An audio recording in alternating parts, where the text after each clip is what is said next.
And welcome to the City of Petaluma regular meeting of the City Council and the Petaluma Community Development Successor Agency for Monday, May 17th, 2021. Can we have the roll call, please? Barrett. Here. Barnacle. Here. Fisher. Here. Healy. Here. King. McDonald. Here. Hosake. Here. The record will note Councilmember King is not here yet. Okay, thank you. We will go to the Pledge of Allegiance. So ready, begin. I pledge allegiance to the flag of the United States of America and to the republic for which it stands, one nation, under God, indivisible, with liberty and justice for all. We will have a moment of silence.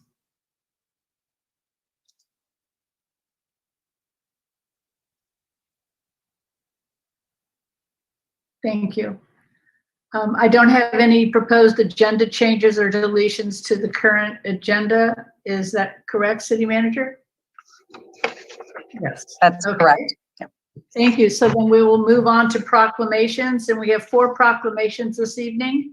And we will start with the Public Works Week proclamation. And just let me pull that up. And that is the City of Petaluma proclamation for National Public Works Week, May 16th to 23rd on 2021.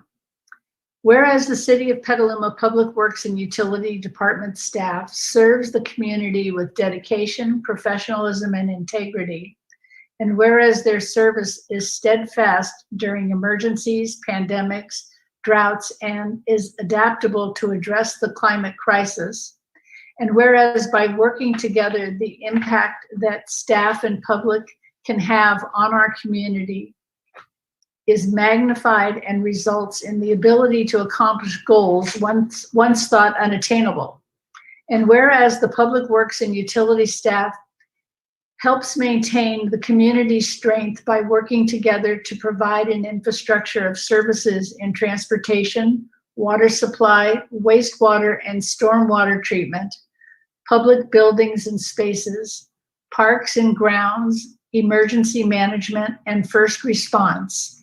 And whereas the staff provides a togetherness needed for collaboration with all stakeholders in capital projects, infrastructure solutions, and quality of life services. Now therefore be it resolved that I, Teresa Barrett, Mayor of Petaluma, along with the members of the City Council, do hereby proclaim the week of May 16th to the 23rd, 2021 as National Public Works Week in the City of Petaluma, and call upon our residents and civic organizations to acquaint themselves with the issues involved in providing our Public Works and Utilities Department, and to recognize the contributions which these important staff members make every day to our health, safety, comfort, and quality of life. And I am going to hand it over to our City Manager. Thank you, Mayor Barrett. As we are recognizing our incredible Public Works and Utilities staff, not just this week, but every day, they put their heart and soul into their work daily and are incredibly committed to our community. I'd like to take this opportunity to recognize our Public Works and Utilities Director, Jason Beatty, whose last day with the city will be June 4th. Jason joined the city in 2016 as a senior civil engineer, and within 2 years, he was promoted to assistant public works director, and then quickly assumed the position of director of the department in 2020. Jason has built an incredible team where creativity flows and everyone is valued. Under his leadership, we were able to get the river dredged, provided care and sheltering for evacuees for a number of emergencies, passed Measure U, and teed up the most ambitious road reconstruction and repaving program in the city's history.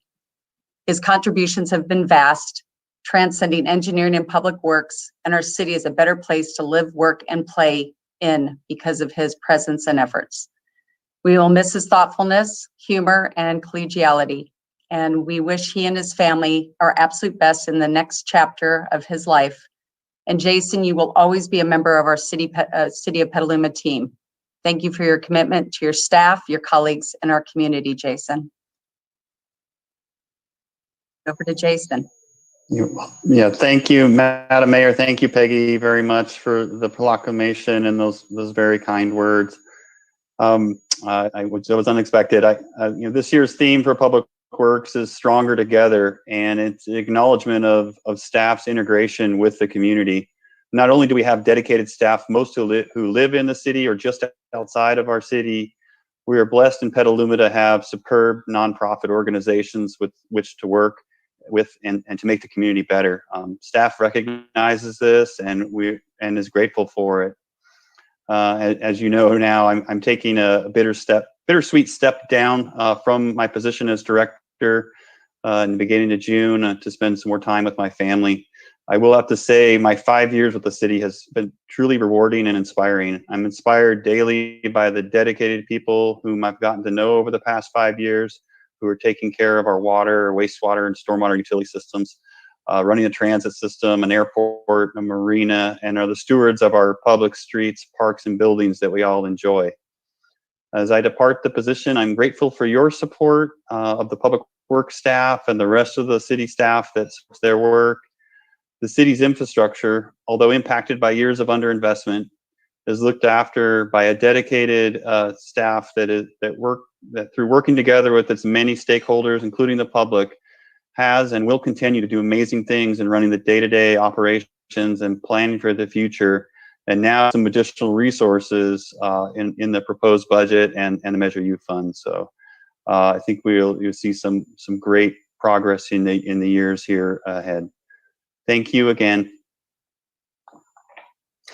Thank you very much, Jason. And I really know I speak for all of the council members to just say that we're very happy with the work that you have given us through your 5 years of tenure. And as you pointed out, those have been some pretty tough years. But you have really shown a lot of leadership, and you've brought the team at the Public Works together. And we have gotten a lot of improvements to our city under your leadership. So again, thank you, and thanks to the entire Public Works and Utilities Department. So, okay, thank you. I see that Councilmember King has joined us, so that's good. And so now we're going to go on to our second proclamation, and this is the proclamation from the City of Petaluma on Affordable Housing Month, which is May 2021. Whereas quality affordable housing is vital to healthy, safe, vibrant, and diverse communities, and are the solution to homelessness, provide support to seniors, families, youth, veterans, and people with disabilities. And whereas rising housing costs have led longtime residents to be displaced, live in overcrowded and substandard homes, or become homeless, threatening our region's diversity and economic prosperity. And whereas creating new permanent affordable homes and preserving and improving existing housing helps our residents maintain community roots and encourages racial and economic diversity for generations. And whereas nonprofit organizations, local jurisdictions, community organizations, and many others continue to build inclusive communities by providing shelter, homes, and support for low-income people and those with special needs. And whereas affordable housing near employment centers and transit reduce traffic congestions, air pollution, and emissions, and lowers housing and transportation costs for local workers. And whereas organizations and individuals throughout Sonoma County are dedicated to providing safe, stable, permanent, and affordable housing to all members of the community, and to keep the issue of affordable housing at the forefront of discussion in Sonoma County. Now therefore be it resolved that I, Teresa Barrett, Mayor of Petaluma, along with the members of the Petaluma City Council, do hereby proclaim the month of May 2021 as Affordable Housing Month in Sonoma County. And with that, I'd like to call on Elise Hempel, who today is wearing her hat as the board president of Generation Housing. Good evening, Madam Mayor and council members. Thank you for having us and thank you for this proclamation. As you're going to hear later on in your meeting, affordable housing is at the crux of a lot of the issues that we face in our county. So it was an honor for me years ago to become part of a think tank that later became the nonprofit Generation Housing. And at Generation Housing, we work to advocate for building smart housing in smart locations that is affordable for everybody. And it's the kind of housing that we need as our community continues to grow. I do want to make sure everybody knows that if together we come all together, we can come up with solutions that will meet the needs of housing, and we can work hard at doing that. So I want to encourage you to look around and see how you can participate. Join Generation Housing, participate in some of the monthly house parties that we have. Learn about housing and how it gets developed, because it's very, very complicated. I know every single city council member can tell you that building housing in this community is hard, but we can do it and we can do it together. Thank you for the proclamation. Thank you, Elise, for your work on this and all the other hats that you wear. We appreciate that in our community. Thank you. And now I'm going to our third proclamation, which is the City of Petaluma Proclamation on Preservation Month, May 1st through 31st, 2021. Whereas in 1973, the National Trust for Historic Preservation established National Preservation Week to promote historic places for the purpose of instilling national and community pride, promoting heritage tourism, and showing the social and economic benefits of historic preservation. And whereas in 2005, the National Trust extended National Preservation Week to National Preservation Month to provide an even greater opportunity to celebrate the diverse and unique heritage of the country's cities and states. And whereas the City of Petaluma has adopted policies, programs, and ordinances which seek to protect historic resources within the city, including the Central Petaluma Specific Plan, the General Plan, the Chapter 15 of the city's implementing zoning ordinance, that seek to protect, enhance, and perpetuate the historic and archaeological resources that are reminders of eras, events, and individuals important to local, state, and national history. And whereas Petaluma's historic resources provide significant examples of architectural styles which are unique and irreplaceable assets to the city, and provide examples of the physical surroundings of the past to present present and future generations. And whereas the protection of our local historical resources enriches the educational and cultural dimensions of Petaluma by fostering knowledge of the living heritage of the past. And whereas historic preservation and adaptive reuse is an essential component of sustainable development, revitalizing neighborhoods, fostering local pride, and maintaining community character while enhancing livability. And whereas the City of Petaluma has two locally designated historic districts, the Oak Hill Brewster and A Street Historic Districts, one nationally designated historic district, the Petaluma Historic Commercial District, as well as locally and nationally designated landmarks that contribute to the unique character of Petaluma and are worth protecting and celebrating. And whereas National Historic Preservation Month is supported by the City of Petaluma Historic and Cultural Preservation Committee, and whereas many Petaluma residents, groups, and organizations work hard to preserve Petaluma's past for future generations, and whereas historic preservation is relevant to communities across the nation and to individuals of all ages, income levels, and cultural backgrounds. Now therefore be it resolved that I, Teresa Barrett, Mayor of Petaluma, along with the members of the Petaluma City Council, do hereby recognize May 2021 as National Preservation Month, proclaim the May 2021 as Preservation Month in the City of Petaluma, and call upon the residents of Petaluma to celebrate Preservation Month in the city by celebrating our historic resources and recognizing local organizations that promote those resources in the city. And now we have receiving this proclamation for the city is Historic and Cultural Preservation Committee member Bill Reinhardt. Good evening, Madam Mayor and council members. On behalf of Petaluma's Historic and Cultural Preservation Committee and everyone who recognizes how our historic buildings and landscapes make Petaluma a unique and special place to live, work, and visit, I thank you for the proclamation and for your recognition of National Historic Preservation Month.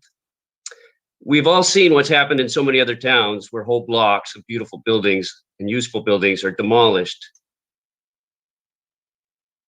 Whether it's for shopping centers or strip malls, parking lots or giant boulevards, none of which serve the needs or goals of today. It's because of great leadership that Petaluma has preserved its historic integrity and has rejected previous proposals, including one in 1968, which would have knocked down all of the riverfront buildings on Water Street in order to build a parking lot. Preservation doesn't mean that historic buildings cannot be adaptively reused or repurposed, though. And we all hope, as we work towards solving today's challenges, such as the housing and climate crises, that we can all maintain the long-range vision that's allowed Petaluma to stand proud with much of its historic character intact. So thank you for the proclamation, and keep up the great work.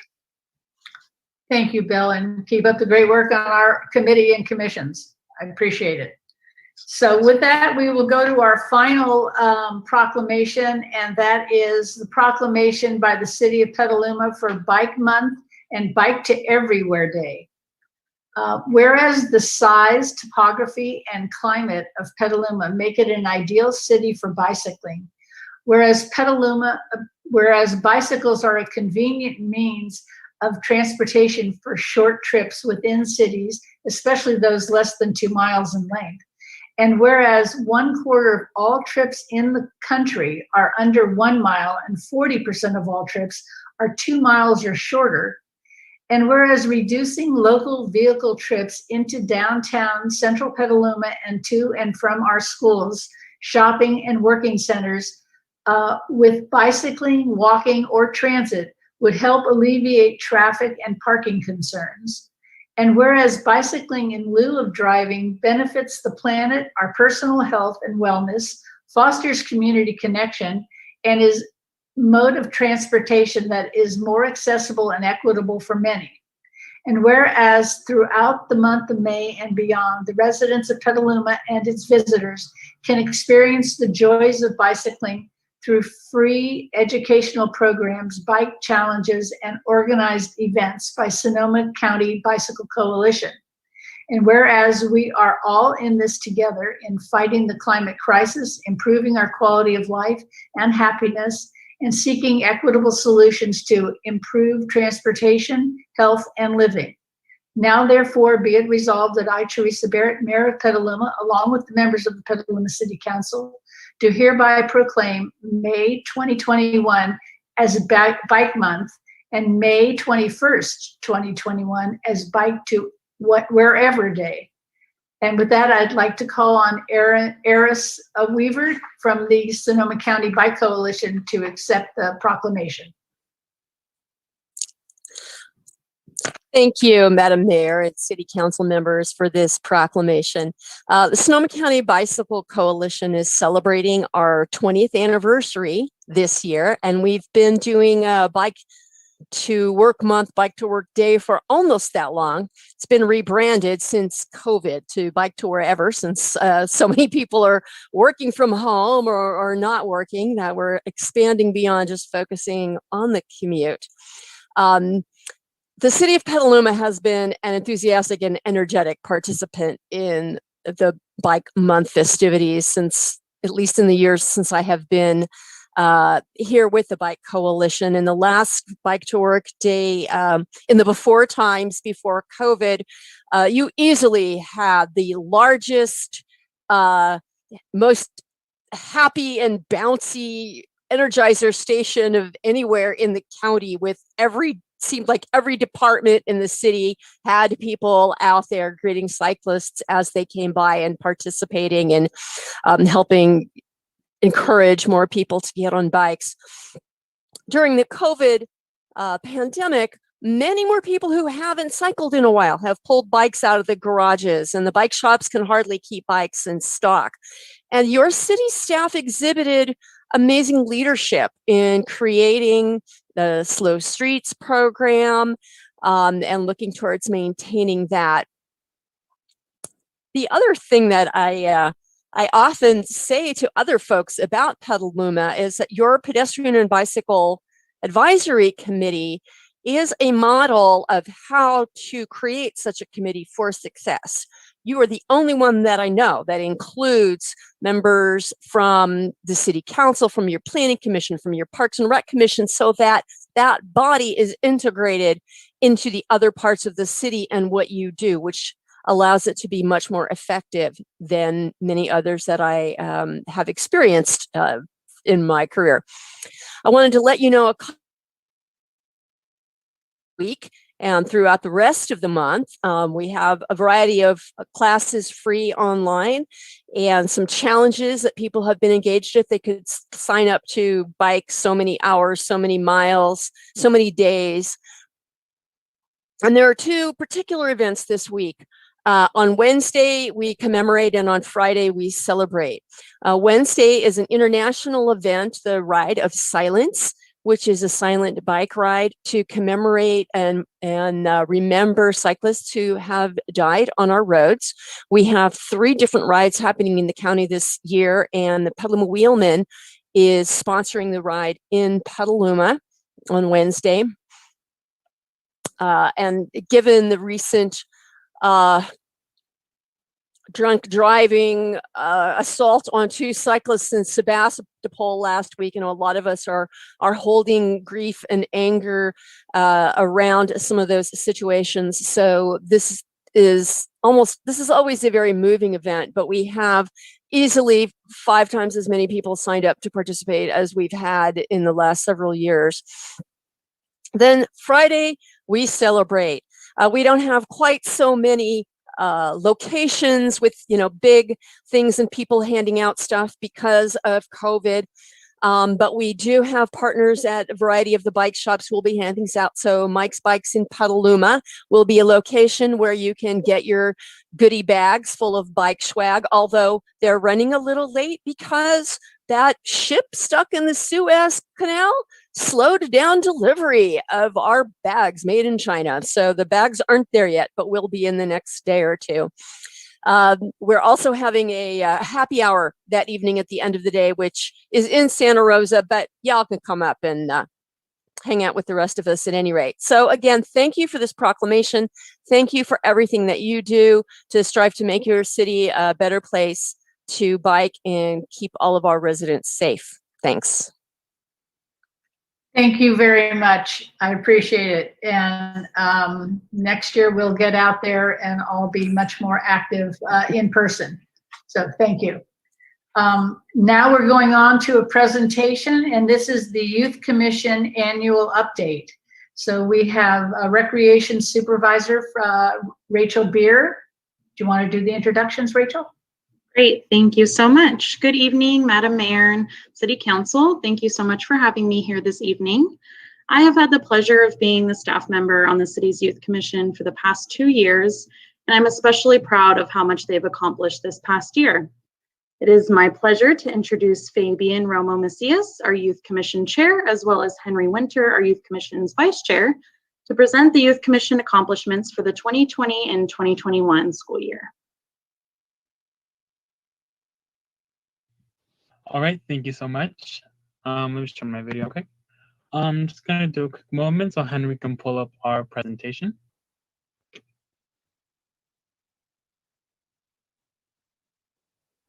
All right, thank you, Henry. Once more, thank you guys for having us back, and thank you for the wonderful introduction, Rachel. Moving forward, Henry. I'm just starting it off. Okay, so throughout this presentation, we're kind of just going to talk about how we've been running our virtual meetings since August 2020, how our recruitment has been looking since everything's turned virtual, our voter participation and registration project from the fall, the Mental Health and Awareness Goal for Spring, the Youth Commission website, the virtual support groups, as well as our Sell Your Shine virtual art show. some job resources and mental health resources that we have on our website, as well as presentations and our continuous support of the tobacco retail license. All right, so this year we've been meeting since August of 2020 through Zoom, and this has allowed us to increase the possibilities for presentations. We've had a lot more this year than we've had in other years, and we've also had a lot more participation among voting members. Henry, when you speak again, could you turn your volume up? Yeah, I believe it's Thank all you. the way up. Is this better? Oh, okay. Okay. And throughout the year, we've also been recruiting online through social media and doing individual member outreach. And so we've had an increase in applicants and a lot more people on the Youth Commission.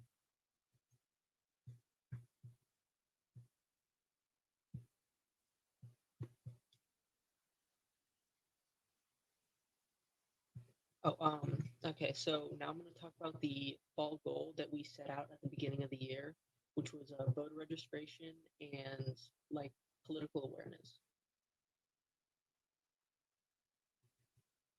So to do this, we try to aid in the registration process for Petaluma's youth and bring greater awareness to voting through promoting kids working as volunteers at the polls. And we also try to increase the awareness of what's going on in the political climate through more awareness around political parties, and again, promoting working in the polling stations, and also discussing the importance of voting and being educated on issues through social media.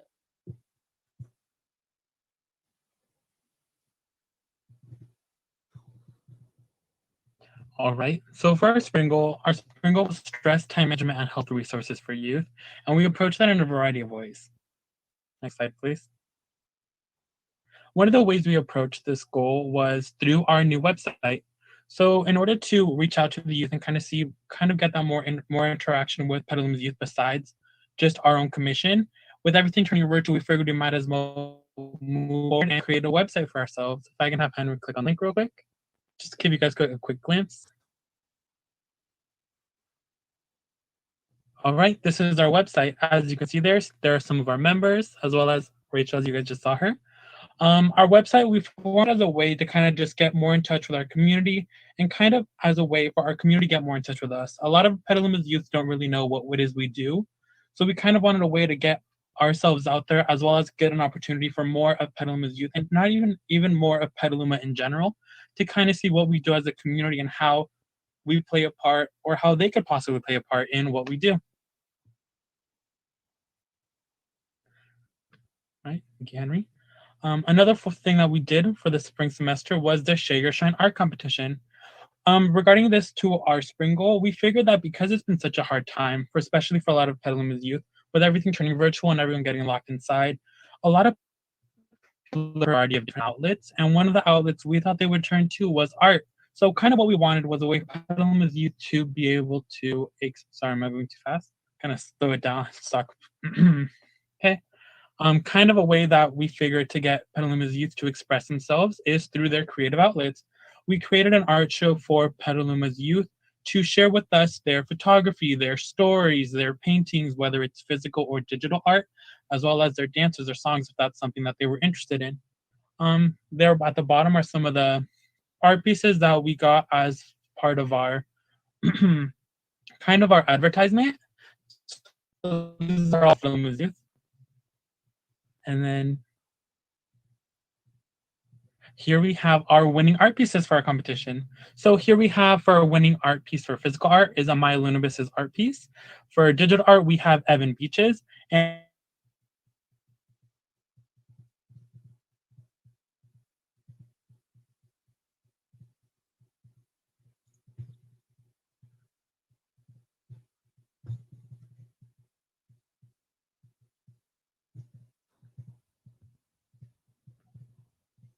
did my internet cut out?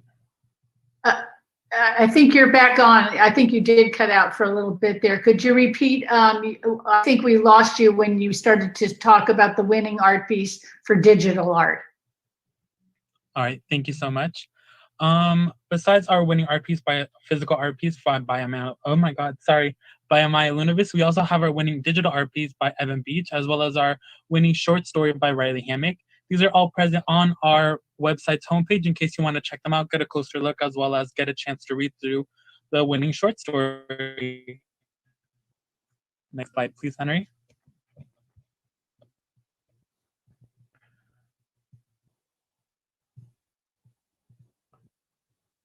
Besides, I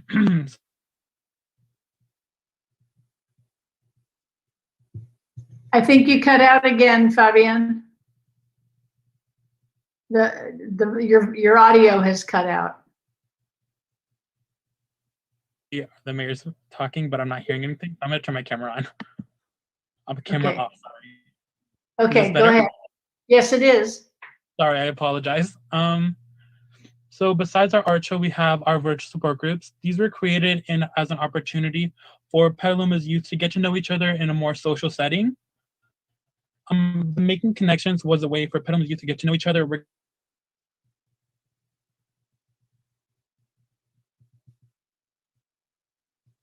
I'm afraid we've lost your audio as well now.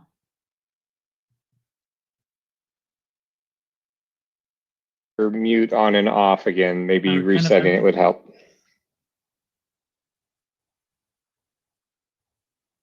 I'm sorry?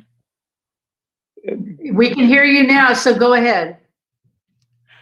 I'm sorry. Can I ask for where I cut off? After making connections, you were going to go on to the second event, Lifting Spirits. All right, thank you so much. Lifting Spirits was a form of group therapy among Petaluma's youth. It was intended to be. It was kind of just a way for Petaluma's youth to get to know each other, get to talk, and kind of be able to discuss through any problems they may be having, whether it's academic, emotional, or kind of whether it's friendship-wise, because we know a lot of Petaluma's youth is maybe feeling a bit isolated in these times. Right?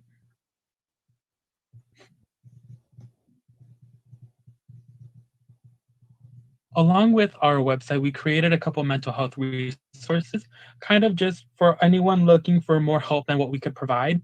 We have different resources on our website and regarding the mental health, such as people you can reach out to in case you're facing addiction, in case you're facing possible emotional kind of things that you're not accustomed to, that you kind of want to talk to, that are kind of out of our control or stuff that we can help with, as well as because the Petaluma Youth Commission does have an annual job fair.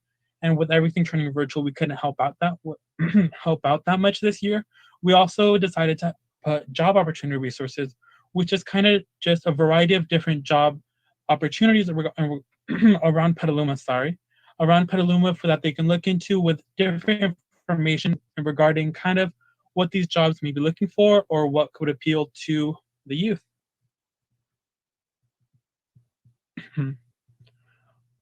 With the transition to online came an amazing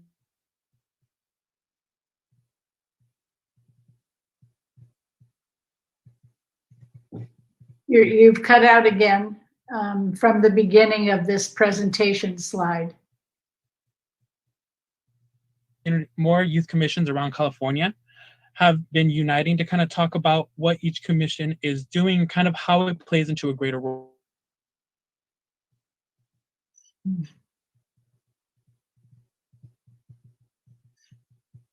Fabian, you have cut out again.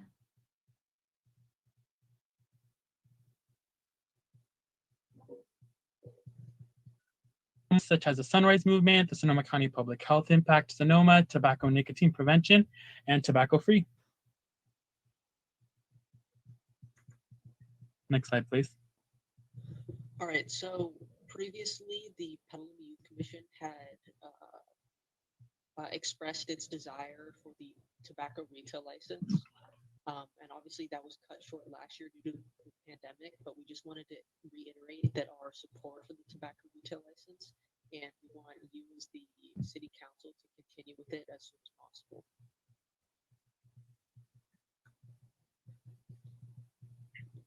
And that's the presentation. Well, thank you both very much. And I totally understand you may be a little frustrated because of the technical glitches, but I think we were able to follow very closely what it is you were presenting. And we will follow up on the tobacco retail license action that you had asked both last year and this year. So thank you both very much, and we appreciate hearing the good work that's been done, even under this the limitations of the past year. So thank you both, Fabian and Henry, and thank you, Rachel. Okay, so with that, now we are going to move on to general public comment. And can I ask the city clerk if you've received any public general public comment? Madam Mayor, we received 6 general public comments, which are posted online with the agenda packet. Thank you very much. So now I'll go to our moderator and ask Patrick if we can open general public comment for those in attendance. Thank you, Madam Mayor. Members of the public wishing to speak on items that are not on the current agenda, please raise your hand now in Zoom, and we will call on you in turn. I'm going to start this 30-second timer, at the end of which we'll see how many hands we have raised and divide the time accordingly. I can already see we're going to have over 6 hands raised. So just a reminder to members of the public that you'll be muted when your time has expired or when your comments have concluded, whichever comes first, and that speakers are encouraged to be respectful. Threats of violence and obscenity are grounds for removal from the meeting. If you're unable to speak during the time allotted, please at cityofpetaluma.org. And we have 12 hands raised, with the last speaker being Mr. Hanania. All right, so I'm going to reset the timer for 2 minutes.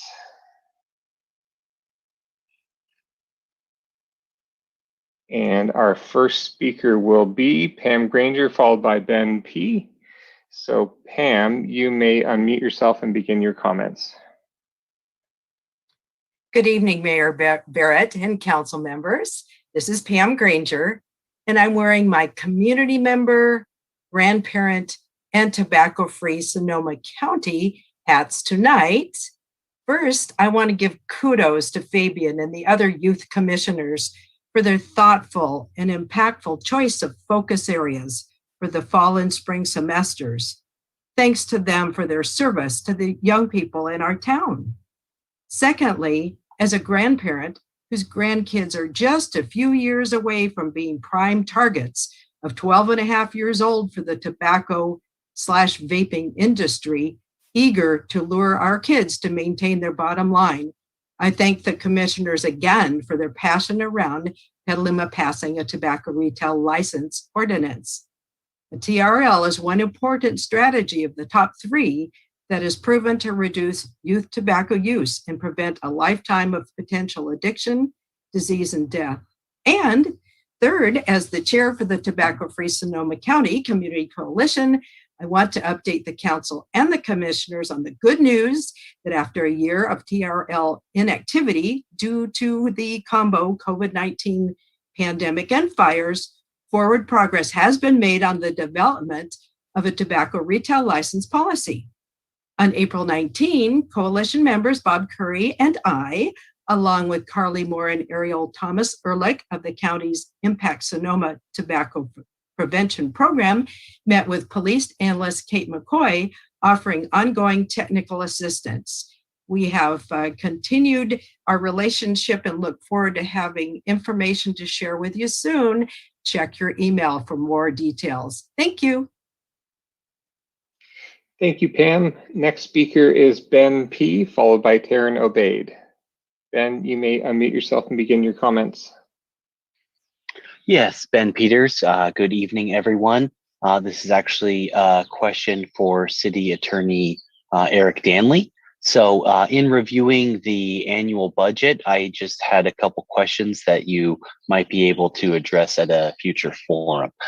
In particular, there's some questions about the encumbrance of funds.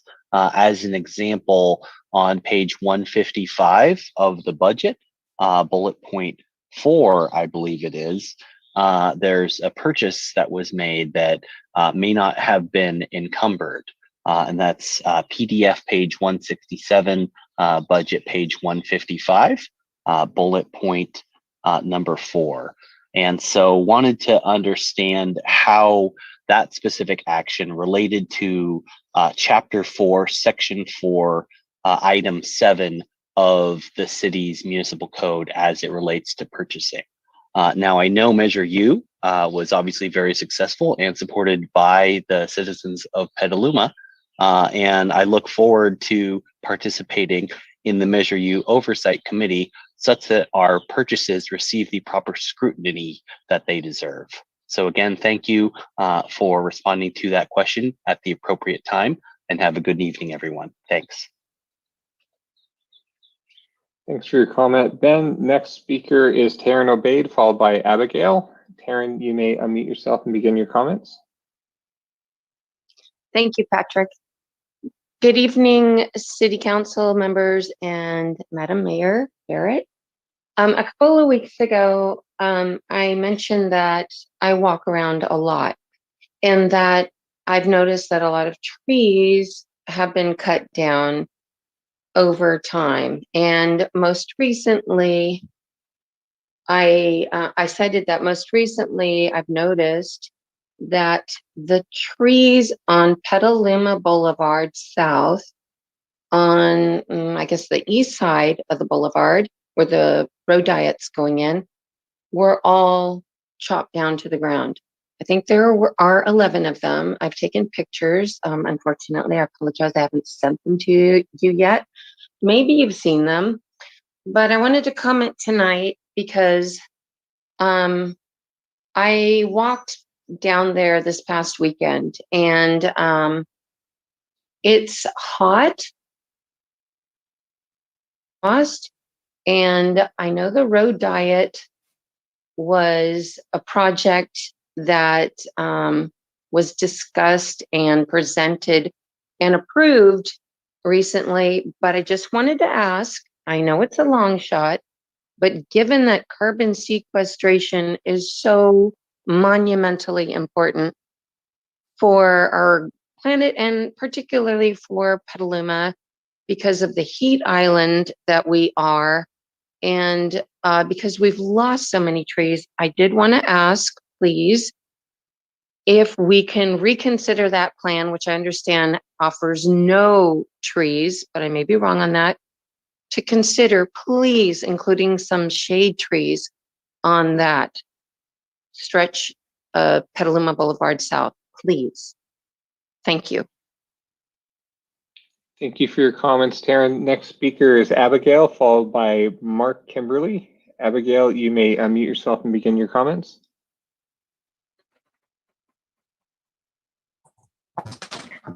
Hi, my name is Abigail.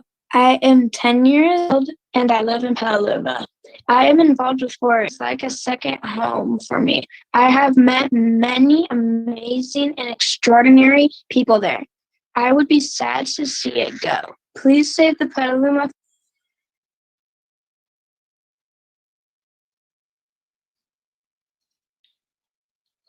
Abigail, I think we lost you. I believe your comments was about the fairground, so we were having a little bit of difficulty hearing you.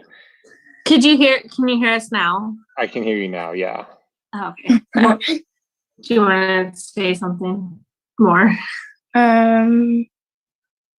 Please save the Petaluma Fairgrounds. It's like a second home for me. I don't know what I would do without it. Thank you. Okay. Thank you for those comments. Next speaker is Mark Kimberly, followed by Sale White. Mark, you may unmute yourself and begin your comments. Hi, some of you are already aware of the ongoing controversy and allegations around local animal shelter, North Bay Animal Services. I attended the quarterly meeting of Petaluma Animal Services Advisory Committee last week. The information that came out at that meeting makes the case a lot more serious than I had imagined. There are extremely serious allegations, and more importantly, there seems to be a mountain of evidence to support the allegations. Allegations include routinely, illegally euthanizing dogs and cats, then falsifying records to hide that, so they can maintain better stats and call themselves a no-kill shelter. Bear in mind, the law requires a 6-day hold time in medical care for animals, but NBAS has allegedly been euthanizing animals within the first few hours. Secondly, failing to perform mandatory background checks on their officers. Third, giving their officers firearms to use on duty without them participating in the mandatory training. Fourth, fraudulently obtaining COVID relief bailout loans, especially the one for $7,700 for rent when their rent was only $1 per year. Folks, we don't have to pass judgment based on these allegations tonight, but we citizens do need to speak up and ask you, the city council, to investigate. This is serious stuff. The city has a responsibility to oversee the actions of its contractors. The city needs to ensure these contractors are fulfilling the terms of their contracts ethically, morally, and legally. The city needs to commission a forensic audit of the animal care records and financial records of NBAS. It's no big deal to do that. The cost of doing these audits is nothing compared to the cost of litigating this case in the court of law. And that's exactly where it's headed unless the city resolves it now. So I ask the city council to do the right thing and commission these audits. It's for the good of the people and the animals of the city of Petaluma. Thank you for your comments, Mark. Next speaker is Sale White, followed by Cecilia Ingerson. Sale, you may unmute yourself and begin your comments. Hi, yes, I also have a few words to say about the city situation with North Bay Animal Services. North Bay Animal Services presents itself as a no-kill shelter in the tradition of their predecessor. The Petaluma shelter was formerly much loved in the community. Under the former contractor, the shelter's promise to the animals of Petaluma was, "You are safe with us." Under NBAS, the animals of Petaluma and the people who love them are no longer safe. North Bay Animal Services euthanizes a large number of animals every month because euthanizing an animal is. Then NBAS changes its records to hide that fact. In February, I made a Public Records Act request for all animal records for 2020. I found that a great many of these records made no sense. For instance, 7 animals that had fit the description appears normal at intake showed up in the records as having been cremated.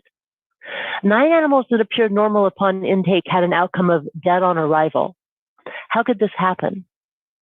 Maybe this was because 1 in every 6 animal intake records was changed after the animal's outcome had been entered into the software.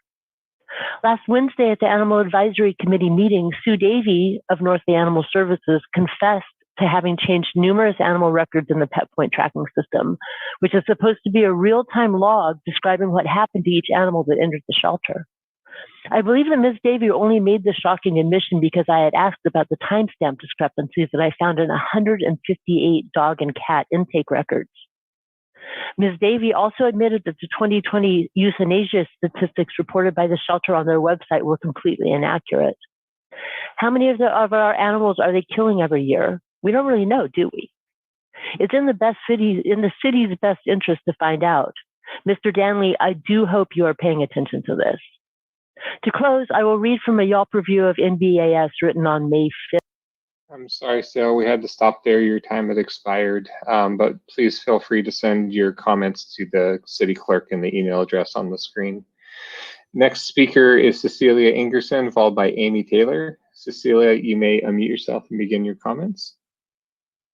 Hi everyone, I'm Cecilia and I'm 15 years old. The fairgrounds has always been an escape for me. Being able to show and experience the fairs and many other events that take place at the fairgrounds. I'm afraid that there won't be a fair or any shows for the next generations in our town. Our community needs the fairgrounds for more than just a fair that is around once a year. There are so many other events that take place at the fairgrounds. Without the fairgrounds, we wouldn't have any big area to hold events that are not only our 4-H clubs and many other people rely on. Please save the Petaluma Fairgrounds. Thank you. Thank you, Cecilia. Next speaker is Amy Taylor, followed by Susan. Amy Taylor, you may unmute yourself and begin your comments. Good evening. I'm also going to speak about the North Bay Animal Services situation. I was on the advisory board meeting the other night listening to Sue Davy talk about how she's changing numbers. The reports that come up don't even add up. So she's just making things up. And I'm just wondering who is going to hold them accountable for this? There's so many, this shelter, when it was under Petaluma Animal Services, was held accountable. They had to come in with their pet point reports, official documents for every animal that came into the building. And for God's sakes, it's like what's happening now. We have no idea how many animals, cats, dogs have come through the door and not made it out is the problem. They're transferring to Sonoma County Animal Services. That's their way of covering up, so they can just keep them at night when everybody's sleeping. And I feel like they blame COVID a lot for their, ill practices. And during 2020, Vallejo shelter did adoptions the whole entire year. So what we're headed here is for a kill shelter. This is what's happening. Lazy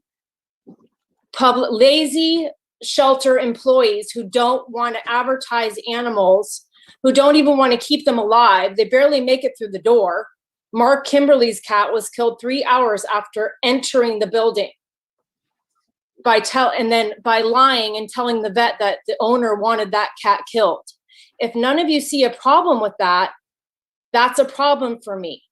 Madam Mayor, when was the last time you walked into the shelter? Anybody on the council, have you been in that shelter?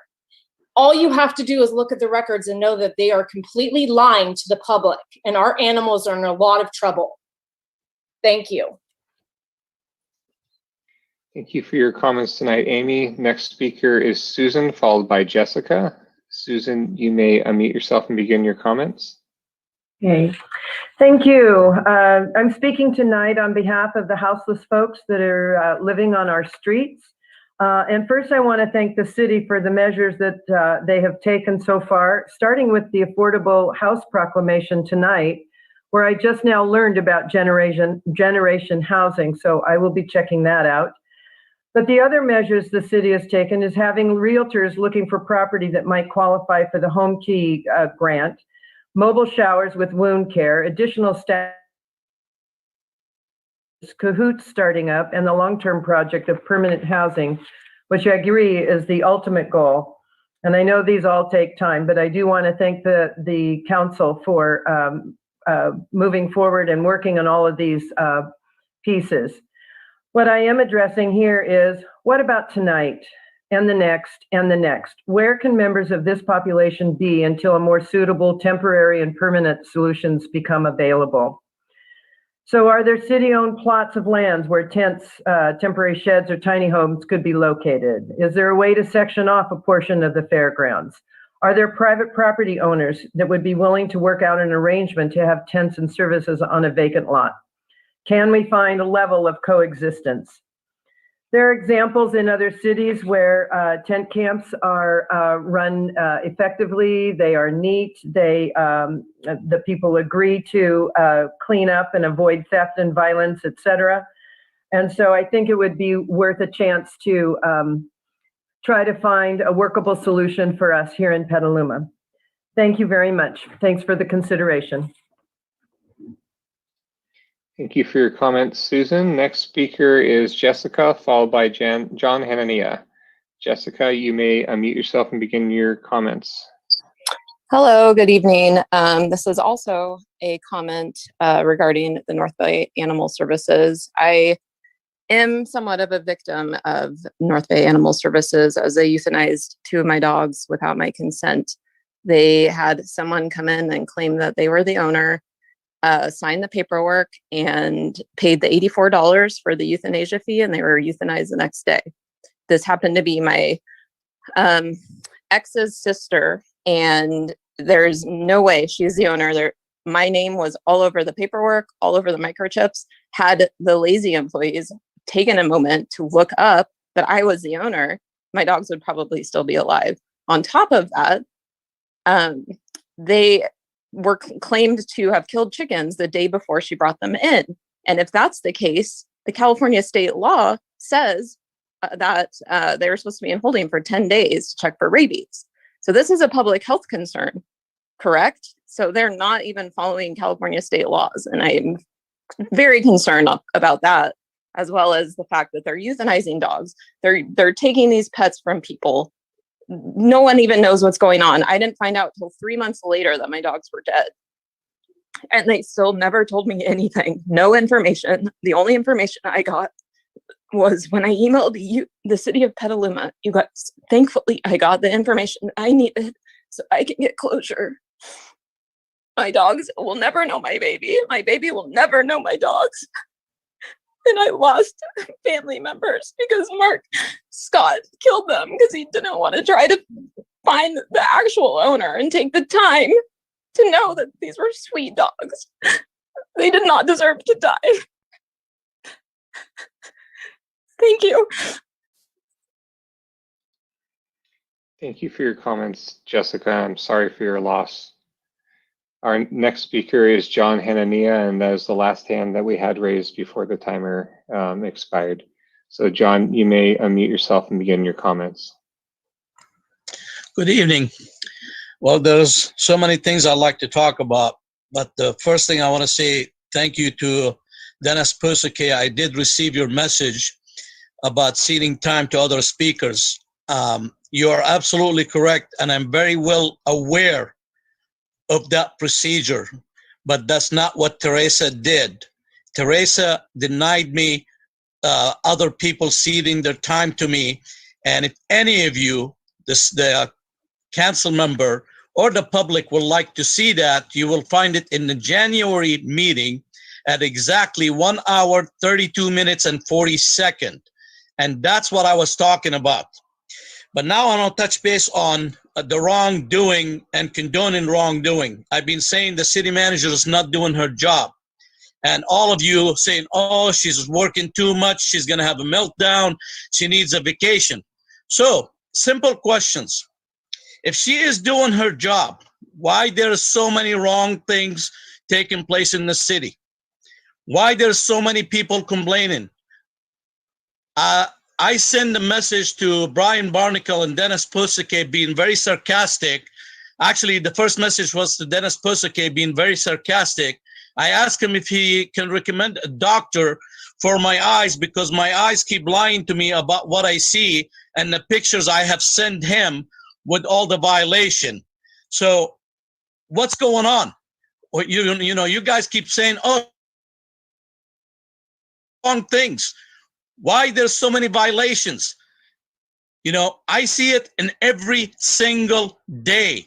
And I take photos and I take videos, and sooner or later, they will be on the social media. What's that going to make you look like to the members of the community?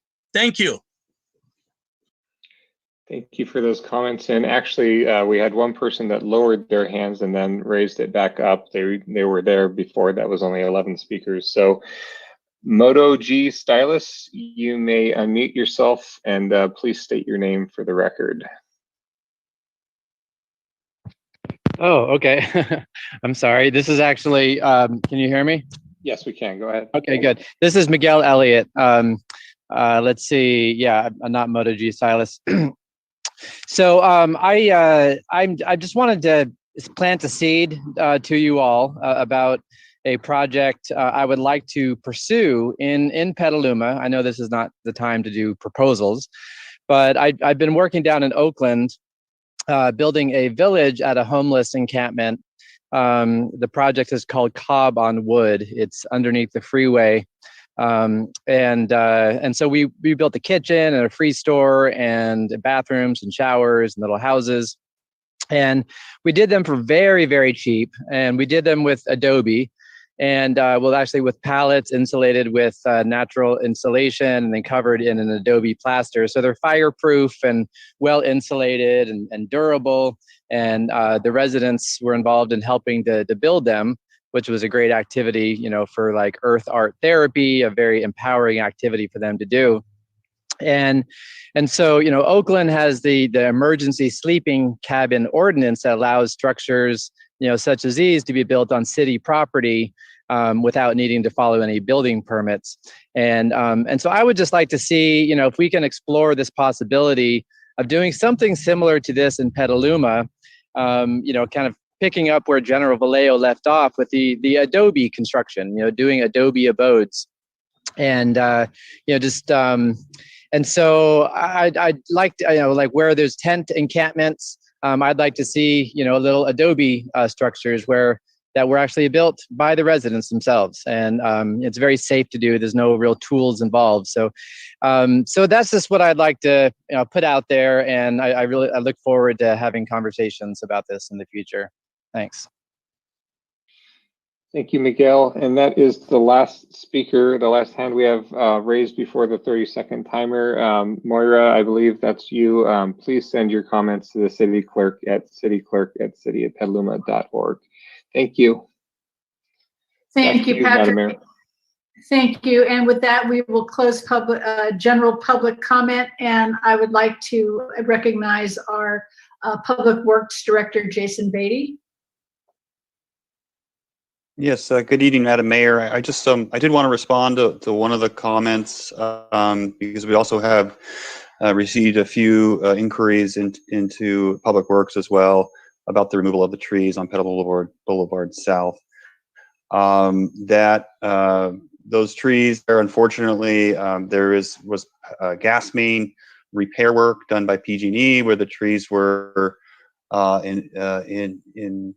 to be removed to accommodate that, as well as sidewalk and curb and gutter. The roots were pushing up that area, and they had to be removed.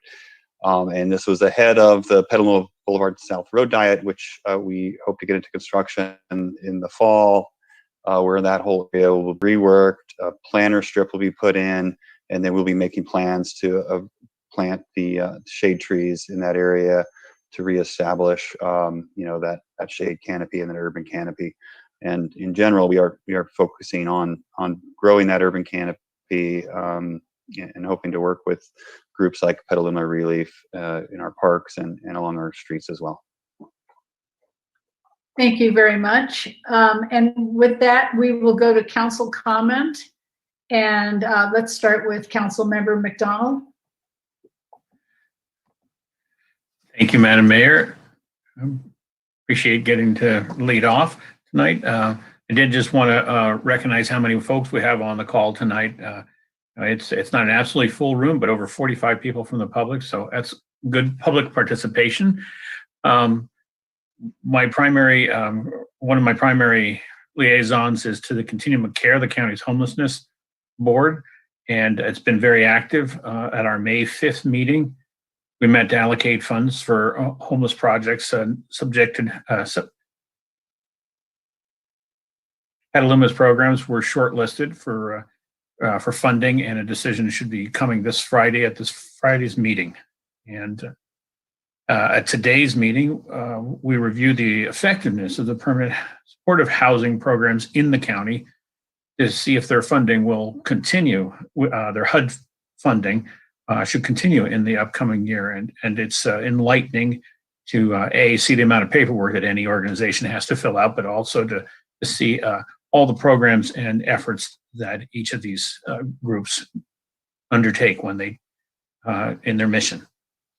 I also had pushed for more transparency on the home key and room key projects that the county has led. They bought several hotels, and the question is are there more hotels planned by the county for their homelessness issues? How are those operating costs funded? How would a city accomplish the same? Where would that funding come from? And how is the county wrapping the housing voucher system into these home key systems? And even how do we get Medi-Cal, Medicaid money to engage in funding more of this effort? So it's a busy time. My other liaison group is the Petaluma Pedestrian and Bicycle Committee, which met on May 5th, and they covered SMART's presentation regarding more of the bike paths that parallel the train system. And the big news is that they've achieved funding for the piece that extends from Payran to Lakeville. And again, from the other end of that completed work from South Point into Pengrove. And so that we should be seeing those in construction in 2022, it'll turn out to be. And the other highlight there was they noted a note about efforts the city's making to do for quick build. And the demonstration was the Eli at Caulfield intersection, where with just a little bit of paint, the intersection was made much safer. The committee had ideas how to make it even safer, but that effort is to be extended into the community this coming year, and the committee will be out looking for good candidate streets that with modest money can be safer for cycling and pedestrians. Thank you very much. Thank you. Councilmember Healy. Thank you. So just one thing tonight, I was on a Zoom meeting with the North Bay League of Cities Executive Committee last week and learned that the city of Santa Rosa will be moving back to blended meetings, city council meetings, our first meeting in June, which means the council will be live in the council chambers and the public will be participating remotely. And they'll be moving back to full public meetings for their second meeting in June with both the public and the council in the chambers. And I hope we can match that. And if we can't do it in our current council chambers, maybe we should consider using the auditorium at Lucchese on an interim basis. But I think it's high time that we move back to live meetings. Thank you. Thank you. And Councilmember King. Thank you. First of all, I just wanted to give my own thanks to Jason Beatty for all your good work these past 5 years. Lots of activity in public works. It seemed very constant during your tenure, and as a citizen and as a council person, I appreciate your good hard work and wish you well. Both of my assignments met since our last meeting. The Transit Advisory Committee met. Couple of things. One of significance probably to anybody who's ever going to attend one of these meetings. We have moved the meetings from the first Thursday of each month at 4 p.m. to the second Thursday of each month at 4 p.m. The reason was primarily that the airport commission comes in after us at 6, and even in cyberspace, we were running into their meeting. In fact, we had the end of one of our meetings about a month and a half ago, 2 months ago, probably at this point. We didn't get to everything because we had a lot on the agenda, and it just went till about 5:40, 5:45, and we got cut. And that happens when we're in city council chambers. They need to come in, set up, and they follow us. So we've moved it a week away from them. So we'll see how that goes. And I just wanted to let everybody know that in case you were inclined to ever attend a Transit Advisory Committee meeting. Secondly, committee's goals, finalize them for the 21-22 time period. One of the overarching emphasis is on increasing ridership post-COVID. Ridership, as everyone knows about public transit, ridership took a substantial drop during the COVID pandemic period, coming back a little bit, but in the future we're hoping to find ways to expand that, which include perhaps changing some of the routes and looking at ways to get more people on our buses. Second overarching goal is fleet electrification. The council saw some steps in that direction, I think, at the last meeting or the meeting prior. I can't recall exactly, but and lastly, there is at least one opening on the Transit Advisory Committee coming up when we do our appointments. So wanted to get that out to the public.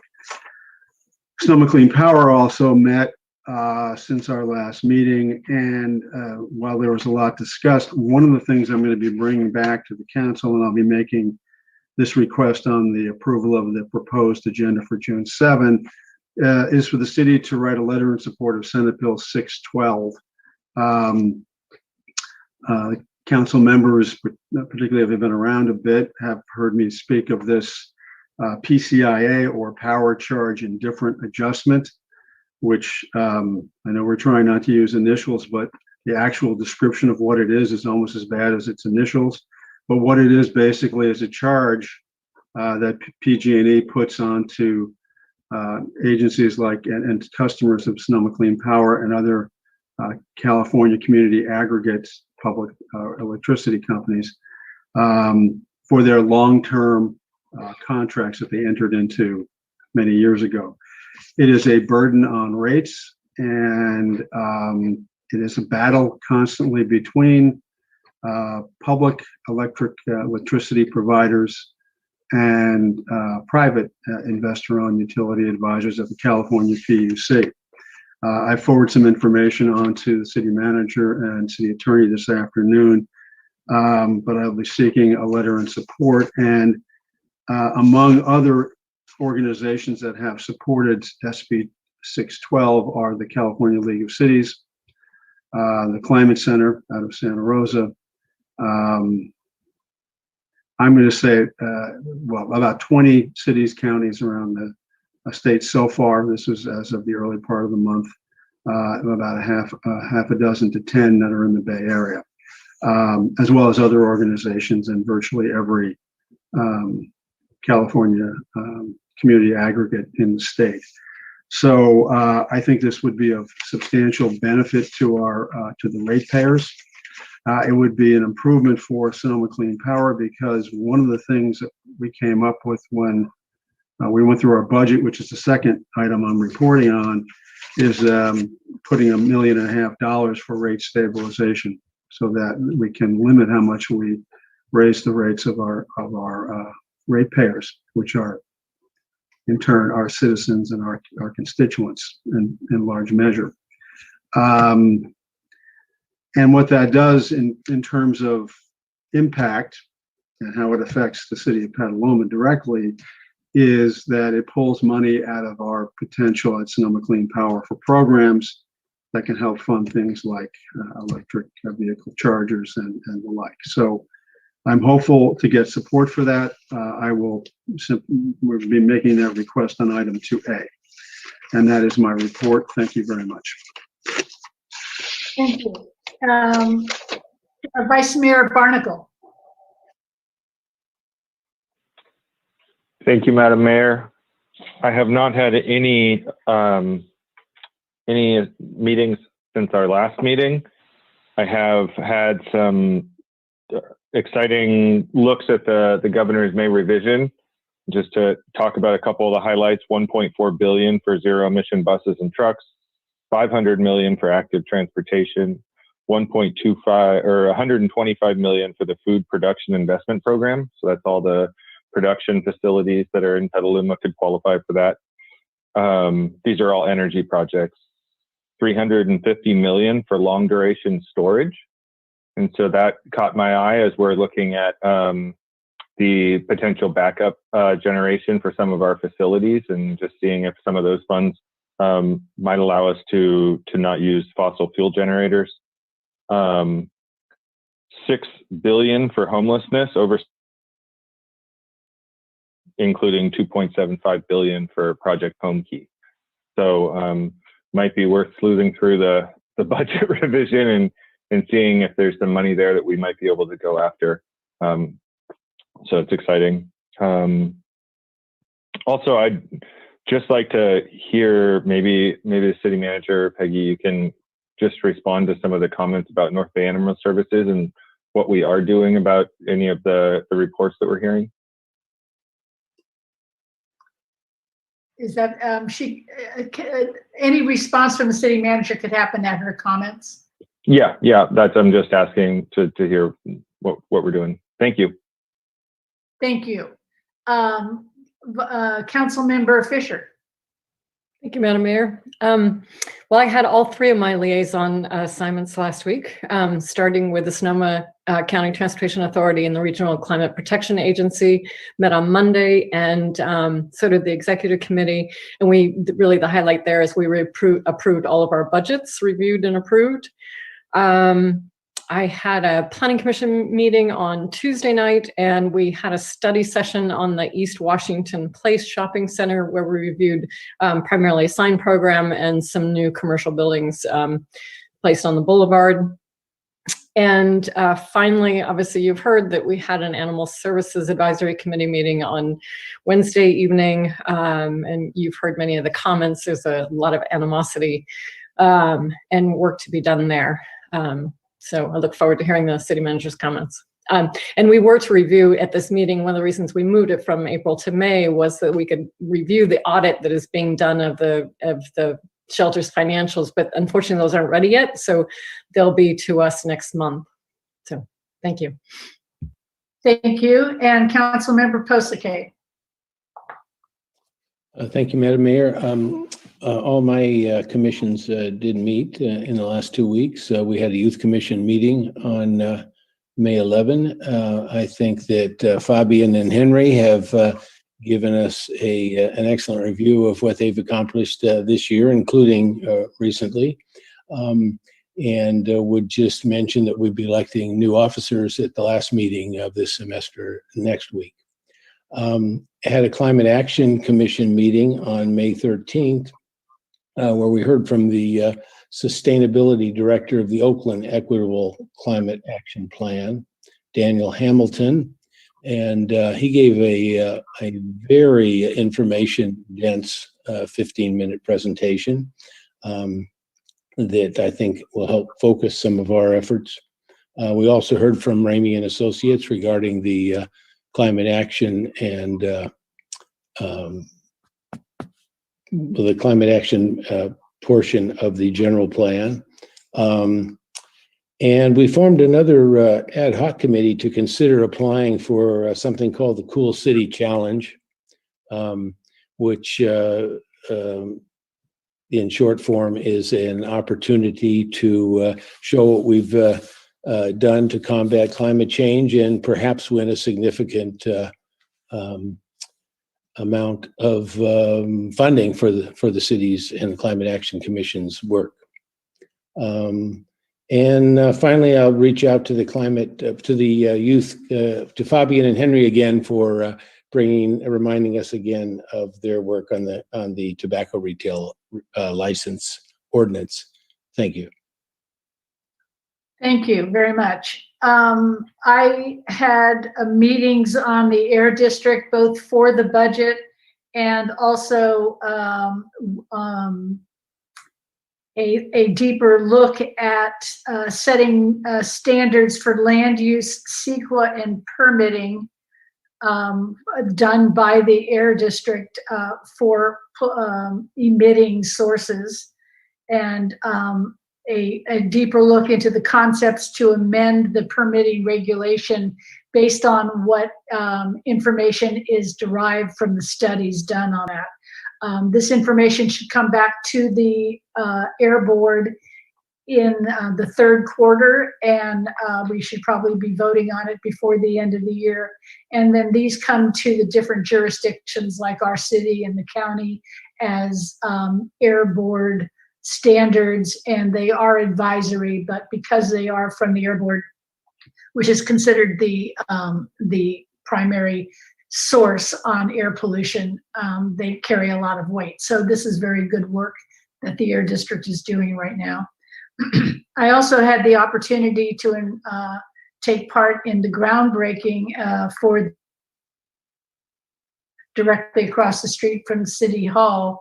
And the work that has been done by the Polly Klaus Foundation has been terrific. It has involved a lot of people in our community, and they are expecting to have an opening ceremony in the fall.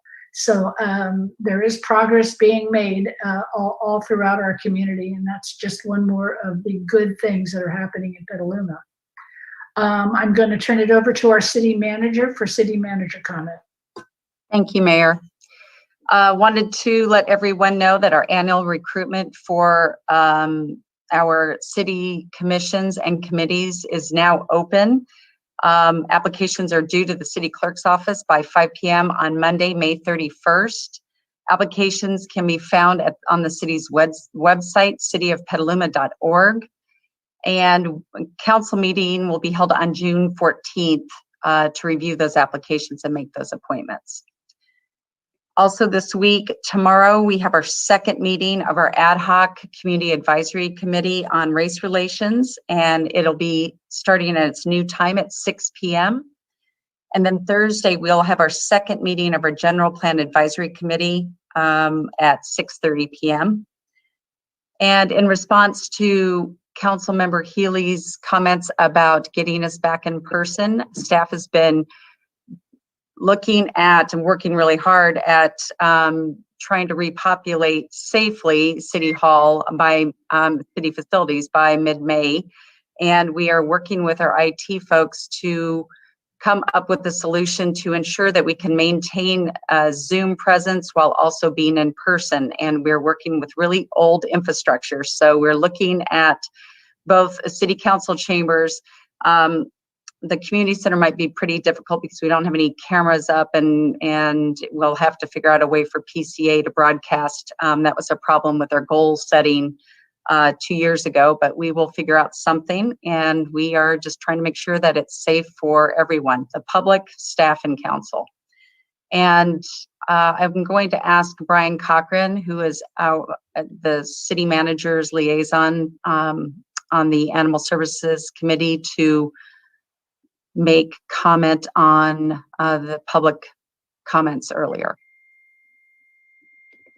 Thank you, Peggy, and good evening, Mayor and council members. Just wanted to make a general statement about some of the comments that were made tonight regarding North Bay Animal Services. And the city staff do meet regularly with NBAS to hear about their operations, to review their latest operating statistics, as well as work on agendas and reporting items for each of the quarterly Animal Services Advisory Committee meetings. We do look at those statistics in detail, and we also talk with them informally to get updates on their operations, et cetera. We do see and hear the emails and the comments, as well as the allegations. We look into those when we hear them. But I would just generally say that we are confident in North Bay Animal Services operations. We feel like they're providing quality service to the community. And some of the specific allegations that were made tonight, as well as at last week's Animal Services Committee meeting, are factually inaccurate. And so those are, we as staff do not have concerns on those. The council and the committee members themselves, I know, received a number of emails over the weekend with some of these generalized allegations referenced in those emails, and staff are putting together an email response that will be going out to those. So it will include some clarifying comments and facts about responses on some of those allegations. So just wanted to give a council an update on that. Thank you, Brian, and that concludes my report. Thank you very much. And with that, we will go on to approval of minutes.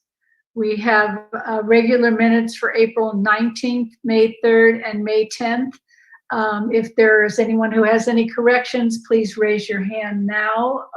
Otherwise, we will receive the minutes as presented or corrected. I believe I did send in one correction. So thank you. So then we will move on to the approval of the proposed agenda. And this is for the regular meeting of June 7th. And I believe Councilmember King wanted to make a motion on that. And then we'll go to Councilmember Fisher. Yes, thank you, Madam Mayor. I just wanted to, as I mentioned in my council comment, Bill 612 to the agenda for June 7. And with that, I would move the item. Okay, and so we'll go to Councilmember Fisher. And I will second that. Okay, thank you. And so can we have, is there any discussion? No. Okay, so can we have a roll call vote on that? Barrett? Yes. Barnacle? Yes. Fisher? Yes. Healy? Yes. King? Yes. McDonald? Yes. Kosake? Yes. Motion passes unanimously. Thank you very much. And now we're on to the consent calendar. We have items A through H on the consent calendar, and we have 2 recusals. Vice Mayor Barnacle needs to recuse from item C, and he will explain why, and Councilmember King needs to recuse from item H, and he will also explain why. When we do recusals on consent calendar items, the council members do not have to mute themselves and turn off their video. They just can't vote on the item in question. So if Council Member King and Vice Mayor Barnacle want to explain their recusals, then we'll go ahead with the actions. Go ahead, Vice Mayor. Sure. I'll be recusing from item 3E because it involves the land that I was involved in the lawsuit against the city on prior to joining the council. Thank you. And Councilmember King? Yes, I have to recuse from the second reading, which is item 3H, with the ordinance directed toward hospitality workers. I have a one of my law firm clients is impacted, so in the best practices, I'm recusing myself from that as well. Thank you. And so do we have anybody from the council who wants to pull any item, or can we go forward? Not seeing any hands raised, I will ask our clerk if she's received any public comment on the consent calendar. Madam Mayor, yes, we did. We've received 2 public comments on item 3E and 1 public comment on item 3G. Okay, thank you. And I will ask our moderator to see if there's anybody in attendance who'd like to speak when we open for public comment.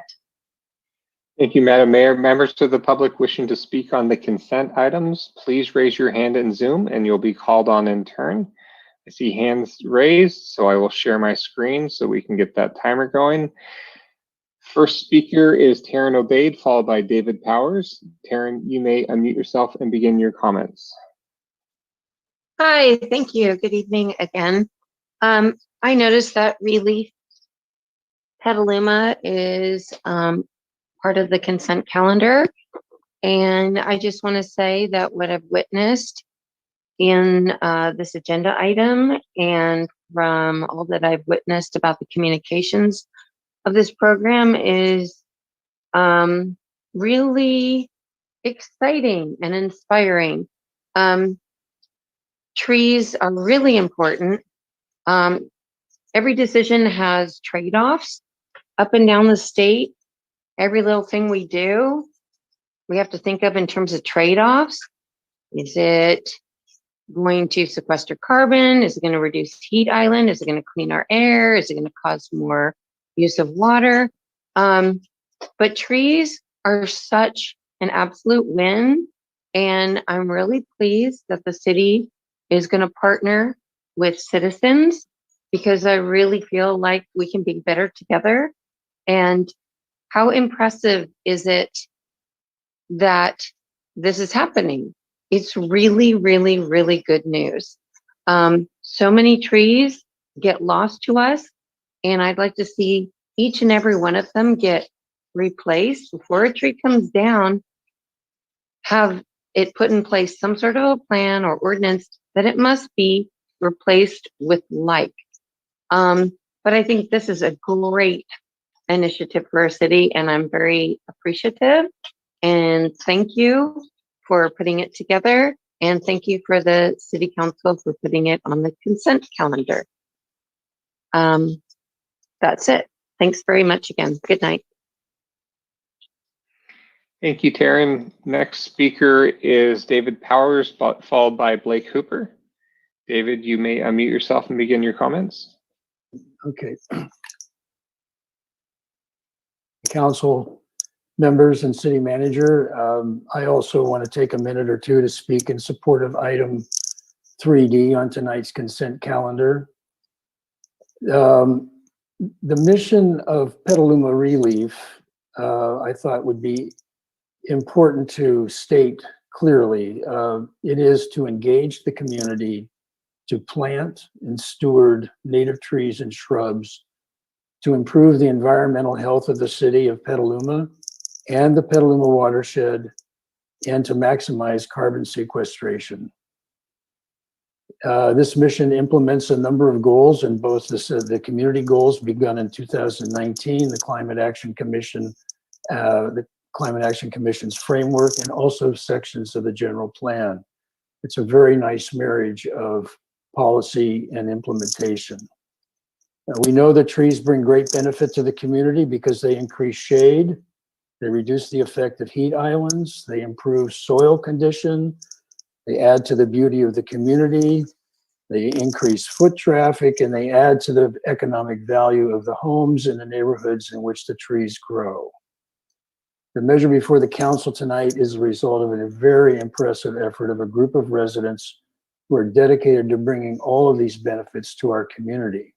But I have to say, none of this effort would have amounted to very much if it were not for the efforts of Cindy Chong and her staff at Parks Facilities and Maintenance, who brought this resolution forward and promoted its inclusion on tonight's agenda. On behalf of Relief Petaluma, I really want to express my sincere thanks for all of that support. This is a first step in what we hope will be many steps where we can partner with the city to help our urban canopy. We look forward to a successful grant application and an even more successful first community planning project this fall. Thank you very much. Thank you for those comments, David. Next speaker is Blake Hooper, followed by Luke Lindenbush. Blake, you may unmute and begin your comments. Thank you, Patrick. And I want to thank both the council and the staff for their time and attention on tonight's robust agenda. The consent calendar includes second readings for amendments to the fire code, the new all-electric code, and apparently in June you'll also be hearing some kind of discussion on an EV-related ordinance. As a planning commissioner who sees the city's better intentions consistently flummoxed by siloed thinking from past land use decisions, it's frustrating to see these items addressed separately and without consideration for the city's long-term goals. The amended fire code only requires a minimum 200 amp electrical panel, which is good enough for all electric appliances or EV charging, but won't do both. Meanwhile, the all-electric build ordinance pushes for both of these things. But you won't even be able to get into studying what will be required for EV infrastructure until well after these two items have been voted on today.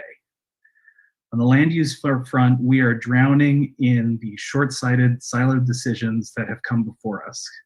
I ask that you start looking at these issues holistically and with our goals in mind. We want people to be able to adopt EV options easily. We want electrification and use of electric appliances. And we want to see these changes without the cost being pushed onto those who can't afford them. As it stands right now, the minimum requirements that are proposed in at least one of these options won't meet the other goals that are intended for all three of these items. And as a result, we'll start to see people who are having to make costs when they go to modify their homes to be able to do both. We can do better with the minimum codes we're setting, and I just ask that you consider pulling these items to better realign them all to fit one goal rather than having to amend them as you go. Thank you. Thank you for your comments, Blake. Next speaker is Luke Lindenbush, followed by M. Sullivan. Luke, you may unmute and begin your comments. Thank you very much, and good evening, Mayor Barrett and Council. This is Luke Lindenbush with Generation Housing, speaking in support of item 3E. We support the joint application of the City of Petaluma, SMART, and Danco Communities for Affordable Housing and Sustainable Communities funding from the State Department of Housing and Community Development. Permanent supportive housing and a second SMART train station is a win-win for North Petaluma. This is what equitable, transit-oriented housing looks like, and this proposal embodies the goals of both the City of Petaluma and the grant from HCD. So today, but thank you all very much for your consideration of how to move both projects, Meridian at Corona Station and the Corona Station itself, to getting built. Thank you. Thank you, Luke. Next speaker is M. Sullivan, followed by Beverly Alexander. Moira, you can unmute and begin your comments. Yes, good evening. I wanted to express my support for item 3D, which is the relief partnership with our city. And I also wanted to issue a public service announcement to ask the residents of Petaluma to water their trees during this drought. We can take shorter showers, we can convert our washing machines to gray water, we can plant native plants. Once established, many native plants don't require any summer water. And we can use things like dish pans when we're washing our dishes. But we absolutely need our trees for shade, for greenery, because they clean our air, and to offset the heat island effect and to reduce our summer energy use. So it's a major win-win, and it will sequester carbon. I would like to encourage folks to plant natives wherever possible. That helps with our biological diversity. And as I said, once most of them are established, they require little or no summer water. And Cal Flora Nursery in Fulton is a great resource for native plants. I'd also like to encourage our city council to implement our now 25-year-old Petaluma River Plan. It's a major city policy document which calls for a public access river trail, the entire 6.5-mile length of our river. It would provide carbon-free transportation and link our residents from both the east and west sides of town to popular destinations, to our historic downtown center, to our Petaluma Creek trails, to the Corona Smart Station, and to the neighboring towns of Pengrove and Sebastopol, and potentially even to ball fields at the auction yards at Corona, where our west side does not have any ball fields. By creating climate smart parks along our river corridor, we can buffer our city from the effects of rising seas and more severe storms. These types of parks will absorb. Moira, I'm going to interrupt you there. I don't think that you're speaking to any of the consent items. So if you'd like to continue, can you please limit your comments to the consent calendar? I'll let you continue your time if you'd like. Okay, I'm speaking about trees and about the need to build out our urban canopy. And my understanding is in this time of drought, there's concern about putting in trees. And so what I'm trying to say is that they're absolutely essential for preserving biological diversity and for shade and for offsetting our energy use. So I'd like the city to look past the immediacy of the drought and to help the citizens understand about planting native trees and about the need to build out our canopy as other cities like Palo Alto have done. Thank you. Thank you for those comments. Next speaker is Beverly Alexander. Beverly, you may unmute yourself and begin your comments. Thank you.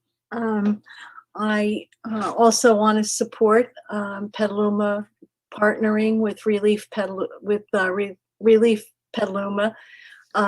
to plant more trees and to put things in perspective in terms of the concern about watering the new trees. If you did not take a shower for 3 months, you would save enough water to make 1 hamburger. So if you skip a hamburger or whatever, even once a week, you will have enough water to water trees. So I wanted to encourage that in terms of saving water. That's the really big way to save water. And just encourage the city to really be forward-looking, not just looking at what's right in front of us, but looking at climate change and all these different considerations on the consent calendar. Look at them through the lens of how is this going to affect us in the long run. And that's about it. So thank you for listening. Thank you, Beverly. Next speaker is Teddy Herzog. Teddy, you may unmute yourself and begin your comments. Hello, everyone. Good evening. I just wanted to express my support for the Danco project at Corona Station. I remember looking at this way back when and thinking it was a pretty good project for the site, and I was excited. And all the other folks involved have moved this forward, and I just want to say that I'm glad to see there's still life in this project, and I hope we're going to hear more about this, more about getting this affordable housing project built, and more about our second smart train station. And so I'll wait anxiously to hear how this grant proposal goes. Thank you. Thank you, Teddy. And that is one more hand just went up. That's Susan Kirks. Susan, you may unmute yourself and begin your comments.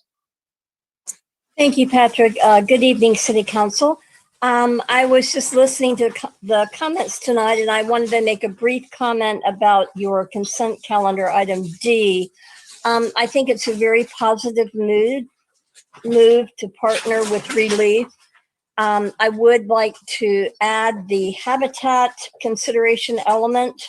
I didn't really see that in the discussion or hear much about it. And Madrone Audubon Society recently completed and provided to the group, or to your tree advisory committee actually, and to some members of the group that are working with Relief, a very easy to understand tree vegetation native planting list that makes that connection with the multiple different species of birds and wildlife who benefit and who really rely upon trees and vegetation, which actually includes grassland areas too. But for this particular project that you're doing for Relief, Paula Lane Action Network, with our extensive experience here in Petaluma, contributed to that list as well.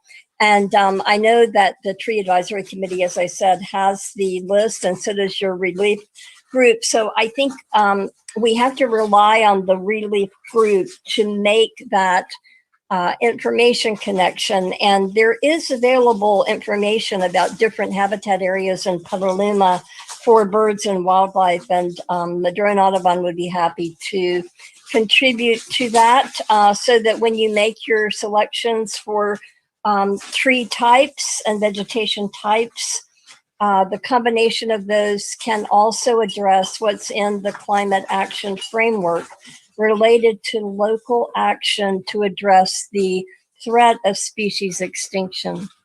Thank you. Thank you, Susan. And I believe that's our last hand raised. So I will turn it back to you, Madam Mayor. Thank you very much. With that, we'll close public comment on the consent calendar.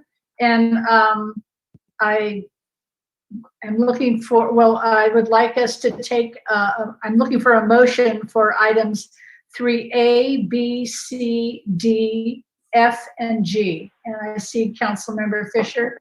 Yeah, I'll make that motion to go ahead and approve consent calendar items A, B, C, D, F, and G. And Councilmember McDonald. And I will second that, and just give a huge shout out to the volunteers who engage in city activities to make this a better town. There's always a new group. I just love having them. Thanks. Thank you. And with that, we'll have a roll call vote. Barrett, Yes. Barnacle, Yes. Fisher, Yes. Healy, Yes. King, Yes. McDonald, Yes. Posake. Yes. Motion passes unanimously. Thank you. Now I would like to get a motion on item 3E. Do I see any hands? Yes, Councilmember McDonald. I would like to motion that we move forward, item 3E. Thank you. And Councilmember Fisher. I'll second that motion. Thank you. And with that, Vice Mayor Barnacle will be recusing. So we have a roll call vote, please. Barrett, Yes. Fisher, Yes. Healy, Yes. King, Yes. McDonald, Yes. Posake. Yes. Motion passes unanimously with Vice Mayor Barnacle recused. Thank you. Can I get a motion for item 3H? Councilmember Fisher? I move we approve consent calendar item number 3H, please. Thank you. And Councilmember McDonald? A second to that motion. Thank you. Can we have a roll call vote? Barrett, Yes. Barnacle, Yes. Fisher, Yes. Healy, Yes. Posake. Yes. Motion passes unanimously with Councilmember King recused. Thank you very much. And now we're on to new business, and this is discuss, provide direction regarding extension of suspension of specified fiscal year 2022 annual consumer price index fee increases scheduled for July 1st. And we will start this off with our finance manager or director, Corey Garbarolio. Thank you, Mayor Barrett and council members. The item before you this evening is seeking discussion and direction regarding water and wastewater annual CPI increases that are scheduled to go into place automatically on July 1st, absent any additional action by City Council. This is the third staff report regarding utility rate CPI suspensions over the last 12 months. We originally brought this item before you at the beginning of the pandemic to ease the burden of increased costs on the community during these challenging times, and to provide immediate financial assistance through means of a suspension of all fee increases. The council did approve that suspension through December of 2020. We then returned to council last December seeking additional direction regarding CPI rate adjustments for the remaining months of fiscal year 21 through June 30. The council again approved a suspension of the annual CPI increases for water and wastewater through the remaining months of the year, so that's through June 30th. Given there are many still facing financial challenges due to the ongoing pandemic, we are before you this evening for additional discussion and direction for the increases that would go into place this coming July 1st. We have done some analysis on potential customer impacts based on account status. And the results are that 96%, approximately 96% of the city utility customers continue to make timely payments and have accounts in good standing.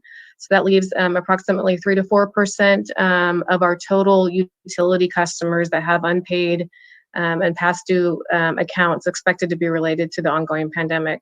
It's hard to know for sure the reasons why accounts are delinquent, but based on comparisons to prior years, it can be assumed that it is related to the pandemic.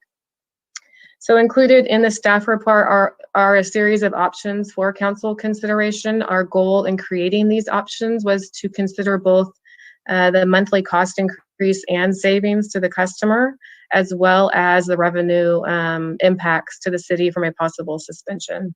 So I'd like to just run through the 4 options that are included in the staff report. As a reminder, in most cases, the monthly utility bills are comprised of both water and wastewater charges, both which escalate annually by CPI, albeit slightly different from one another. All of the options have different impacts to the customer and to city revenues and ultimately the fund reserves. So option 1 before you this evening is an option that would provide a partial suspension of the annual CPI adjustment. The utility bill is comprised of both water and wastewater, as I mentioned. In this option, the water CPI increases would occur on July 1st, and on average, that would increase the customer's bill by about $7 per month. The CPI increase on the wastewater charges would be fully suspended, and that would provide savings of about $6 per month. So we are proposing this hybrid suspension option for 2 main reasons: to provide continued savings to the customer, as well as limiting the impact the suspension would have on the water fund. So the water fund specifically does have reserves. However, the fund is at a level that cannot support additional revenue reductions without delaying projects. And you'll hear more about that as we talk about all of this. So this first option does not impact our water revenues or reserves in a negative way. Option 2, this option would also be a partial suspension of the rate increase and includes a smaller overall increase to the customer. It includes passing through one component of the annual increase, which is very minimal. I see. This would continue to provide savings to the customer of approximately $12 per month.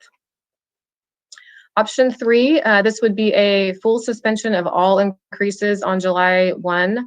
The rates would stay as they currently are and not change. This option provides savings of about $13 per month. And then finally, option 4 would be no suspension of the fee increase at all, and all increases would go into place on July 1st. Reminder, the water and wastewater annual increases are necessary to fund operations and capital infrastructure maintenance and upgrades. Fund balances are expected to be impacted by all options except for option 4. Fund balances are critical to maintain for a variety of reasons, which include ongoing maintenance of the utility system, emergency capital infrastructure, and to maintain our superior credit rating. So as noted in the staff report, the impact to revenues is significant in some cases and is projected to bring those fund reserves below the target levels. For the water fund, this could result in the need to postpone some capital projects and programs.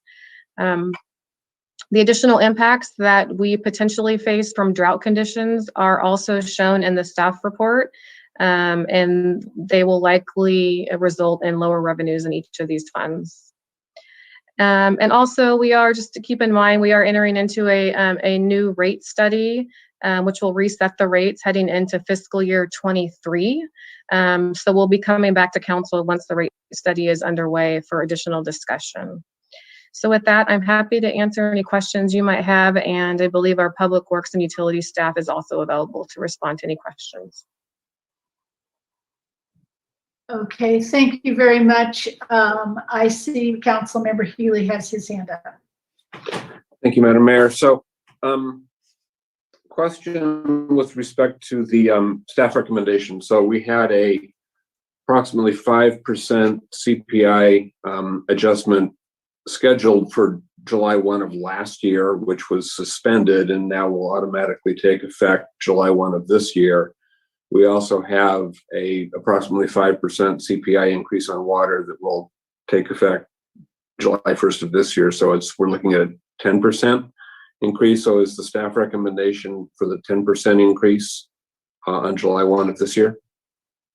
The staff recommendation is roughly for a 5% increase, and that's because we wouldn't be increasing wastewater fees at all. We would only be increasing the water portion. But I was asking on the water side. Yeah, so that would only be a 5% increase on the water side. So, and I had some confusion with the staff report where the word suspend was used, where I think maybe the word cancel might have been more appropriate in some places. So what you're saying is that one of those 5% CPI increases just goes away completely permanently? Yeah, and that's representative in the revenue losses that you see that have increased for the second year.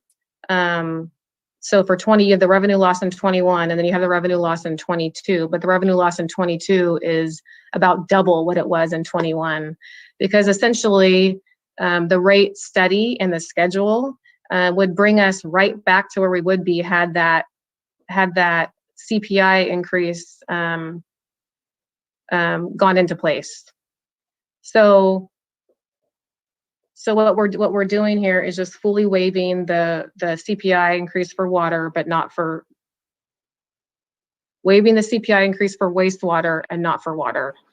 And then my other question in the staff report, it indicated that we may not know for a few more weeks what the allowable uses of the American Rescue Plan dollars are. So I guess one question, I want to do the best we can by our ratepayers, and I'm wondering if we'll know more in 4 weeks than we know today and have more of a comfort level being more aggressive in waiving or canceling some of these CPI increases. And I'm wondering if maybe we should continue this matter to the second meeting in June. Yeah, so we're actually participating in a webinar on Wednesday, so I'm hoping to learn more on what the allowable uses are. Quickly reading through the 200-page document, it appears that that water and wastewater infrastructure is an allowable use.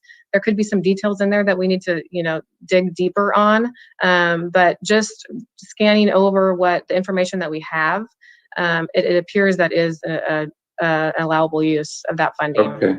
Thank you. And I just one kind of final closing comment. Over the decades that I've been doing this, we've started to transition from purely volumetric rates on water and wastewater towards more of a balance of fixed cost and variable costs, which actually I think better reflects our cost structure. And that's something that we might want to see continue in our next rate study, because part of the challenge that we have is that we're hoping that customers cut back on their water usage this year, and that's going to really hit our revenues more than it's going to help our expenses. So, having a rate structure that really reflects our actual be looking at going forward. Thank you.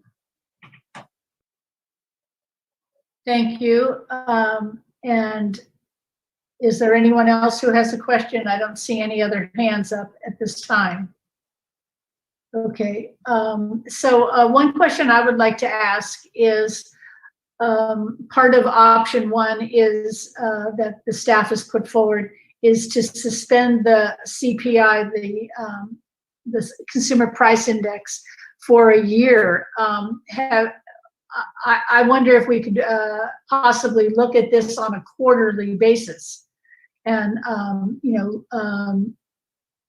be able to be a little bit more flexible in terms of what we're seeing as the impacts to our revenue and our reserves for actually taking care of our infrastructure.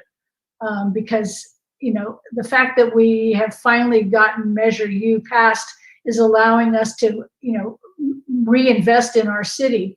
And we don't want to put ourselves in a position where we're, using those dollars, but we're losing other dollars. That doesn't seem to make sense to me. So I would like to put that on the table for something for us to think about. Not seeing any other questions from the council, I would like to get to public comment. And I will ask our city clerk if she's received any public comment on this item. Madam Mayor, no comments on this item. Okay, thank you. So then I will ask our moderator if we open public comment and see if there's anybody in attendance who would like to speak to this item. Thank you, Mayor. Any members of the public wishing to speak on this item, please raise your hand in Zoom and you will be called on in turn. I'm looking and I see no hands raised, Madam Mayor.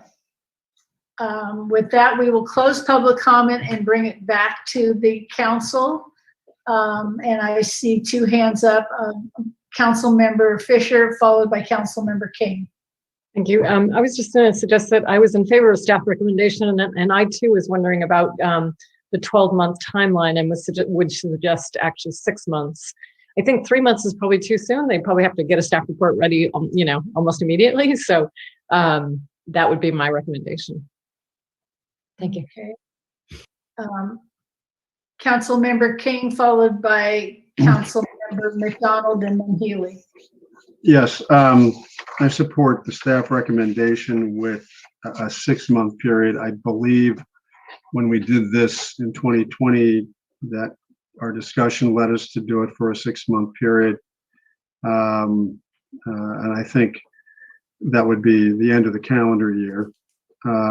Probably give us a better sense of, well, I shouldn't say probably, hopefully will give us a better sense of where the economic hit is to our community, what kind of recovery is happening, and for us to make a more informed decision going forward. It also follows up on the comments about the federal budget coming forward and the state budget coming forward to see if there's any help there.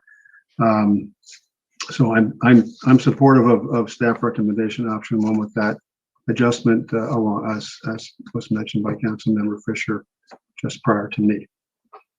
Thank you. Councilmember McDonald, followed by Councilmember Healy. Thank you. Yeah, I'm supportive of completely eliminating the last year's increases that we didn't put in place and going with option one for this year's increases.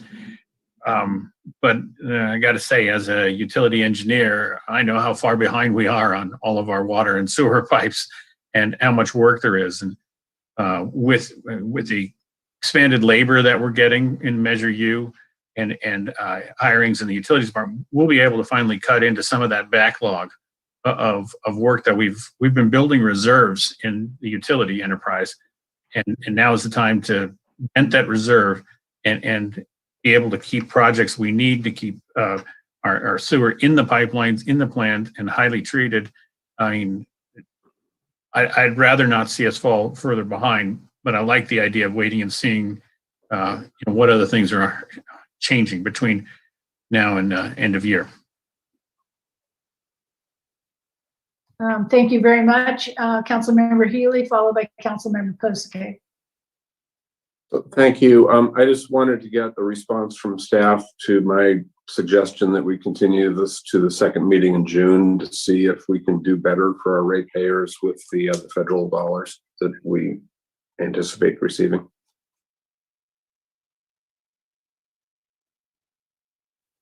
I'm thinking about timing here. So that would be fine. Just one thing to keep in mind is that we typically have to notice how our rates are changing 30 days in advance. So while our rates typically change on July 1st, if you back up 30 days, that would typically be noticed, in early June. So that would just push out any changes to the rates, into August. Thank you. Mm-hmm.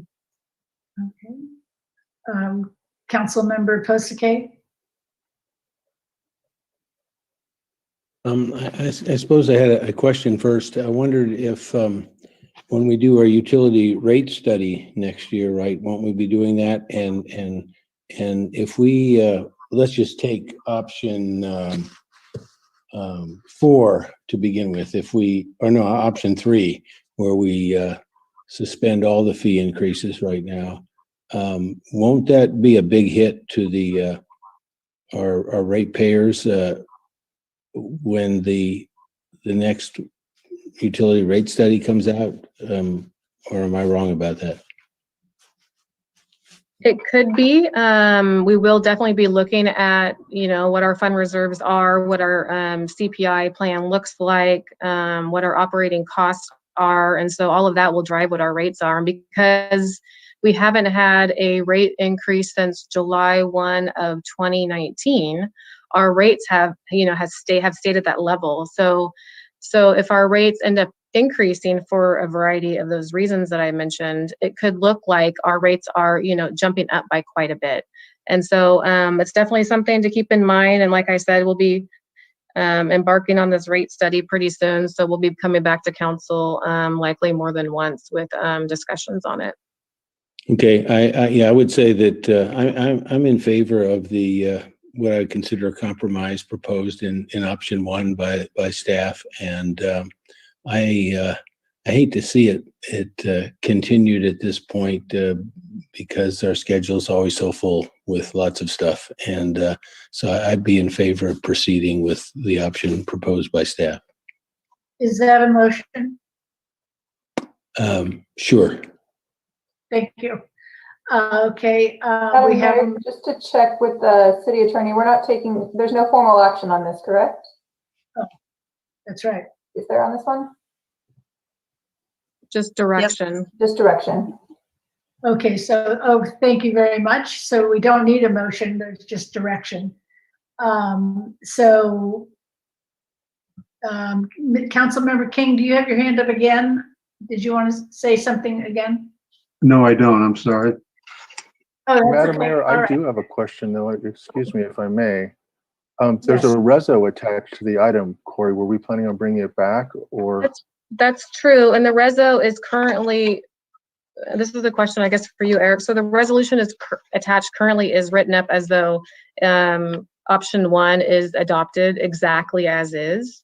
So if that's changed to only suspend the CPI for 6 months. Can we adjust that now, or does it need to come back? As long as we can do it clearly consistent with the council's intent, it's a question of whether we have enough clear direction to reflect that. And I have the item up. Let's see. It's item 3. City managers hereby authorized to suspend the CPI increase schedule to take effect on July 1st, 2021 for wastewater utility fees, and that otherwise would take effect for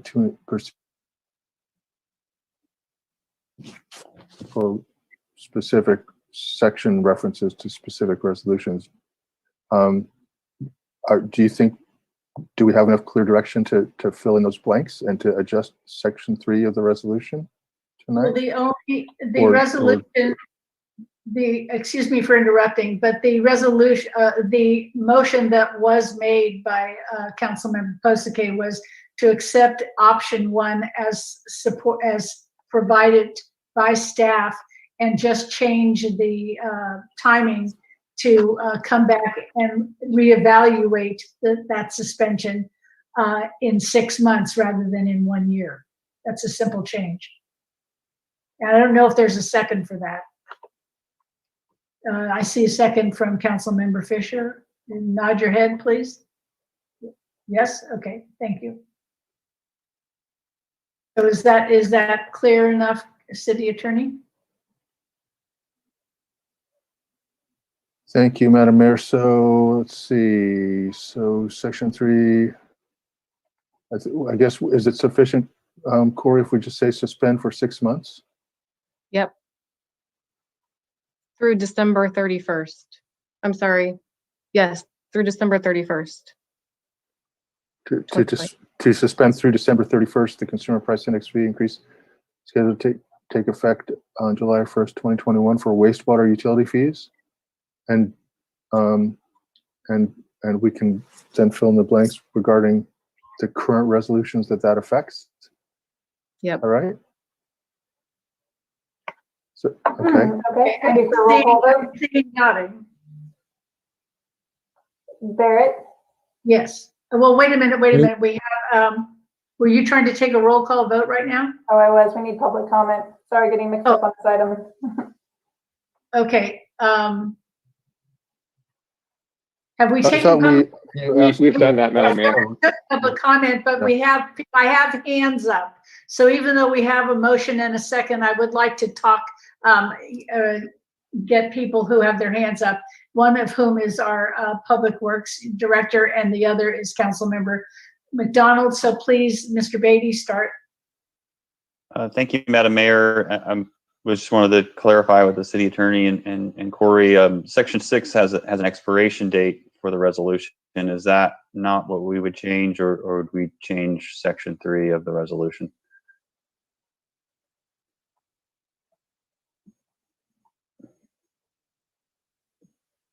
Eric, it was a question for you, I guess. So section 3 refers to basically suspending an increase for 6 months that would start on July 1st.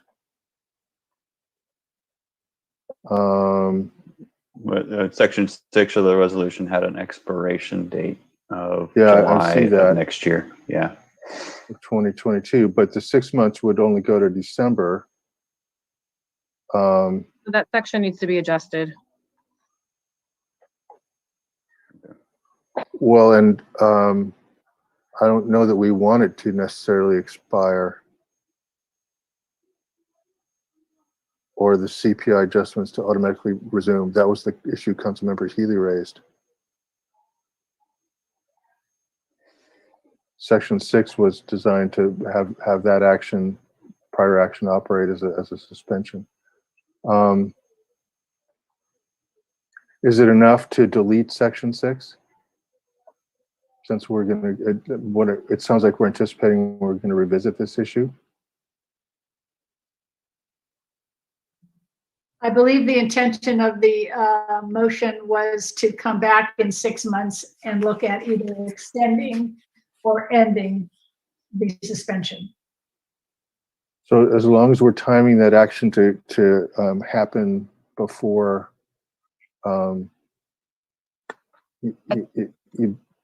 Eric, I think we can leave the reso as is, that section. And if we're coming back in 6 months, depending on what the council's action is at that time, we will either end it or we'll extend it for that year, right? Another 6 months.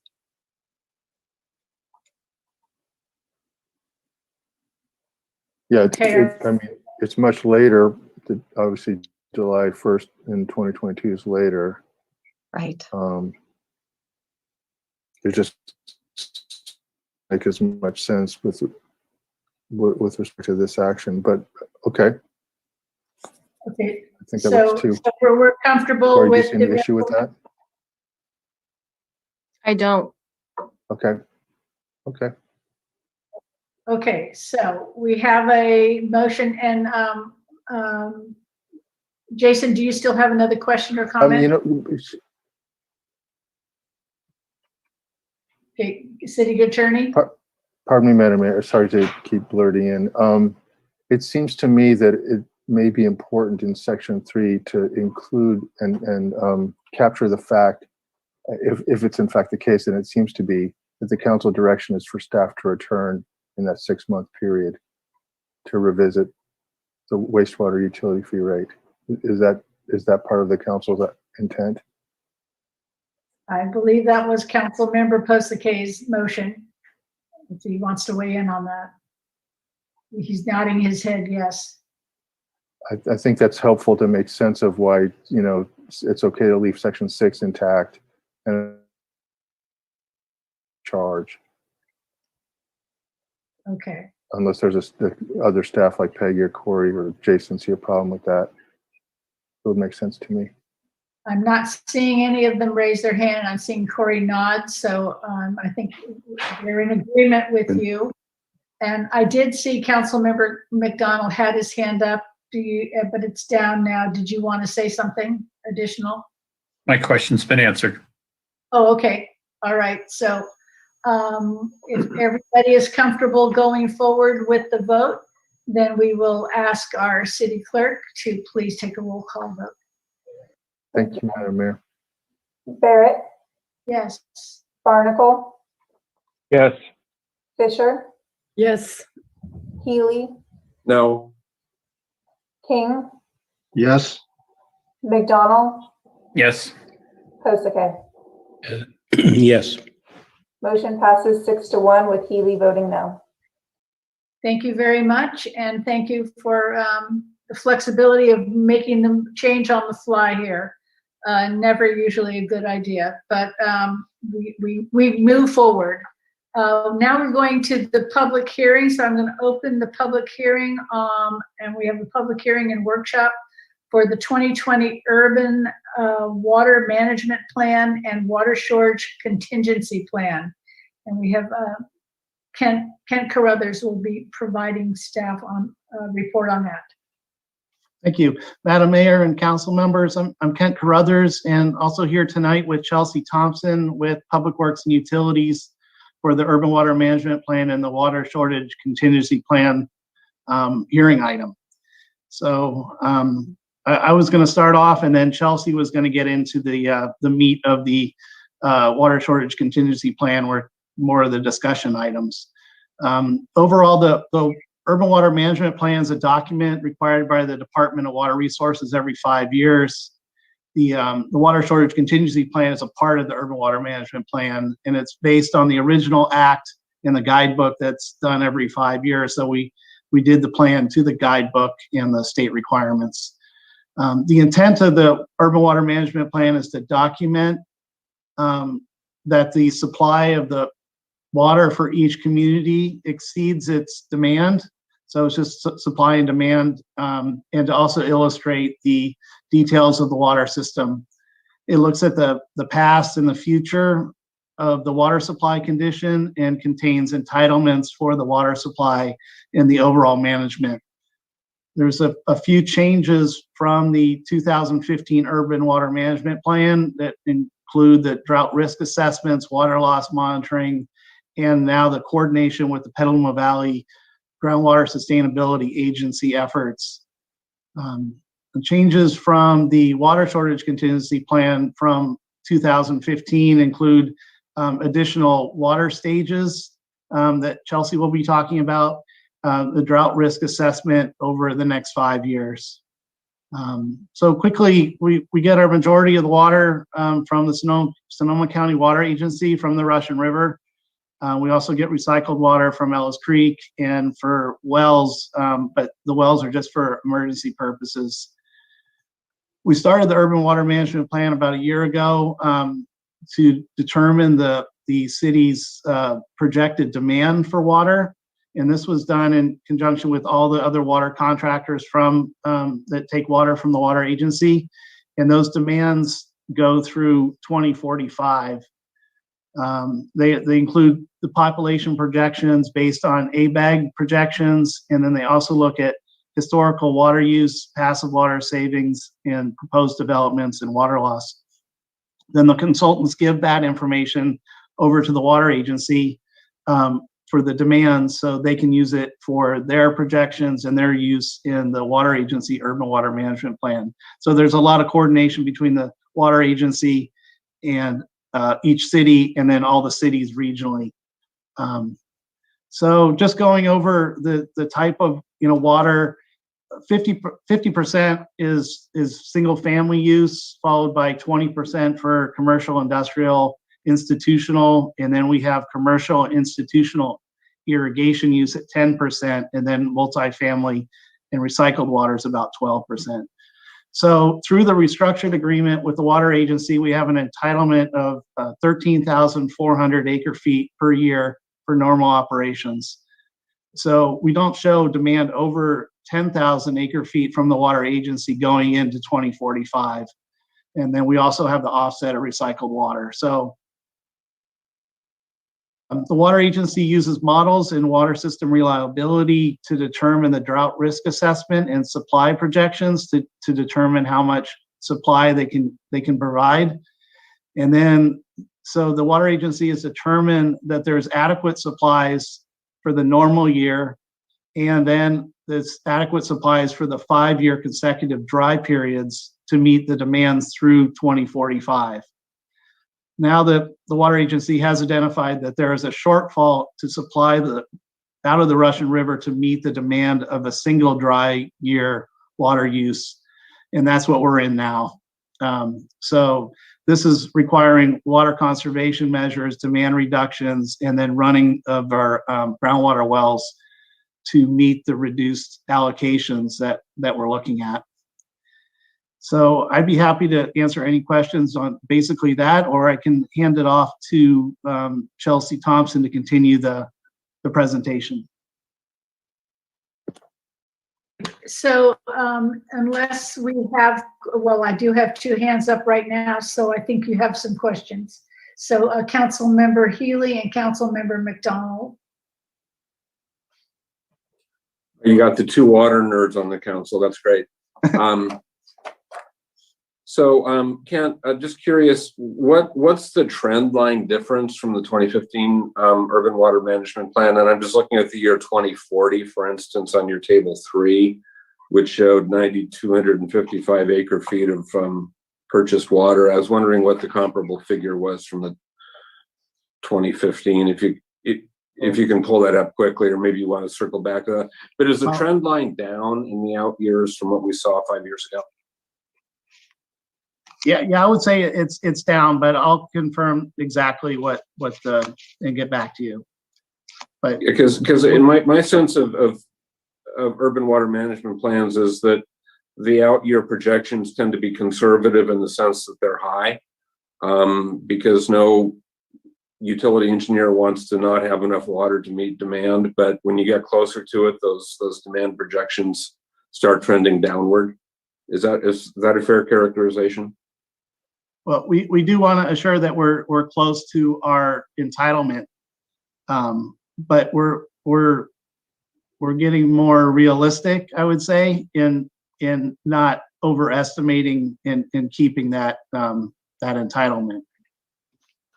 So looking at 2020 actual compared to 2025, it projects a 1,000 acre foot increase over that 5 years. I would be surprised if it goes up at all, quite frankly. So I'll see what it was in 2015 for that projection. Okay, thank you. I actually have it right here. So the 2040 projection from the 2015 urban water management for total potable was 9,623 acre feet, which is. So it's only come down 400. Yeah. Okay, thank you.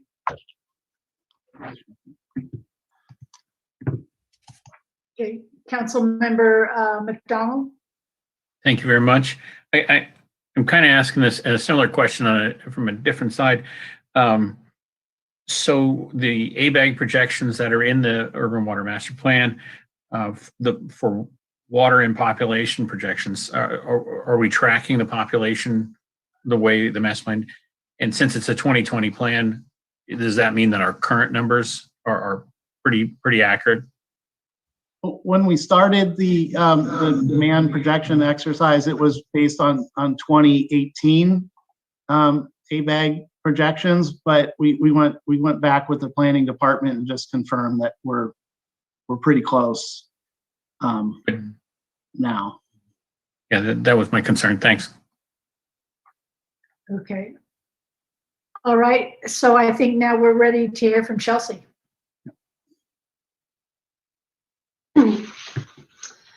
So I'll complete the last few sections of the urban water management plan before I move on to the water shortage contingency plan.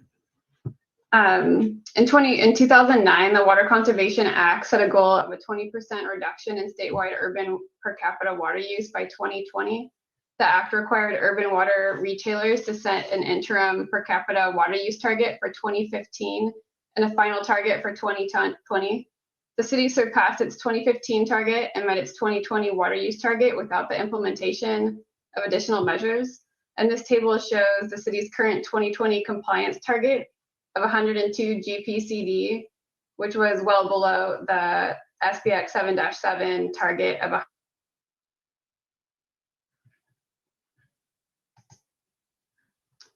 the Urban Water Management Plan has a chapter that provides an overview of the city's water conservation program and other measures that promote water conservation and reduce demand on water. I won't read them all to save us some time tonight, but the Urban Water Management Plan, this section goes over the following water conservation measures. Energy use information is a new requirement of the Water Shortage Contingency Plan. The Water Code now requires suppliers to include estimated amounts of energy for their water. The reporting of this information was voluntary in the 2015 Urban Water Management Plan. Water energy intensity is the total amount of energy calculated on a whole system basis used to deliver water to the city's customers. In 2019, water service energy intensity was 47.1 kilowatts per acre foot. Recycled water service was 1,312.8 kilowatts per acre foot. Wastewater and treatment service was 1,254 kilowatts per acre foot. And the Water Shortage Contingency Plan is a component of the Urban Water Management Plan and presents how the city plans to act in response to a water shortage condition. The plan is now required to have six water shortage stages compared to the 2015 plan, which just had 4 stages. This plan has been updated to be consistent with the 2018 water conservation legislation requirements, and it can be amended separately from the Water Shortage Contingency Plan from the Urban Water Management Plan update process. These are the components of the Water Shortage Contingency Plan. I won't list them all. Some of them we will be talking about in the next few slides. The Water Shortage Contingency Plan has a couple new components. A new requirement is the water supply reliability analysis that Kent mentioned, that's included in the water shortage or the Urban Water Management Plan. Within the Water Shortage Contingency Plan, this analysis also includes the emergency response planning and seismic risk and mitigation requirement. That's a new requirement. And The annual water supply and demand assessment procedures is a new requirement. We must submit this to DWR annually beginning July 1st of 2022. The reason for the assessment is to forecast the shortage and ensure response actions are triggered in a timely manner. The assessment forecasts water supply conditions out 12 months and quantifies each source of city's water supply compared to demands for current year and one subsequent dry year. The 6 water shortage plan levels and associated percent reduction or percent shortage ranges presented here are the minimum water shortage levels required for the water shortage contingency plan. Stage 1 is a voluntary, and stages 2 through 6 are mandatory stages. Stage 1 represents up to a 10% shortage range, stage 2 up to 20%, stage 3 up to 30%, stage 4 up to 40%, stage 5 up to 50%, and 6 is greater than 50% shortage.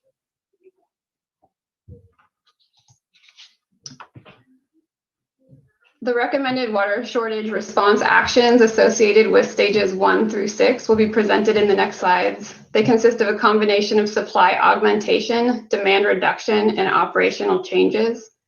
Response actions align with defined water shortage levels, and the city may implement one or a combination of any of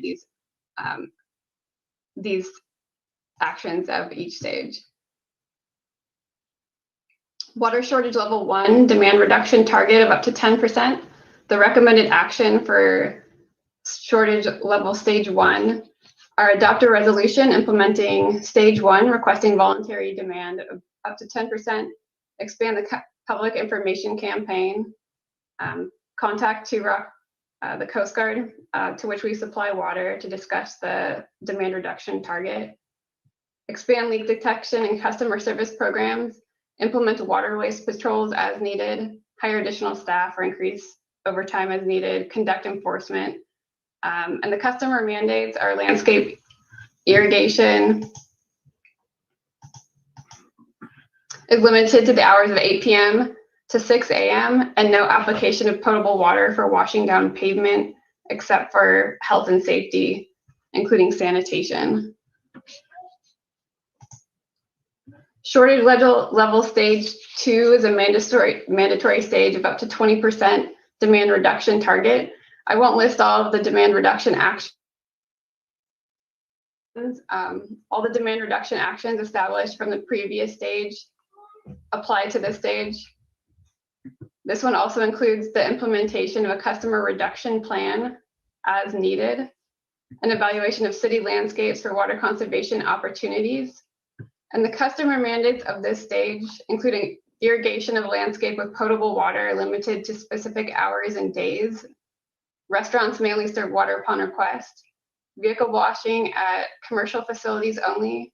Operators of hotels and motels to provide guests the option of choosing to have towels and linens laundered daily. Recycled water must be used for dust control when available. No new hauler accounts permitted to purchase potable water. Pull inactive hydrant meters and accounts. Water meters for construction will be evaluated on a case-by-case basis. Shortage level 3 is a mandatory stage of up to 30% demand reduction target. The recommended stage 3 reduction actions include all the actions established in the previous stages, with the addition of implementing a potential water shortage rate structure as adopted by the city's water rate resolution. The customer mandates at this stage are operating ornamental water fountains and water features prohibited. No landscape irrigation with potable water allowed at parks, golf courses, landscape assessment districts, schools, medians, and frontages. The exceptions include school and park irrigation restricted to playing fields and mature trees only. Golf course landscape irrigation restricted to putting greens. Building new swimming pools and spas prohibited. City Council may implement water demand offset policy for new development. Number of recycled water haulers permitted to use recycled water for purposes other than construction to be determined by city manager. Potable water meters for construction limited for use for compaction and water line hydrostatic testing. Flushing of mains and hydrants may be limited. And the current potable water hauler accounts will be frozen and monitored, and we will not allow potable water hauler customers, new potable water hauler customers to be permitted. Shortage level 4 mandatory demand reduction target of up to 40%. Recommended actions include all actions established in previous stages. Customer mandates are filling or topping off existing swimming pools and spas are prohibited except for public facilities. Moratorium on installation of new landscapes or replanting of existing landscapes that require water. Street sweepers restricted to recycled water for street cleaning. The city may implement a water demand offset policy for new development.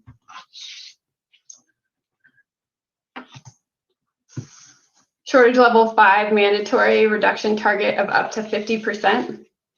Customer mandates at this stage are no landscape irrigation except for food gardens and mature trees. Public irrigation restricted to playing fields and mature trees. Director may eliminate all public irrigation. In the final shortage stage, 6, mandatory. There's a mistake on the slide. It's supposed to be greater than 50% demand reduction target. The customer mandates at this stage is no landscape irrigation allowed. Customer irrigation restricted to playing fields and mature trees only. Director may eliminate all irrigation, all public irrigation, depending on the shortage.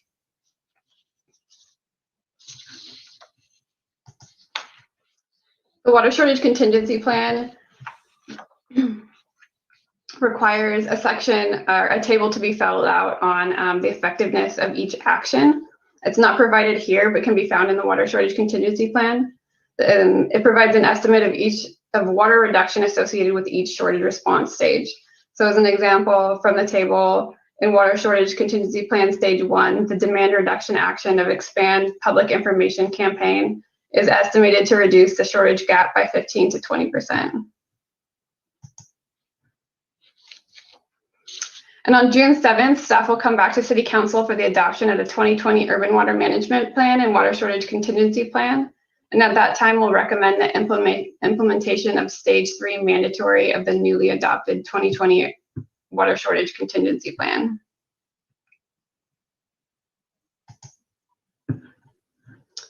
This is the Urban Water Management Plan timeline. We're currently at the public hearing. City Council adoption of both plans is scheduled for June 7th, and both plans must be submitted to DWR by July 1st.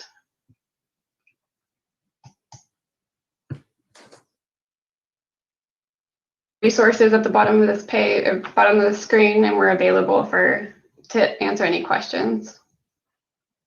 Okay, thank you. I would ask if you could put up slide 23 again. I just, since this is the, is that 23? No, it's stage 3 of the recommended shortage response actions. The 4th bullet in the bottom section is City Council may implement water demand offset policy for new development, offset ratio of 1 to 1, or as determined by the City Council. Can you flesh that out a little bit for what that actually means in terms of new development? Yeah, so the city does not currently have a demand offset policy. This would be something that would need to be developed if it were determined necessary to close the shortage gap. But beginning in stage 3, there is this recommended action that the City Council may implement for new development based on water shortage levels. This policy would aim to mitigate the impact of new development on total water demand within the city's water service area by looking at both on-site and off-site demand offsets. An on-site offset may be achieved by implementing water use efficiency measures, such as installing drought-tolerant landscape and low water use plumbing fixtures, while off-site offsets may be achieved by securing a new water source or another off-site measure that achieves the offset goal of that project. Another form of offset is a fee that may be assessed to sponsor water conservation projects within the city's water service area. for new developments that are unable to meet the offset requirement.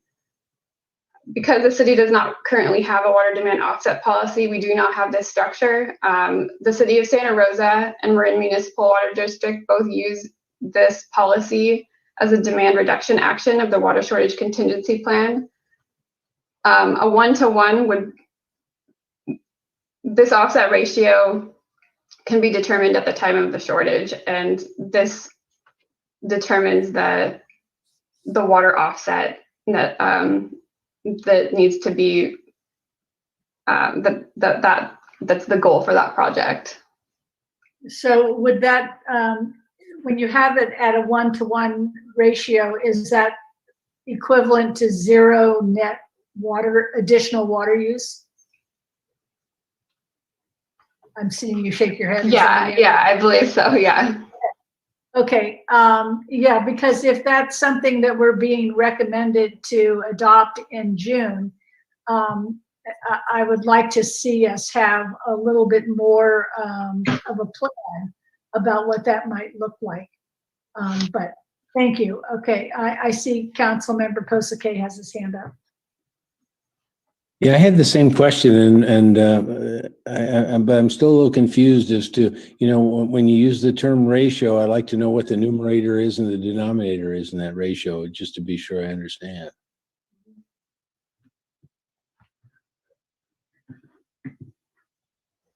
Okay, I can't see everybody's hand up because we're sharing the screen right now. So if we could not share the screen unless people want to ask a question about something.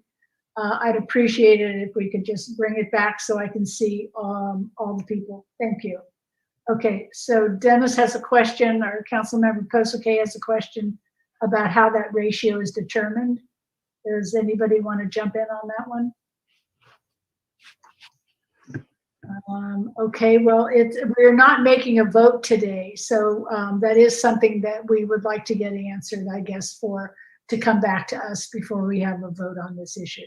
I have one other question, Mayor, which just my experience with this has been that I've gotten several complaints from folks who feel like they've cut their water use massively over the years, and still when they read either the 2015 or the 2020 UWMP, they're fearful that they have to mandatorily reduce their usage by another 20 or 30%. And my only concern and perhaps suggestion is, can we change the verbiage in there somehow? Because all of these folks I referred, I said, if you look at the UWMP, I think you'll feel better. And they all send back that I don't feel any better.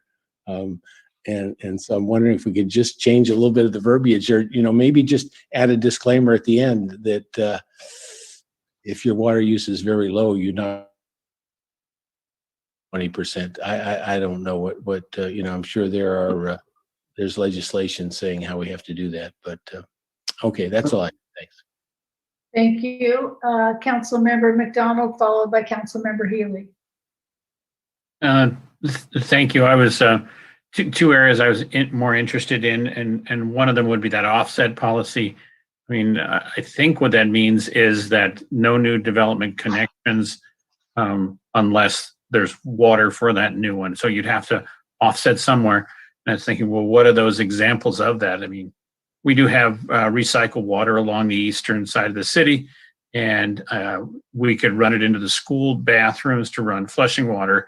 And, it's a capital project, take a long time, but developments usually have a longer lead.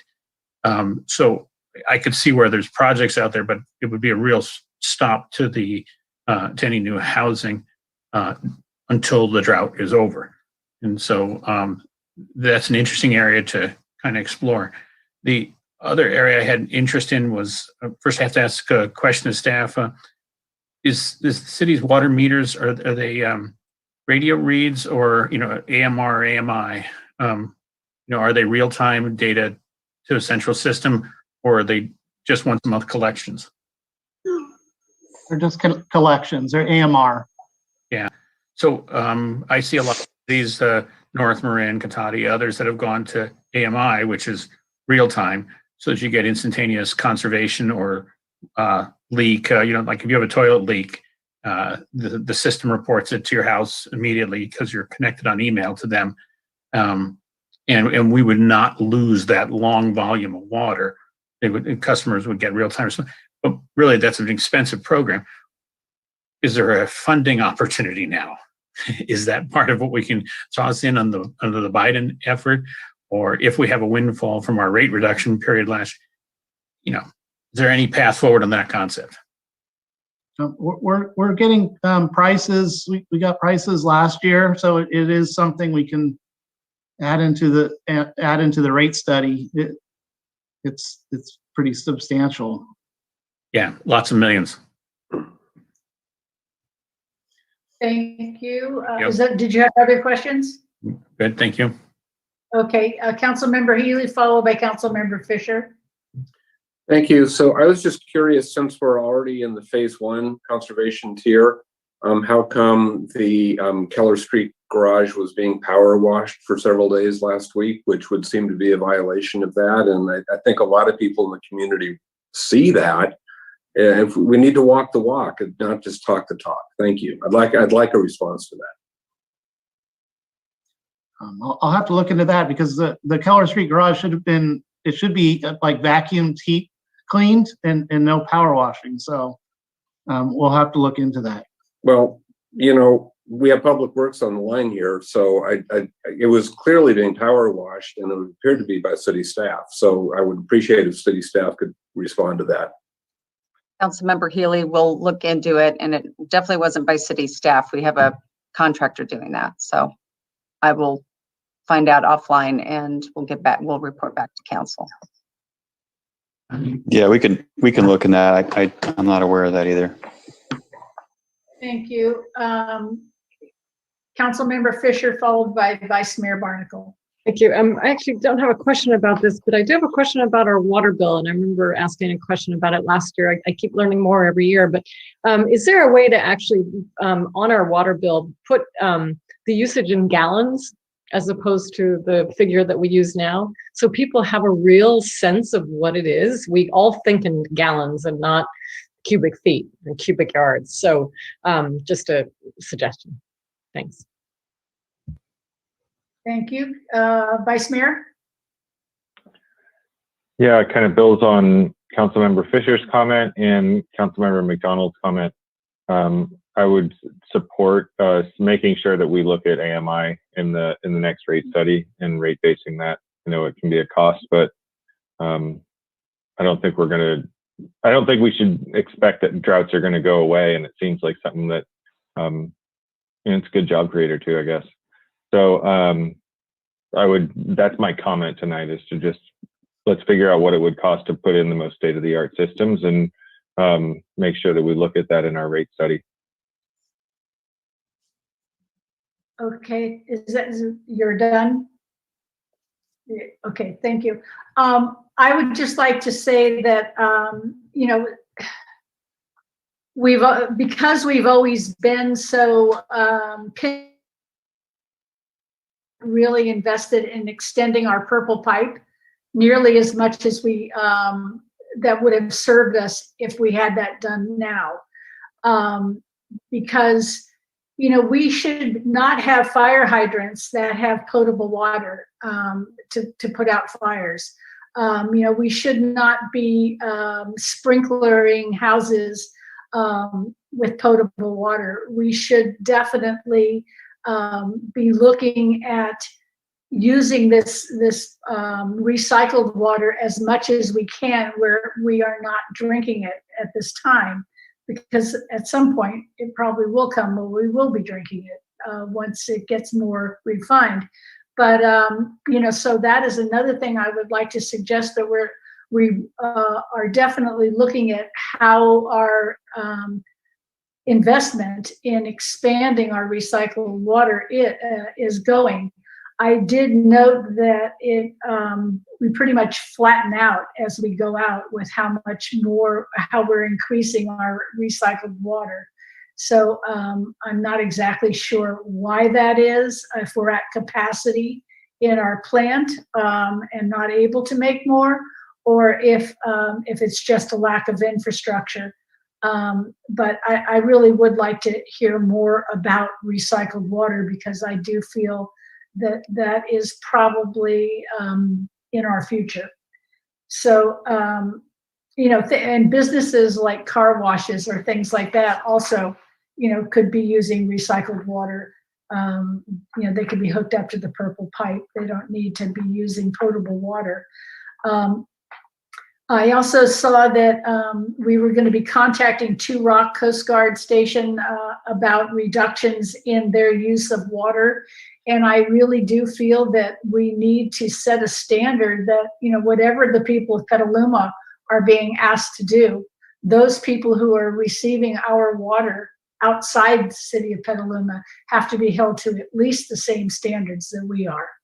And I think that's only a fairness issue, and so I really will be looking for that as well.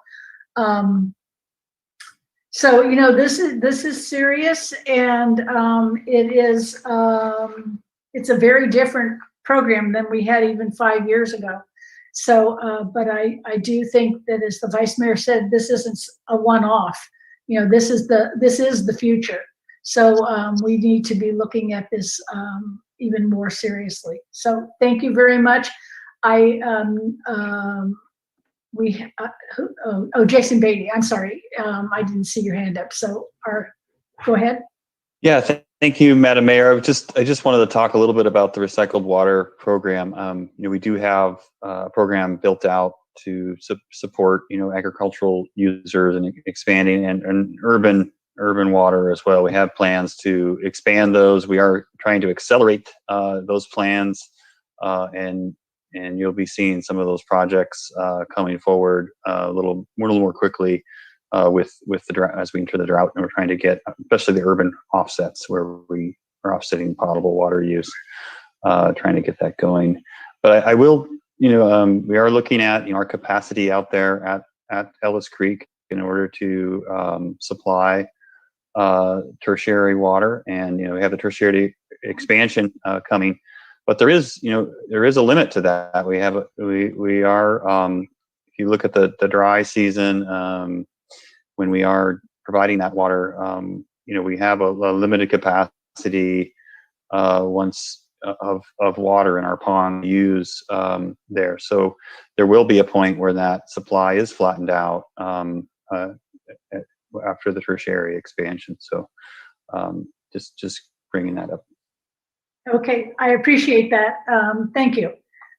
So now this is a public hearing, so we want to open the public comment, and I will ask our city clerk if she has received any comment on this item. Madam Mayor, no comments on this item. Okay, thank you. Now I'll ask our moderator to see if there's anyone in attendance who would like to speak to this item. Public comment. Thank you, Madam Mayor. I can already see that people are getting used to this and raising their hands in advance. So any other members of the public that wish to speak on this item, please raise your hand and you'll be called on in turn. Our first two speakers are Ben P., followed by John Shribs. And Ben, you may unmute yourself and begin your comments. Yeah, good evening again. A couple comments. So very helpful to have the water energy intensity information. Everyone listening, if it wasn't clear, we're talking about less than 50 kilowatt hours per acre foot for regular water. That number jumps up above 1,200 for wastewater and even higher for recycled water. So that's a massive energy intensity for recycled water, which is a scarce resource that we were just talking about expanding. So I certainly hope the costs of that energy is properly allocated to those users, so we're not cross-subsidizing the wrong groups of people, and also focusing our efforts on the most cost-effective projects. I will say, looking at the long term, we need to diversify our water supply. If you look at Chapter 6 of the plan, there's basically two sources. There's the Russian River and there's groundwater. There is a single sentence dedicated to stormwater. That is something we need to seriously invest in is capturing and diverting stormwater. We have 2 seasons now in this new climate era. We have atmospheric flood season and we have long-lasting drought season. And so we need to think holistically about that. And we need to take that single sentence about stormwater and we need to turn that into an entire chapter on the projects that we'll be doing 10, 20 years from now to keep this resource for us. Moving on to the second very realistic supply of water, long-term supply of water for our community, and that's desalinated water. Like we have the flooding problem that can be a source of scarce water, we also have sea level rise. And recognizing that we're already at an energy intensity above 1,000 for our recycled water, let's now bring in some data about desalinated water. One of the main reasons desalination projects have not moved forward is because of their energy intensity. A recent study indicated that straight seawater, as salty as you can get it, has an energy intensity of about 4,000, maybe 5,000. So we're not that far off from our current recycled water. And some recent projects in Southern California dealing with brackish water were closer to 500, which is actually lower than our current energy intensity of our water treatment facility. Thank you. Thank you, Ben. Next speaker is John Shribs, followed by Beverly Alexander. John, you may unmute and begin your comments. Thank you. I'm also on the Groundwater Sustainability Advisory Committee, working on that area, and that brings up a few concerns about how much groundwater we actually have in current use, and we may need to expand that in the future. We need to be thinking about that along everything else, along with all the other water controversies that are happening now. I was at a meeting today with Daily Acts, and they are prepared to be very helpful to get the word out and get some education and some practice hands-on education going in the city. And we really need to tap into an education program. If we're going to stage 3, and I'm really happy to see stage 3 happening right bypass stage 2, go right to stage 3, and we may need to get more severe. If we get 2 or even 3 years like this year, we're going to be even in deeper, I shouldn't say deeper water, which is like deeper air in this water. So we'll be in real trouble if we have 2 or 3 years like this year with this continuing. So we need a lot more education, using of gray water out there. And then in your verbiage out there, in your various stages, you had comments around trees in the landscape. And I'm also part of the tree advisory, and know that trees need to be watered differently than people are used to watering their lawns. You need to frost frequently, more slowly, and deeper. And so you need to use different techniques to water the trees, and we need to focus in on education around, if you're going to do landscape watering, how to landscape water it, what to water, where to water, and what techniques to use. That's an education program we need to establish around how do you keep your trees safe while we're saving water. So an education program is really needed, and we need to start that soon, because if you're going to hit people up in the next month and say, oh, we're going to jump into stage 3, and all of a sudden some mandatory water downs, then everyone needs to know that we're all going to be contributing together, and there needs to be some way of reaching out to the folks that haven't saved their water historically. So if there's water users out there that have not reduced their 20 or 30% already, that are still, then they need to be focused in on or directly attention to by making a phone call or having Daily Acts walk up the door and knock on them and says, hey, can we help you save water? Whatever it takes. We're going to have to do a multi-stage program here, because we're going to be in deep trouble here in a couple of years, I think, following what's happening in climate change and what we're seeing down the future here. So education and around gray water and usages and around trees in the landscape, along with everything else that you guys are doing. I think we're going in the right direction, and I really support moving that stage 3 as soon as possible. Thank you for your time. Thank you for those comments, John. Next speaker is Beverly Alexander, followed by Blake Hooper. Beverly, you may unmute and begin your comments. I thank you for looking ahead at our use of water, and I certainly concur with what John Shrib said and the different solutions he proposed. I wanted to mention some other ideas. One is to make it fairly easy to establish shower to landscape water use. So that's that much less that we would need to water our trees and other plants. Another is to make breaks in the planter strips so that when we do have any rain, the water can be diverted into the planter strips. Another one would be to subsidize rain barrel systems. During storms, a tremendous amount of water is coming off our roofs and just either going into the ground or going, which isn't so bad, but often going into the storm drains.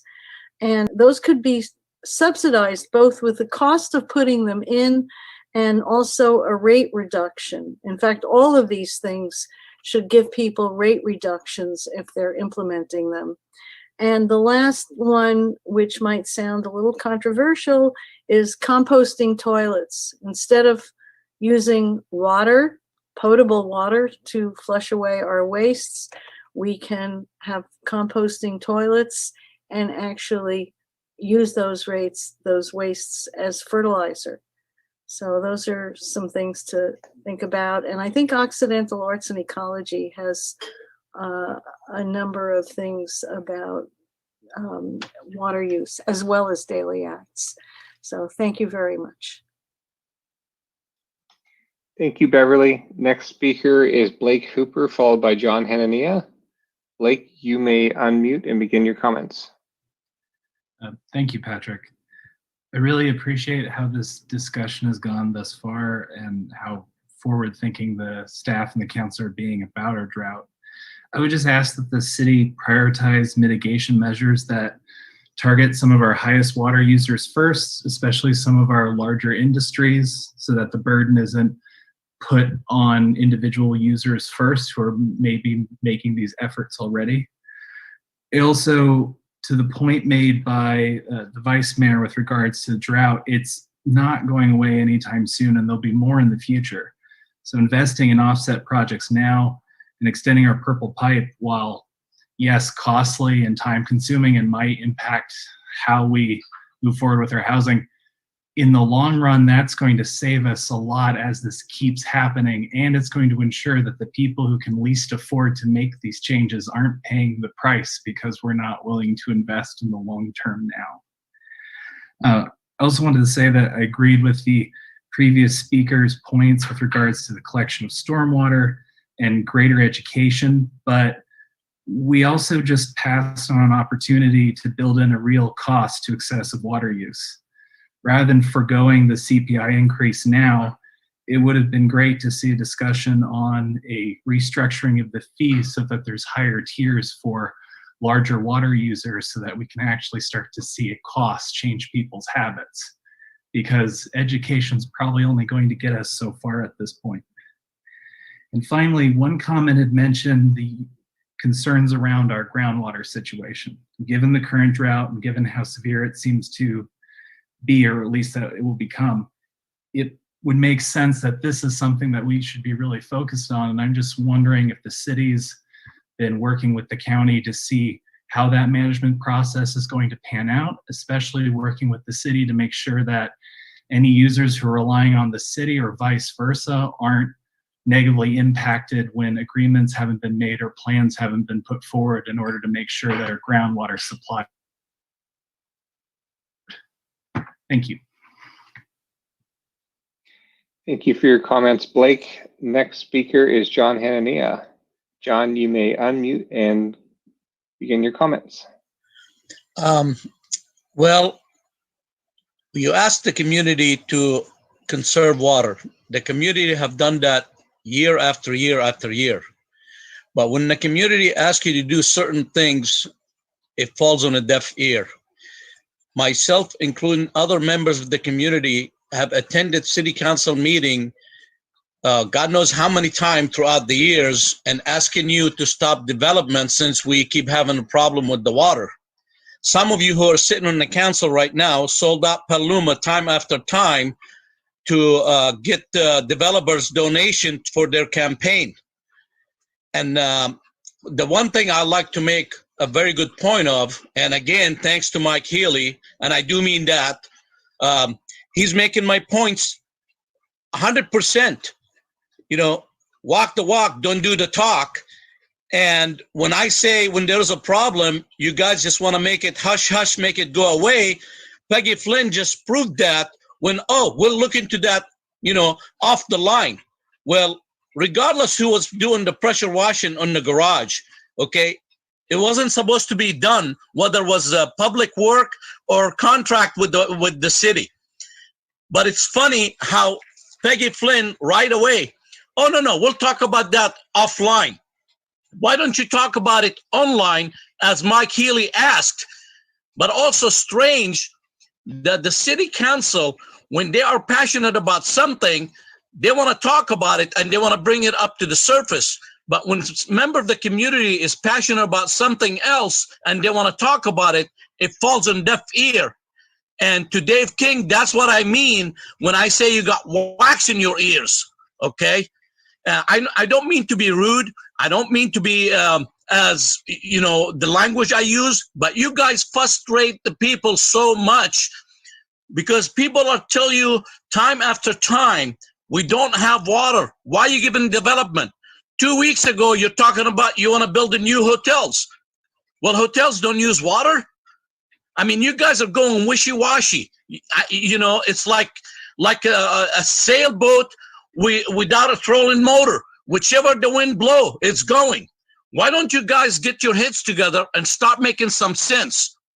And how do you know people who are using a lot of water right now that they don't have a lot of people living in their household that they didn't have a year ago or 2 years ago because a lot of people lost their homes? Have anybody thought of that?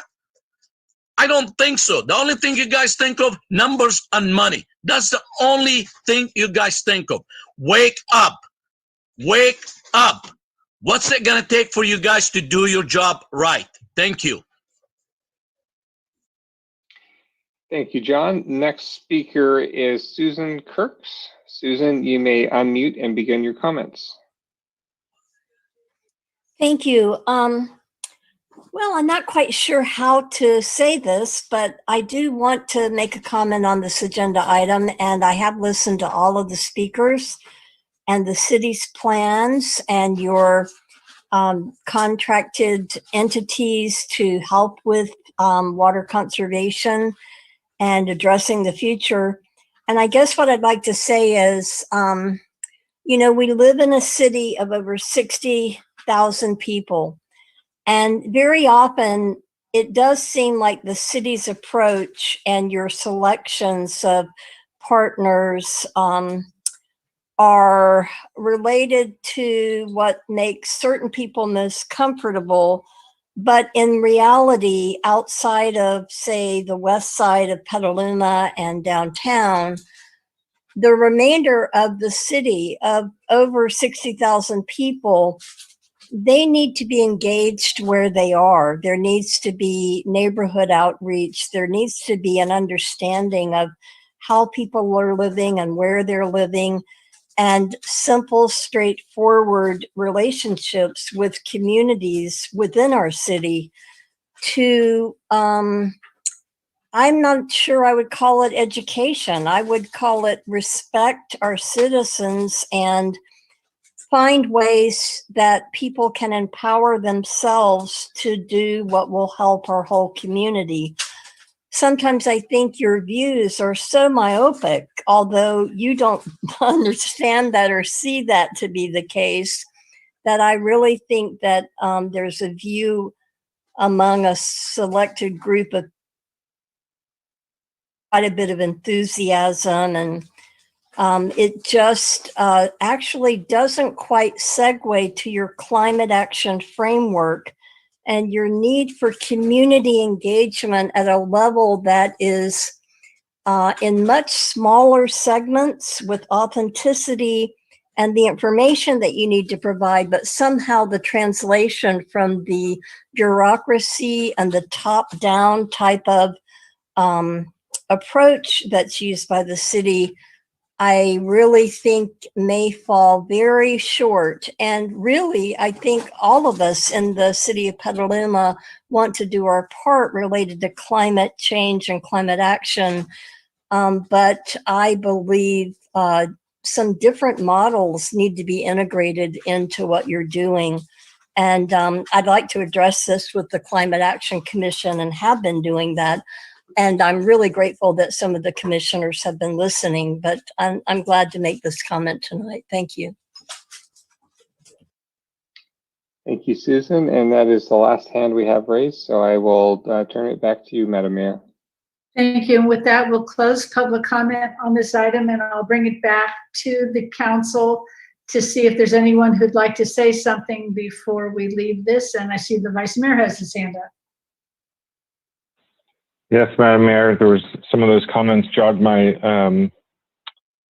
some ideas on my hand for me. The prior speaker talking about new ways of outreach. I've mentioned a possibility of a community-led postcard campaign.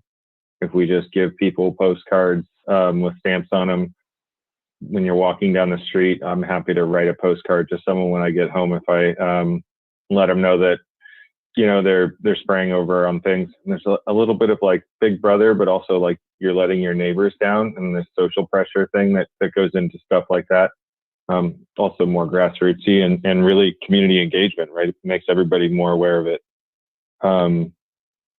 Text banking to high users is a good way to reach people sometimes. BayRen are we participating in the BayRen on-bill financing program, or have we looked into that?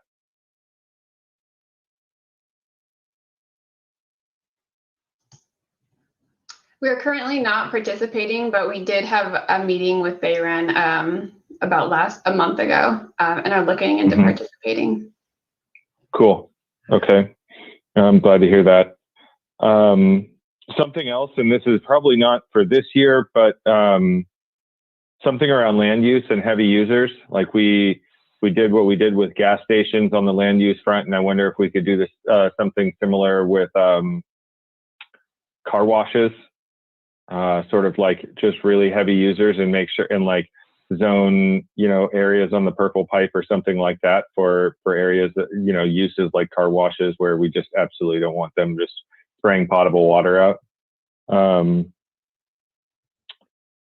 Definitely want to add second to the stormwater and capturing stormwater. And then the final thing is apartments use a lot less water than single family homes. And I think it's just good for all of us up here on the council. Like, we're a really suburban city, and like just suburban homes just use a lot more resources. And when we think about the projects that are coming forward before us and things like that, I know staff's done a good job of steering away from that. But I wonder, I don't know if we can do anything about in the building code, but you know, prohibiting outside faucets or things like that, you know, that just basically, you know, really searingly cut off, you know, outside water usage at residents. I don't know exactly, but feels like there's some policy solutions that could help us further flatline water use in the city. Thank you. Councilmember McDonald, followed by Councilmember Healy, followed by Councilmember King. Yeah, I think there's a popcorn popper full of good ideas for where we can proceed on this. Some avenues are cut off to us, like the tier rate structure is like the last drought's idea. It's now more or less illegal to set up tier structure payment basis. But we do have enough data in our bills. I mean, we know what our winter use is because that's what our sewer bill is. And if city calculates winter to summer usage and either color codes or, you know, puts a goal got a reduced ratio winter to summer and some opposite of gold star on those who have the highest winter to summer. It's messaging to people that that's you we're talking to who needs to conserve. So we have data. We should be able to make data-driven messaging from that. That part of what John Tribbs was making sense in that area. And then Bev brought up the planter strips. Well, that standard design, as anybody who sat on the planning commission knows, or all new development, is they have their stormwater LIDs to push low impact development, push all water the first storm, plus all trash that might go into rivers, into basins for recharge. And so that, that's standard feature on new development. When we look at street rehab and we look at complete street standards, or what the EPA calls green streets, we need to put more of those into our existing infrastructure and capture. Trouble is, a lot of the existing infrastructure doesn't lend itself to that kind of activity. I do understand John's point about issuing new water permits when we're so low. And I think that's something that gets addressed in the general plan. There's a water element in that. We need to make sure we have a continuity between all the parts of our general plan and have a good idea how we're going to go as a city. So I'm excited about our general plan committee, and they're hitting that water element soon. Thanks. Thank you, Councilmember Healy. Thank you. So we know that we're committed to or obligated to reduce our take of Russian River water by 20% for the 4-month period beginning July 1. We've been told that we can cover about 7% of that, 20% with our well system that we keep in reserve, which means we're really looking at asking customers in town to reduce by 13% over that 4-month period. And so staff doesn't need to respond to this tonight, but when it comes back on June 7th, I guess it's not clear to me why stage 2 would not be sufficient to hit that 13% as opposed to jumping straight to stage 3. I'd really like to see some analysis on that when that comes back. Thank you. Thank you, Councilmember King. Thank you. Just in commenting, a lot of information, and I appreciate the staff report. This is a very complex and involved issue. City's done a lot over the years, including the expansion of Purple Pipe that the mayor mentioned. But a couple of comments I'd want to make.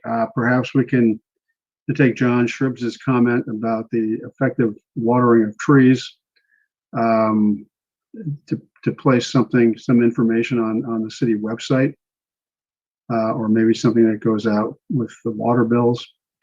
That can inform people. I don't know how many people still get paper bills, but I know on my electronic bill, there's always occasionally some information that I look at. But I think that's an idea. And in terms of, to follow up Councilmember McDonald's comment about, I don't know what exactly it was about popcorn full. There's a ton of ideas about conservation that are out there, and probably not too many bad ones, really.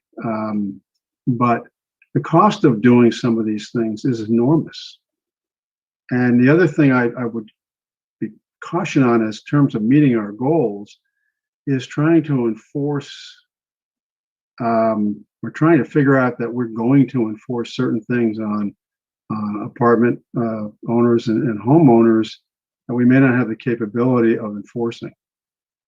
So I think what I would look to is education and information out there, because this city since 2013 has reduced its water use by 18%.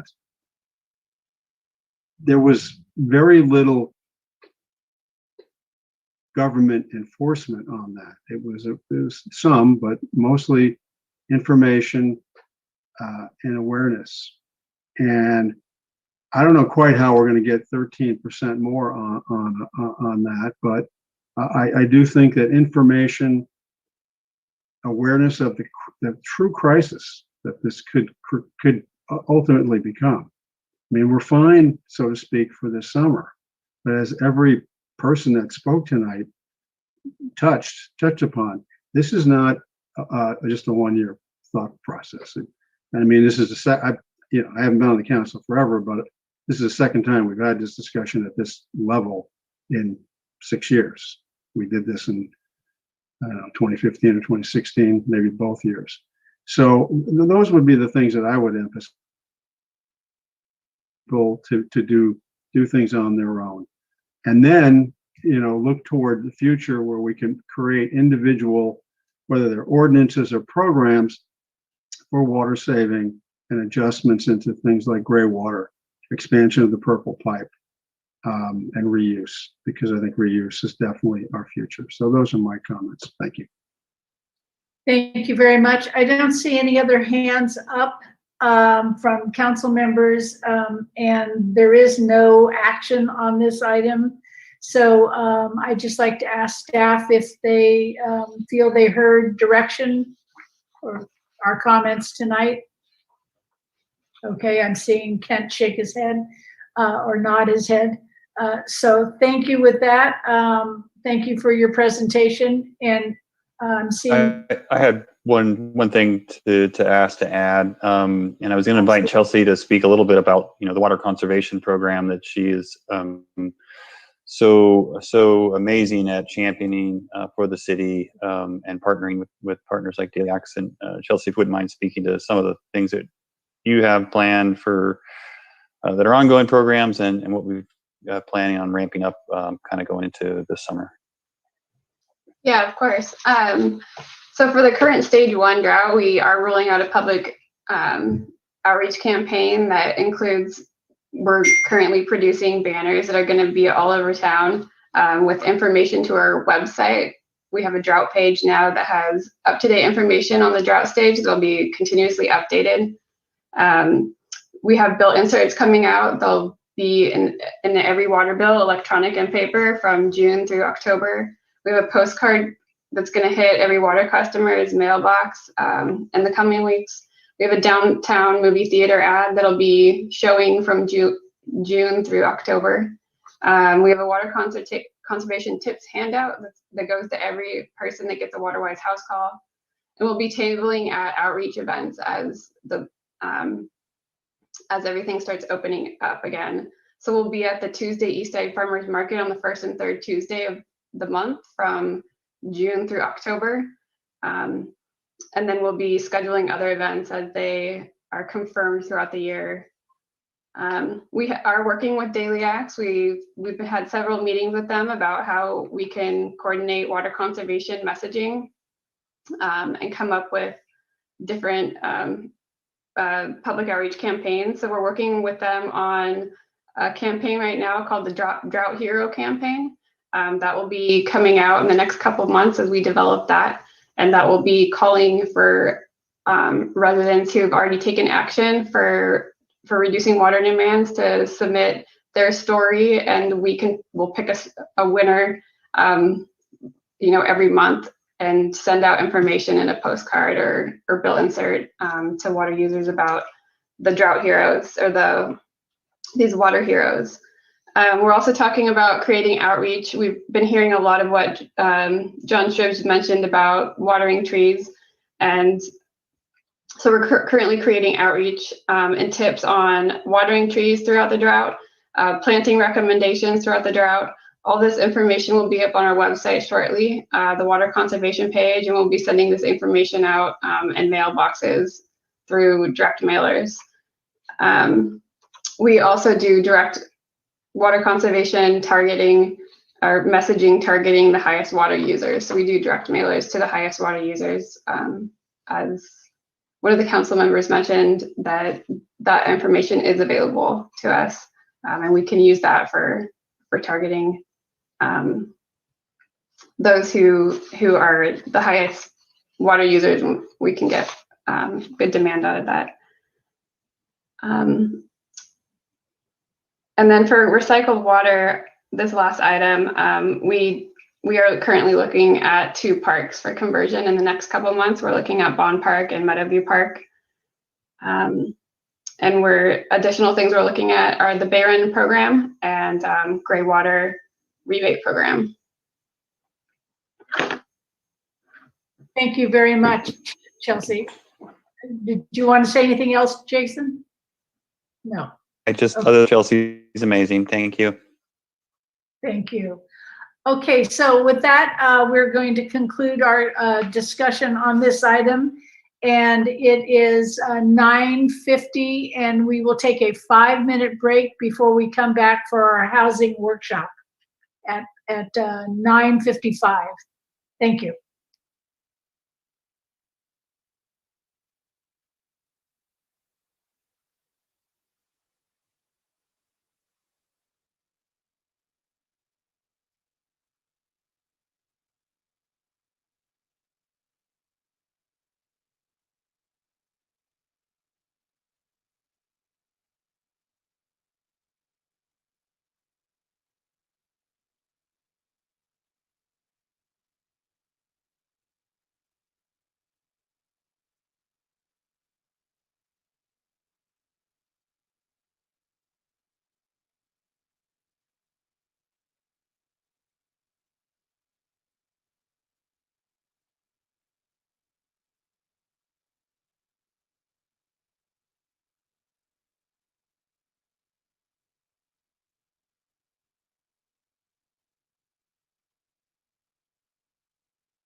Okay, thank you. Welcome back, everybody. And we are going to go on to item 6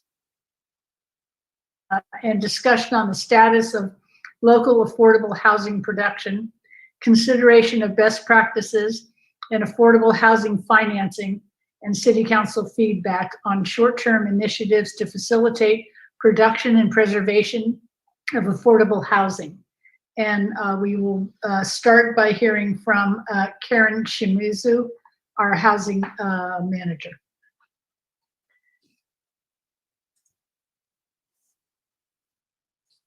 There we go. Good morning, good evening, Mayor and council members, staff, and community members. Madam Mayor, I'd like to check in with you. I know we had talked about the flow of the workshop this evening, and due to the time of the evening, I would like to suggest that we go ahead and shorten the part of presentation number 1. And then instead of having council questions at that point, roll right into the second section, and then we can have council questions after that to expedite the flow of the meeting this evening. Thank you. I think that is a good idea. And if any questions come up, council can just ask them during the times that you have set aside for that. Okay, great. Thank you. With that, I will go ahead and get started. So our workshop this evening, thank you very much for allowing us to modify the schedule. We want to make sure we do have some experts available to work with us this evening that will be presenting in the area of housing development as well as housing policy. So this evening, I will be touching lightly on some of the research and best practices that we learned from other jurisdictions. And then we will be rolling into feasibility. We will have Dina Belzer of Strategic Economics, who is the founder and president of Strategic Economics. She has over 30 years of experience working on economic and real estate issues, ranging in scale from regional growth management to individual development projects. She will be followed by Ali Gaylord, who is the North Bay Real Estate Development Director for Mid-Penn Housing. Ali comes to us this evening with over 25 years of experience in the area of developing affordable housing in the San Francisco Bay Area. She's been focused on complex real estate transaction, master plan developments, and providing residents with safe, affordable housing of high quality. In our third section on housing policy, we will have Veronica Tam. She's the principal of Veronica Tam and Associates and has been working in housing policy field for over 20 years. She's completed more than 100 housing element updates in her career and has worked with jurisdictions ranging from small communities to large metropolitan areas such as Los Angeles and San Diego County. This evening, I had intended to go over some of the different points, but what I'd like to do is refer to, we did highlight the RENA reports in our staff report and talk about where we are with our current status. We also focused on our current housing accomplishments, kind of where we are in our 5th cycle with opportunity sites. This evening, we'll be focusing a little bit more, talking about digging in. You can developers can charge for rent to cover their costs. We highlighted some professions and average incomes. Keep in mind, these are average incomes, but these are essential workers within our community, and most of them fall between the low or very low income range. We also wanted to talk a little bit about the highlights of what we've achieved in affordable housing. And I just here want to highlight that our communities have been built across the city. So we have a lot of diversity in our, wait a minute, I'm getting a text. Are you guys seeing this? Okay. Okay. Anyway, I will make that slide available for you to look at later or post it on the website for you. I'm sorry to interrupt. I think maybe, can you just share your presentation in presentation mode or bigger? We're seeing your notes and everything, so it makes the slide small. There you go. Thank you. All right. Thanks. Sorry, I was getting text messages, but here we're taking a look at just going to touch lightly on the research of best practices. It was brought to our attention there were 28 jurisdictions that had met 50% of their required RENA numbers. Took that list of 28. We did interviews with six jurisdictions that most closely represented, Petaluma or had areas we could relate to. We did interviews with the community development directors and housing managers within those communities. So I do have quite a bit of data on this, but I want to make sure that we have the ability to really dig in and to hear from our experts in the field on this. But these are the 6 different jurisdictions we talked to. We asked them about their inclusionary housing ordinance, their development standards, and funding sources as key levers as to how they were, how it was supporting them in meeting their housing goals. If you take a look, the Foster City had a 20% inclusionary housing ordinance, but they also, developers had the ability to reduce that to 15% if they increased their very low and low income units. Rohnert Park, 15% inclusionary housing, but they negotiated with developers for off-site development for some of their larger developments that were happening.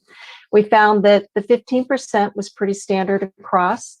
I do want to highlight that in the city of Laguna Niguel, they have a 15% inclusionary housing ordinance, but they focused on 10% very low and 5% low. They're having troubles meeting their moderate income units, but that was a policy decision they made to really make sure that they have those very low and low income units. In regard to development standards across the board, several of those communities were meeting their RENA requirements because they had long-range, large specific plan areas that they had, put into effect, 10, 12 to 15 years ago. They also, in Laguna Niguel, when they did that planning, they had a light industrial area, and they specifically zoned it with 50 units to 120 units per acre. How they came up with those numbers was they did some economic studies, and they were looking for the sweet spot of the developers. In regard to funding sources, a lot of them, it was really, they're getting a lot of their units with just the investment of staff time and facilitating, being out there talking with property owners, helping them assemble sites to make development feasible. In most cases, the jurisdictions were accessing other federal and state funding sources to leverage the local money. But in the city of Santa Monica, they actually had a local sales tax of 1% that was passed, and 50% of that goes towards funding affordable housing, and 50% of that goes towards funding schools. And the last jurisdiction, it's small, it's West Hollywood. They're an interesting community, but I thought it was kind of a key point. They actually have a 20% inclusionary housing ordinance, but 80% of their total housing units are rental. They're a very large community, so they too are very focused on very low and low income as a way of recognizing that the majority of their housing units are rental. They also, as a policy, they fund from their general fund. They put $1 million a year aside for helping with affordable housing development.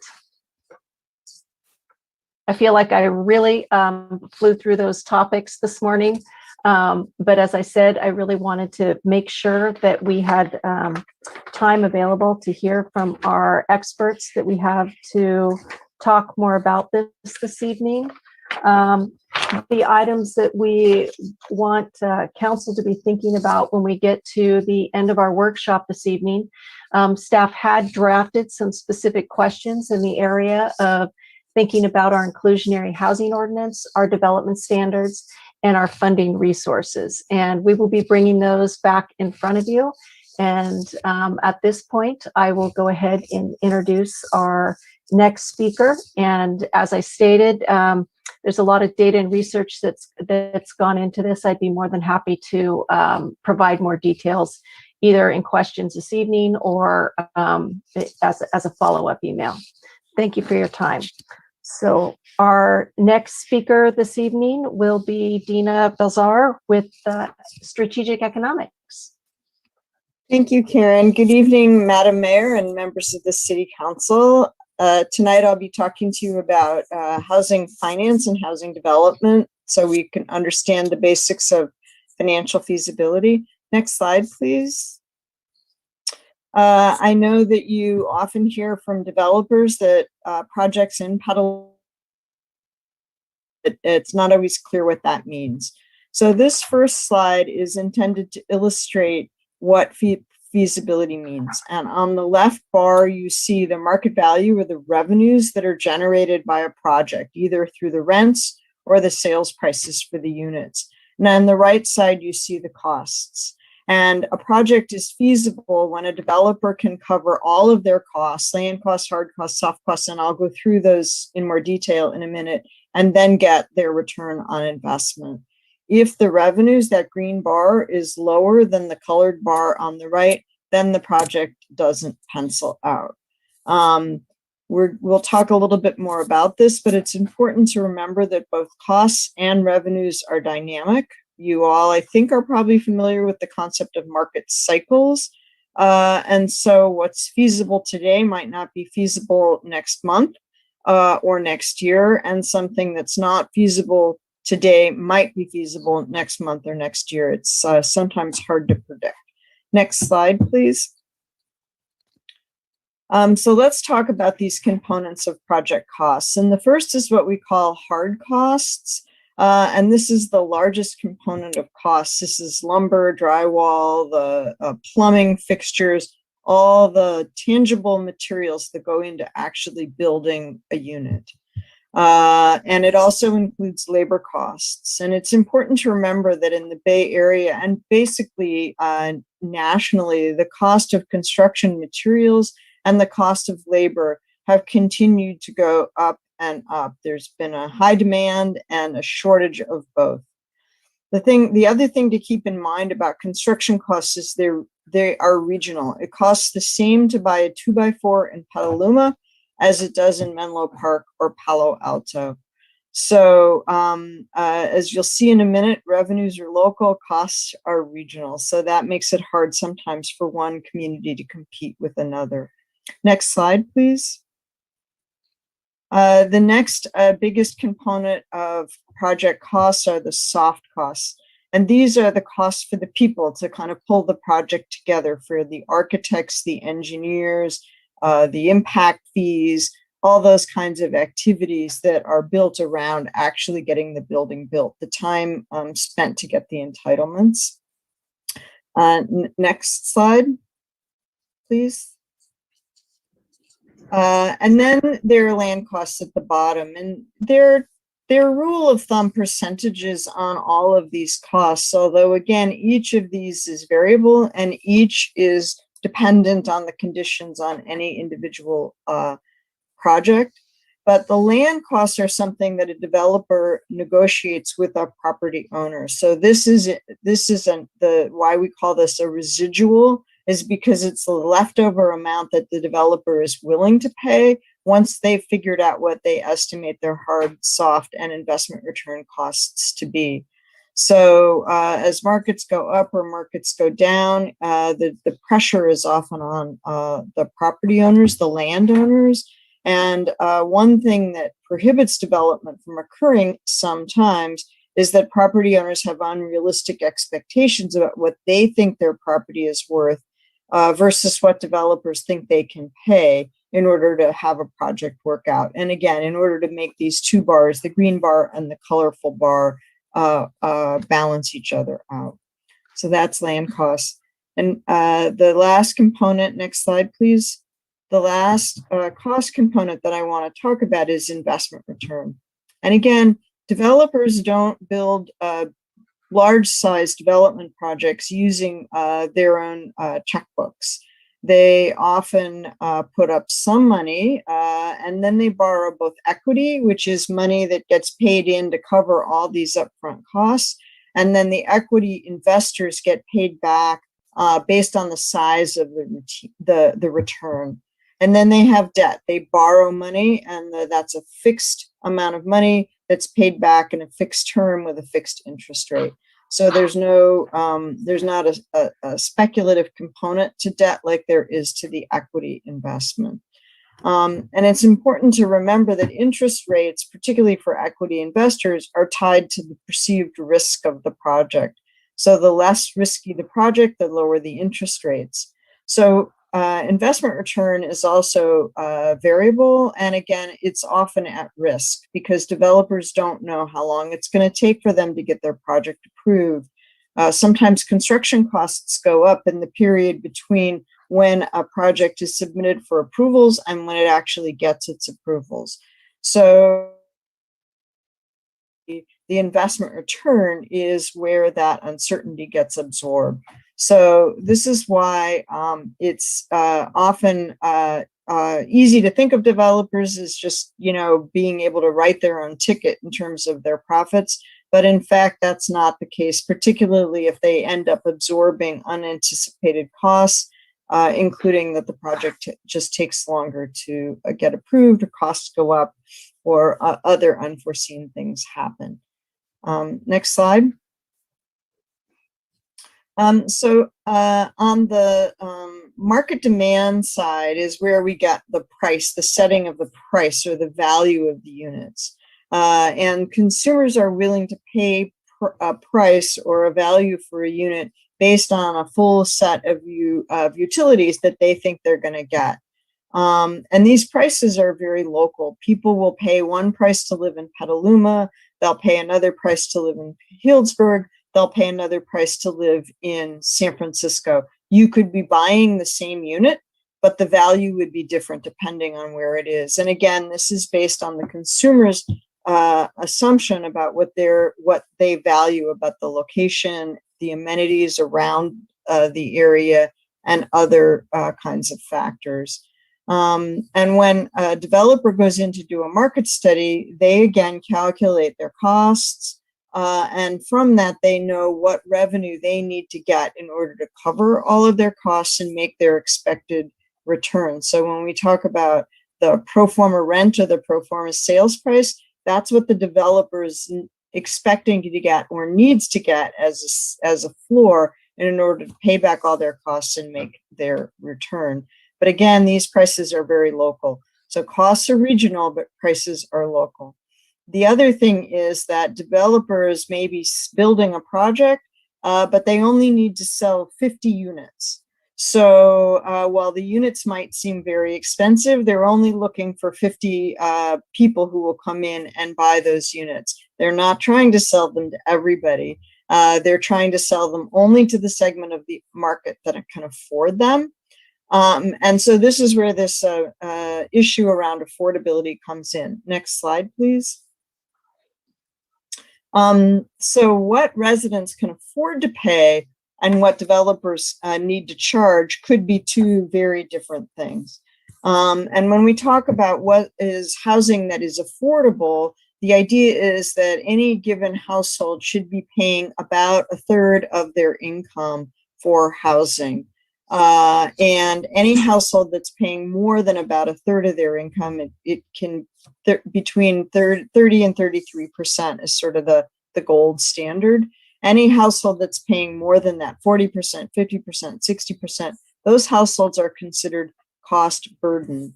So the slides, the pie charts on the right here are showing for Petaluma about let's say about 60% of households are not cost burdened. And for about owner-occupied households, about 20% or 21% are cost burden, and 16% are cost burden for renters. Sorry, it's been a long day. Next slide, please. So for Petaluma, households earning the median income of the city today could not afford the typical price of a new unit. So the annual income you would need if you were going to buy a market rate average multifamily unit in Petaluma, the rent would be about $2,200 today, or that was last month. Maybe it's a little different. And the median sales price of a house would be almost $900,000. But you can see what the actual income is needed to pay and what the median income is in Petaluma today. So in order to pay the rent that is the market rent, you need an income of $88,000, but the median household income for renters in Petaluma today is $65,000. And you can see for homeowners, the median income for homeowners today, the blue bar, is about $112,000, where you would need to be earning about $166,000 to be able to buy a new unit today. So what this means is that incomes keep having to ratchet up in order to be able to live in the community. Not afford to buy their house today, even though they bought it when they could afford it. It's just the prices have gone up so much. So this is where we start to see this issue with affordability. So when we talk about affordable housing, what do we mean? And there's actually sort of a affordable housing with a capital A and affordable housing with a small a. And affordable housing with a small a is housing that any household can afford to buy. What can I afford? And affordable housing with a capital A is the way that federal and state policy work in terms of the ways that we allocate subsidies and what we mean when we set policy around our expectations about providing housing for people for households in various income brackets. And Allie is going to talk about this a little bit more when she talks about affordable housing. But affordable housing units target these various income thresholds based on what's called area median income, which is set at the county level. So you see on the right, I'm sorry, next slide, please. I'm watching my presentation on my screen, but you all are not. So next slide, please. There we go. Nope. Go back to the green one just for 1 minute, the one with the green table. Thank you. Yeah, I'm hoping you all can see this. That shows, again, AMI stands for area median income, and that's set at the county level. And so extremely low income is defined as 0 to 30% of area median income. Very low is a 30 to 50, etc. So next slide, please. This will show you what the actual incomes are based on that calculation. So it's also tied to household size. And units. So you see it assumes a certain number of occupants. So an extremely low income rent limit by household size is $598 for a studio. For very low, it would be, so that's extremely low. For very low, it's $995. And for a low income unit, which is at 60% of AMI, it would be about $1,200. And remember that we said that the median rent, the market rent in Petaluma today is about $2,200. So you can see that for very low and even moderate income households, they would not be able to rent in Petaluma today. Next slide, please. Now, there are various ways to get to affordable housing production. And the main mechanism that Petaluma uses today is an inclusionary housing policy. And the way these inclusionary housing policies are set up is that it requires a developer, when they come in to build market rate units, that they provide a certain percentage of units at some threshold for low, moderate, or very low income households. Veronica is going to talk a lot more about this in a minute, But this just illustrates the idea that the green bar on the left shows the revenue that the developer could make if they charged the full market value for all of the units they build. And what happens is if they have to meet an inclusionary requirement, it creates downward pressure on their revenues, because the below market rate rents are charging sometimes less than half of what those market rate rents are. So it's less revenue. So you can see why sometimes people say that the inclusionary requirement is creating a situation where a project might not pencil, because the decrease in revenues as a result of the lower or decreased rents or sales prices takes the developer down below the threshold of revenue that they need to earn to cover all their costs. That's in that colored bar on the right. The benefits of inclusionary programs is that you can pass under strong market conditions, you can pass the cost of providing some affordable units on to developers. And the other advantage is that while all of the federal and state housing subsidies and policies are set on those area median income thresholds that I was showing you a minute ago, for inclusionary housing, cities can set that. You can decide that you would make all of the affordable units that would be required in an inclusionary program targeted to moderate income households. So that would allow that middle green bar to go up some. But the challenge is, and as it says here, that the lower the income thresholds, the harder it is to make even a market rate project pencil, depending on how many inclusionary units you have. And sometimes it creates upward pressure on the market value of the units because of the cross subsidy. The developers will raise the units on the price on their market rate units in order to subsidize the decrease in the inclusionary units. So some challenges there. And again, Veronica's going to speak to this in more detail in a minute. So next slide, please. Affordable housing production. I think I'm going to skip over this slide altogether in the interest of time, because Allie's going to cover this. And just go to my last slide, please. Keep going. Next slide. Yeah, there we go. Okay, nope. One more. Back up. Sorry. There we go. So far, my conversation tonight, my discussion tonight has focused on housing production.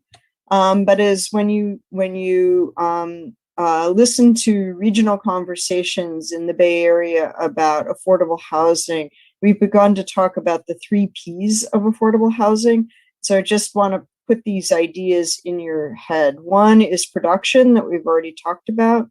Another is the preservation, which is the preservation of existing units that are not deed restricted or otherwise managed specifically to provide affordable housing, but the rents are naturally low because of market conditions.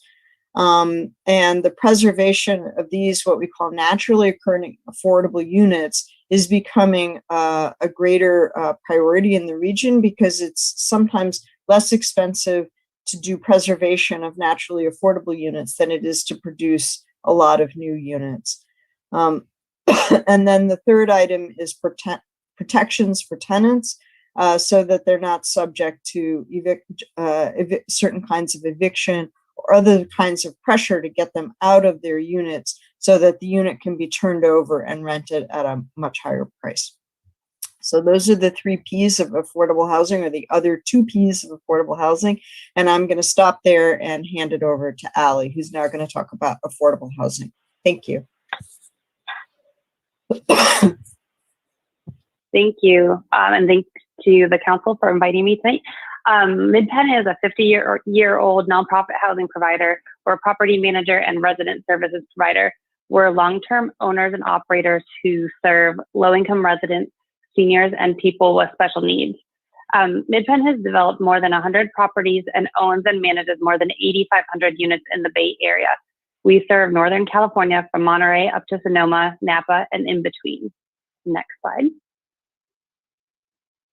Midpen has both property management and resident services that we provide in-house.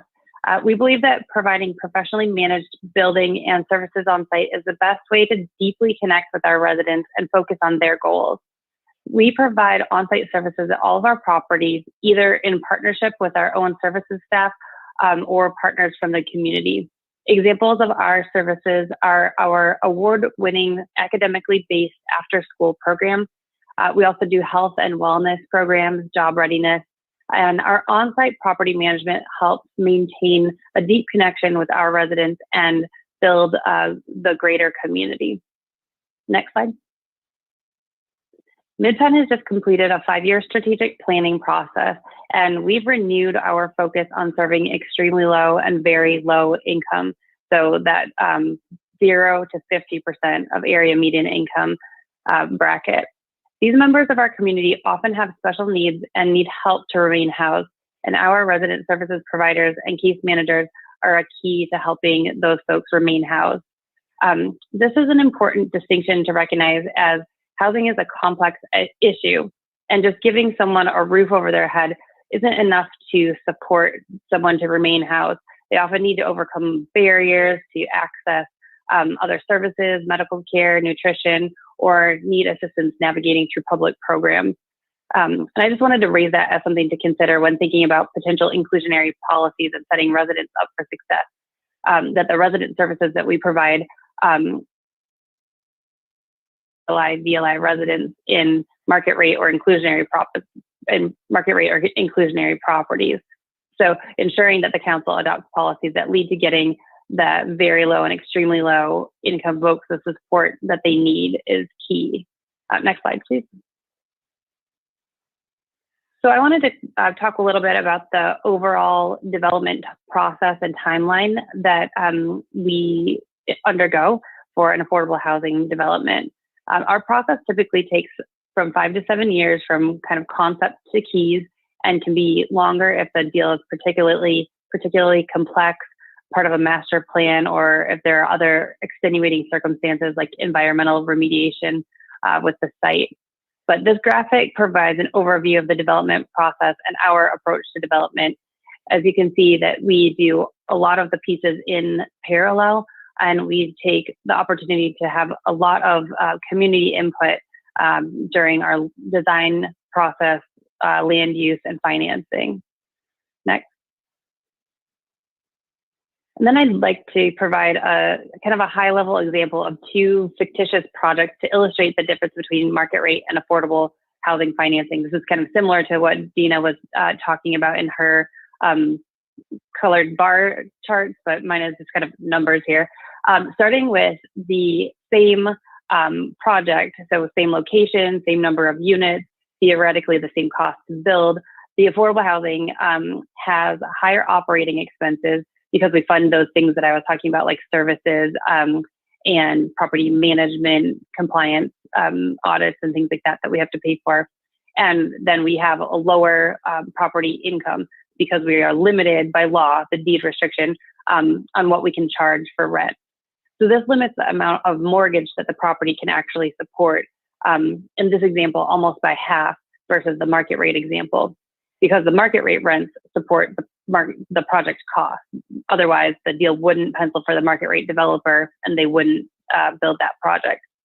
So since affordable rents can never support the project cost, we always have what we call a gap, and that's what we look to public funding resources to fill. Next slide. And then just to put a little bit more detail on the financial feasibility of the inclusionary. This is, again, this is Dina's slide showing that restricted units in a market rate project through inclusionary does present the levers of financial feasibility to the market rate project. So the levers including the proportion of inclusionary units, as well as how deep the incomes are required to be targeted, is the kind of lever on that financial feasibility. And the market rate developer then comes down to kind of a go or no go decision based on their requirements for their return. And they don't have the access to this public gap funding for the inclusionary units that they're required to build. So inclusionary is really, I would call it a kind of a both and, not an either or, it's a both and policy that the ELI folks often have special needs and they need supportive services. So there needs to be deed restricted affordable housing. And there also needs to be housing for that kind of moderate group, and inclusionary assists in providing along the continuum of housing prices. Next slide, please. So back to the affordable housing, capital A, capital H financing stack. So this is an illustration of what the affordable housing financing stack looks like. And in general, you can see here that it's made up in large part, about 55%, by equity generated from the low income housing tax credit. About 30% of the funding is made up from either local, city, or county funds or state housing program sources. And as you can see here, only a small 10 or 11% is made up of a mortgage that's supported by the rents that the residents actually pay. So this financing, this public funding is extremely competitive. For example, the tax-exempt bonds, which pair with the 4% tax credit, are now oversubscribed. They didn't used to be competitive until 2019 in California. They're now oversubscribed 3-to-1 across the Bay Area, across the state, and 7-to-1 in the Bay Area. And further complicating matters is that the funding sources are not only competitive, but each funding source has its own requirement about which population to be served, what incomes they can target, what rent levels they can be targeted. Application. Next slide. And just to further that point, here's just a little breakout of an example financing stack with 6 sources of funds, 6 sources of outside capital, and 4 of those funds being competitive, just to get an idea of the amount of kind of applications and time that it takes to assemble the financing for these projects. Next slide. So there are a number of avenues of funding sources for localities to fund affordable housing gaps, including some that I've listed here. These are important because the use of these funds is how the city can directly set housing policies. So, for example, through using in lieu fees and land donations from market rate housing projects that can be controlled by the city and then directed to fill the city's housing goals. So in the short term, the city council creates the policies that support the type of housing that is desired and dedicates those future funds for it.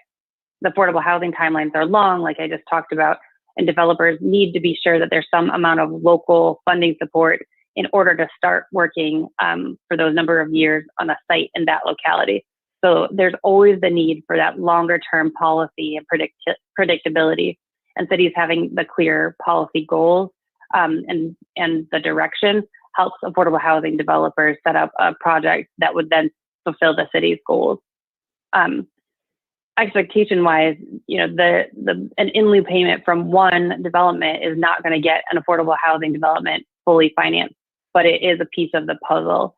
The local money is typically what we call the first in, because it's required to show leveraging and local support when competing for state and federal funding. So there's definitely a policy trade-off in timing between using inclusionary to meet the lower income housing affordability goals, because the inclusionary is built with the market rate housing, but the quantity and the lowest income targeting that can be achieved using the 100% affordable housing approach is much larger and more impactful when you're doing it as a standalone development. And one other thing that I'll say about the local funding is that there are new sources for this too. Permanent local housing allocation funds flow from the State Department of Housing and Community Development, which we call HCD. We love acronyms in this business. And I know Petaluma Housing staff is working with getting those funds, those PLHA funds, secured right now. And there are even other new sources in development right now, like the Joint Powers Authority, the Renewal Enterprise District, that is a joint powers authority between Sonoma County and Santa Rosa that's setting up a housing fund, which Petaluma could potentially join and use to set policy and fund housing here. Next slide. Quickly, I'll just touch on the state resources. So speaking of HCD, here's some other really positive news for affordable housing financing, which is that there has been a lot of voter passed propositions to fund housing and housing for homeless in the last couple of years. The chart on the left is just a sample of the available funds over the next couple of years, showing all of the different applications and when they're due. Additionally, really important is the governor's support for affordable housing funding, and shown in the May revise, there's $9.3 billion proposed for housing and over $12 billion proposed for homelessness. And also with the kind of HCD funding, the housing element compliance and cities adopting pro-housing policies are really important to be able to gain access to this type of funding, because they're using that as a carrot, kind of incentivize cities to comply with policies in order to be competitive for this funding. Next slide. All right, the final piece of the affordable housing funding stack that I'll highlight is the federal low-income housing tax credit. So each state is allocated a limited number of tax credits based on population, which then are awarded to developers by the state agency and then sold in order to generate tax credit equity, or kind of like a down payment in the financing stack. These credits are only allowed to be used for units that serve the 80% or below the area median income, and for projects that average at maximum 60% of area median income.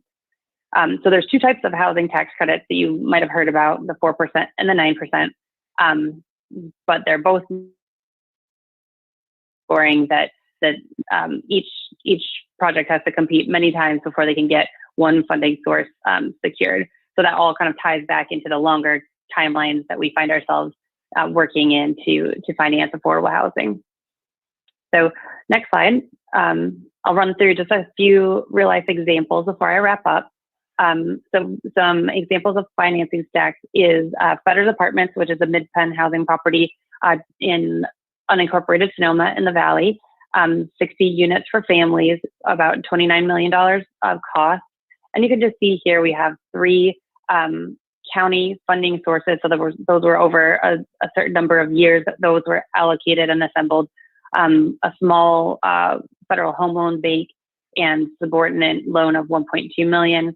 Notably, the tax credit equity is $20 million of that $28.5 million total development cost, and the conventional debt, which is like the mortgage, is only $2.4 million, so that about that 10% of cost.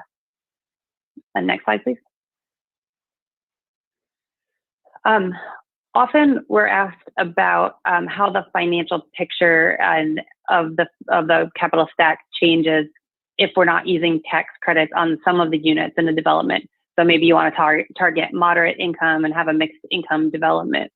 Well, an example is cost-wise is if you have a project that has $500,000 per unit cost, total development cost, 55% of that cost is paid with the tax credit equity.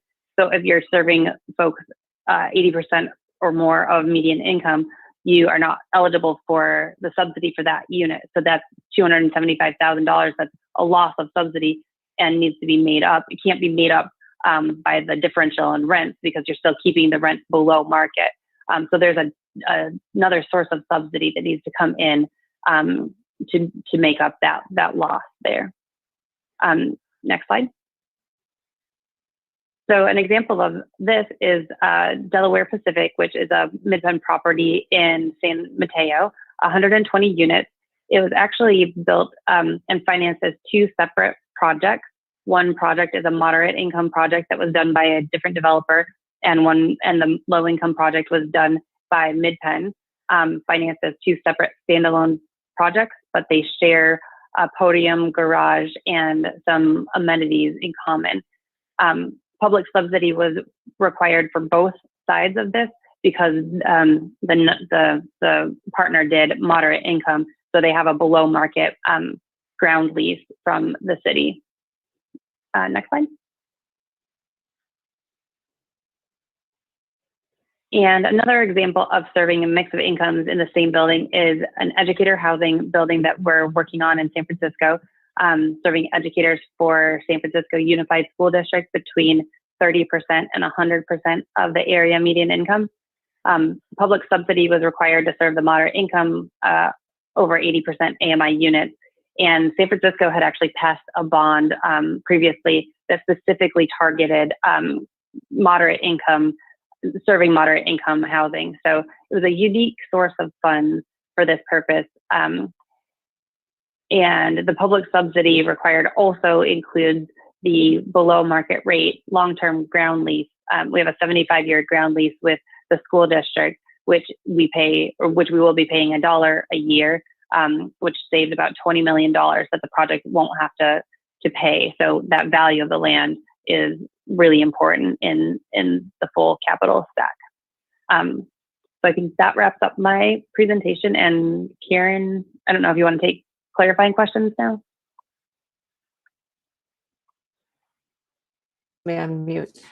Madam Mayor, I would defer back to you if you would like to have the council be able to ask clarifying questions, or if you would like to move into the next presentation. Okay, well, you need to give me back the view of the screen of the participants. Thank you. And see if anybody has any questions they want to ask now, or if you want to hold them until the end. I see one hand up, so let's go ahead with Councilmember Fisher. I just had a quick question about competitiveness, and what are the things that makes up one project more competitive than another? Generally, broad question. Sorry. Yeah, it's a broad question because, like I said, each application has its own criteria. So typically things that are looked for are serving the lowest incomes, being shovel ready, so having all of your city approvals, having local commitments of funds. Those are kind of very typical ones. Thank you. Okay. All right. I'm not seeing any other hand come up right now. So let's go ahead and finish up, and then we'll come back for questions and comments. Great. I will share my screen again.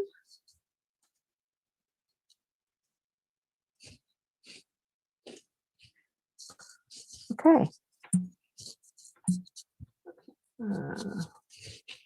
Okay. And with that, I would like to introduce Veronica Tam, and she will be talking about housing policy this evening. Great, thank you. I think we all have heard a lot about the housing crisis that we're facing as a state. So between 2017 and probably, well, I should say since 2017, the state has passed a lot of new legislation that changed the way we look at the regional housing needs allocation process, and that resulted certainly in a significantly increased obligations that local jurisdictions are required to do.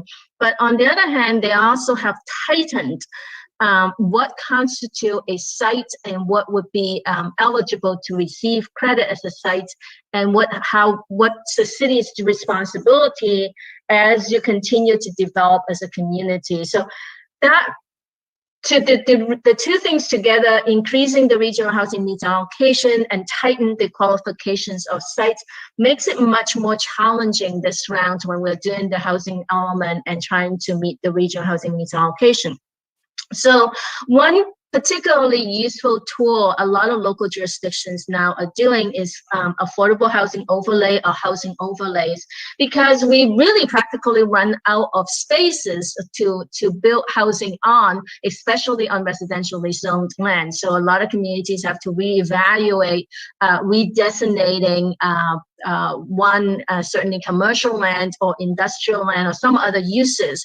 But in order to have more like a stabilizing effect and not change the underlying zoning, the housing overlay and affordable housing overlay becomes a very effective tool, particularly when it comes to affordable housing overlay. That's typically applied to areas where no other housing is permitted unless it's affordable housing.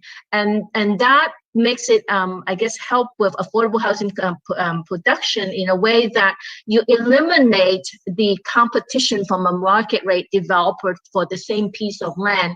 And a lot of times market rate developers has the ability to come in and buy land with cash, which nonprofits typically do not have that luxury.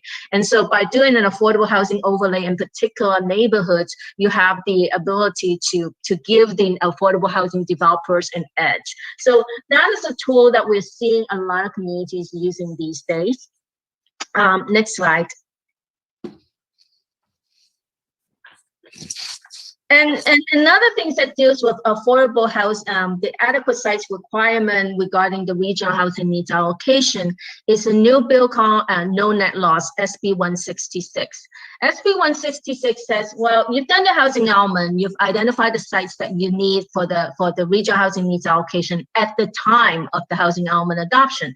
But as you use the sites, as housing is being developed on the sites you identified, and if they come in at lower density than you anticipated in the housing element, or if they come in with no affordable housing, so you're losing all your land, but you're not meeting your regional housing needs allocation particularly for lower income households, you have the obligation to continue to make sure that you have the ability to meet your RHNA as the city develops. So this no net loss is required for monitoring, that you need to make sure that as you lose your land to other types of housing development or lower density development, you continue to have the ability to meet your RHNA. So some communities are coming up with this whole idea about density transfer, flexible density transfer, or density as a commodity. Particularly, one jurisdictions have a program where if you want to build below the target density in the downtown area, you have to pay a fee in lieu of building lower than the targeted density. And they also bank the excess density that is not used by the developer, that they can provide it to a nonprofit project or to any kind of development who wants to build a higher density. And so that's being done a little bit differently than the traditional transferable development rights, where there has to be an identified recipient property. This particular type of program actually pulls the excess density in the bank and allows a community to allocate the excess density to a worthwhile project. So this is something that we're seeing a lot, and some communities are using another way to discourage developers for building below the anticipated density is by allowing, you'll get by right approval if you meet the density, but if you actually do not meet the density, you have to go through a CUP process. So a lot of tools that jurisdictions are using in order to make sure that they meet the no net loss requirements of the housing element. Next slide. I recognize that some of these may be a little bit technical for a late night right now, but certainly we'll be happy to answer questions tonight or in the future as well. One of the requirements for the new adequate sites for meeting the regional housing needs allocation is by right approval on sites that you've used in previous cycles, but you can continue to use it again this round because it hasn't been built on. What the state law says is if a project comes in with 20% affordable on those reuse sites, then you need to provide for by right approval. What other jurisdictions have done is, well, let's by right approval the entire housing element sites. As long as identifies in the RHNA, you get to do by right, and some communities would go as far as actual changing by right approval for multifamily in this citywide. But we've seen jurisdictions are expanding not just on the sites that are being reused from the fifth cycle, because it's actually from a zoning technical perspective, it's very difficult to handle. You're almost spot zoning specific parcels to be eligible for the by right. So it may be easier to just do by right for affordable housing projects for all housing element sites. So this is what some jurisdictions have chosen to do. Next slide. Another thing that we keep talking about is it's expensive to build affordable housing. I think the previous two presenters have kind of mentioned it to me a lot of times already, how expensive it is, how much subsidies required in order to provide for affordable housing. So a lot of communities today are looking for other types of housing arrangements. Certainly live work has become a more kind of increasing in importance, particularly in light of COVID, how people work in the future and the commute pattern may change, and so therefore anticipating live work units, and it would be an important kind of policy for a lot of communities. Tiny homes, micro units, those are also things that we've heard jurisdictions talked about in providing affordable housing. Co-housing is another option that some jurisdictions are beginning to see. The only thing is that as a co-housing development, you may be housing a lot of people, but you don't get a lot of RHNA credits for it because of the way that co-housing is arranged. Doesn't necessarily meet the building code definition of a housing unit. Accessory dwelling units and junior ADUs, this is something that we have seen a lot of communities are doing. Well, you're required to do for one thing, but we've also seen some kind of innovative ideas about junior ADUs and ADUs. We have one client that is adopting a new ordinance that allow church properties and public facility, well, no, not public facility, but public use and institutional use and church properties that would be treated almost like a residential property. So they will allow ADUs and junior ADUs on church properties. And that's something that we also have seen a lot recently is housing development in partnership with religious institutions. And one of the housing elements we're working on, Laguna Beach, is actually the RHNA is entirely being fulfilled on church and institutional property. Assisted living facilities and independent living units, we've heard a lot about the fact that we have an aging population throughout California, and therefore it's important to provide for senior housing and particularly assisted living. Depending on the arrangement, the design of the assisted living facility, the independent living units would be able to receive RHNA credits for. Communities looking at adaptive reuse. If there's, I think another example, same example actually is Laguna Beach. They're looking at how to modify their building codes or the zoning codes in order to accommodate the reuse of second floor office space into housing. We've seen a lot of that happening in small scales like Laguna Beach, but in large scales like Long Beach and Pasadena, we're seeing like entire office buildings being converted into housing. And there is also a recent project that we run into National Core, an affordable housing developer. They just bought an office building and turned it into housing as well. So next slide. Excuse me, Ms. Tam, this is the mayor here. Could I interrupt you for 1 minute? We have a policy that if we're going to go beyond 11 o'clock, we have to take a vote of the council. So I just need to have one or two. Okay, I need a motion and a second. Councilmember McDonald. There's your motion. And Councilmember Fisher. Second. Okay, so do we need a roll call vote on this? The last few meetings, as long as there's no objections, we've not done roll call. Is there any objection? Seeing none, thank you, and excuse me for interrupting you, Ms. Tam. Oh, no problem. I'm actually almost done.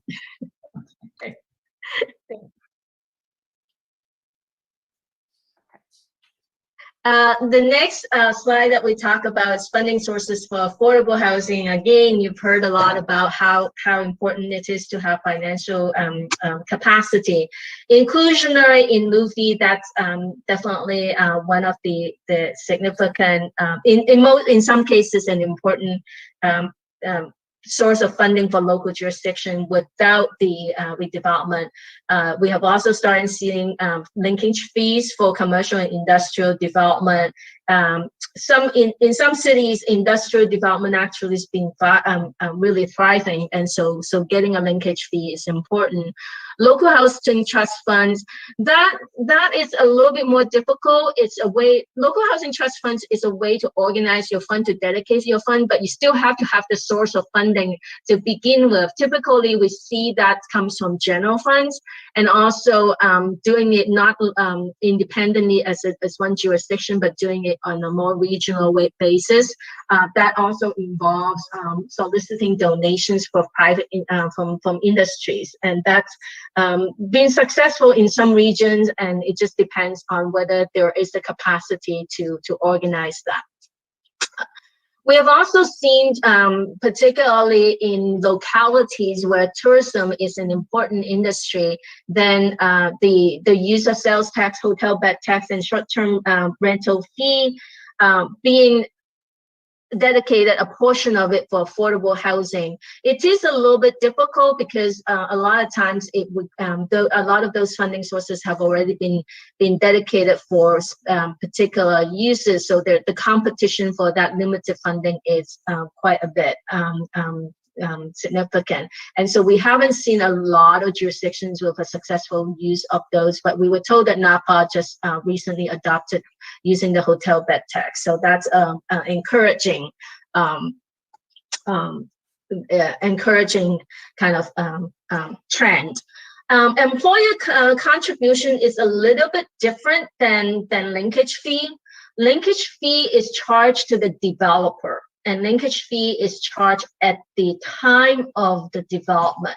Whereas employer contribution is whenever you have a large employer moving into town, then they would have to contribute to some extent the affordable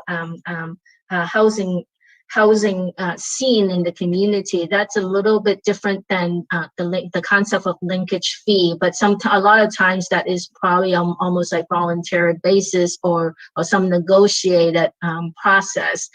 We've also seen multifamily revenue bonds being raised these days. There are other mechanisms to raise fees, but I think the difficulty is a lot of that you have competing interests, and certainly if you need to do a tax, it requires voters, and it's difficult to obviously know to increase tax. So next slide. Oh, excuse me. Here we go. Oh, there was, we can go back to that. Yes. Okay, final slide. We've talked a lot about inclusionary earlier, and so a lot of communities are using inclusionary, particularly because of the no net loss. So every time you build a project on a site that you assume to be presumed to be feasible for lower income in your housing, and it's at market rates, it's not affordable, you lose the sites, so you have to find other sites to replace that. So inclusionary allows you to mitigate the no net loss requirement to some extent. But what is important is that you have to allow for an in lieu option. Without, otherwise, the state HCD may consider that to be a constraint to market rate development. So what type of in lieu options we've seen? Certainly fee payments, land donation, off-site construction, but we have also seen jurisdictions using purchase of affordability covenants on existing units, or preserving affordable housing projects that are at risk of converting to market rate, those being used as in lieu options as well. I believe City of Irvine and City of Carlsbad have both types of options in their inclusionary programs. What we have also seen trading between income groups. It's extremely difficult to build affordable housing for the very low and extremely low income. And so, and a lot of the inclusionary housing programs don't really go into that very deep level. But what we have seen some jurisdictions starting to do is trading. And if your requirement is 10% low income, then building 5% extremely low income would become eligible, would be equivalent to 10% very low income. So it just depends on at a certain time what is most important to your community, and is it worth doing the trading. Another flexible way of meeting the RHNA we have seen is actually not caring about the number of, like the size of the units, but doing it based on the number of bedrooms and allowing the developers to configure that the total number of bedrooms into different units, so that it may have like some 1 bedroom, 2 bedrooms, and 3 bedrooms, depending on how they can make it pencil out. So we've seen that before. So that's another kind of ways to look at your inclusionary. I don't think we, certainly we have a lot of time to talk about this tonight, and certainly that would be something that the City Council would be exploring, hopefully in the future, about what would be some of the policy changes that you may consider in the future. But I'll be happy to answer any questions that you may have though tonight. Well, thank you all for those actually very dense presentations in very short periods of time. So I'm really sorry about the timing that we're at right now, but let me see if there are anybody on the council who has a question at this time. Council Member Healy. Thank you. So yeah, Madam Mayor, that was kind of my thought too. We've gotten so much really good information on a very complex topic at an hour of the night where there's only about 15 members of the public watching this, even though this is an issue of great concern. And so my question to staff is, how are we going to follow up on this? Is there going to, this really deserve to be a standalone workshop, not something starting at 10. And I don't know if we can have much of a meaningful conversation around this now, or if there's going to be opportunities to follow up either on this or as part of the general plan or the housing element. So I'd like to get, it's basically a process question as opposed to a technical question. Madam Mayor, I might give a shot at that question, and then Mike, the rest of the staff team can weigh in. So I think that's this topic. There's a lot to it that just got kicked off that is going to be involved in our housing element update and our general plan. So we are, just kicking off, just starting a very robust process where we're going to be looking at a lot. We're going to be digging in. We're going to be talking about, a new sites inventory and new policies. And so while some of this has kicked that off and there will be lots of opportunity, I think the focus was trying to come back to the council and talk about, are there things that we can be doing in the interim so that we don't feel like we are sitting and waiting for adoption of our housing element, but we are still feeling possibly can to be attracting and producing and, housing for Petalumans. So I guess the takeaway is some of this stuff I think we're going to have ample time to discuss and dig into as part of that general plan and housing element. And the feedback that would be most helpful are there things that we should be thinking about exploring or digging into in the interim? Thank you for that. So one thing that I saw in the staff materials, but I didn't hear raised tonight, was whether there's a need for local action backstopping Ellis Act evictions, and I was wondering if staff wanted to talk about that. I don't think I'm the right person to talk about that. I'm looking at the board to see who might be able to talk towards that. I actually Karen? don't have any information on that, but would be, oh, I'm sorry. Oh, Karen, you just muted yourself. There you go. Oh, now you're muted again. I actually don't have any information in front of me, but I'd be more than happy to look into that and report back to council. Thank you. Okay, Vice Mayor Barnacle, followed by Councilmember Fisher.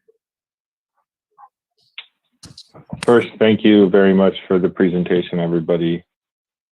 I have one question, and then I'll wait till after public comment to give input. But on the tiny homes, do those count as toward achieving our RENA targets?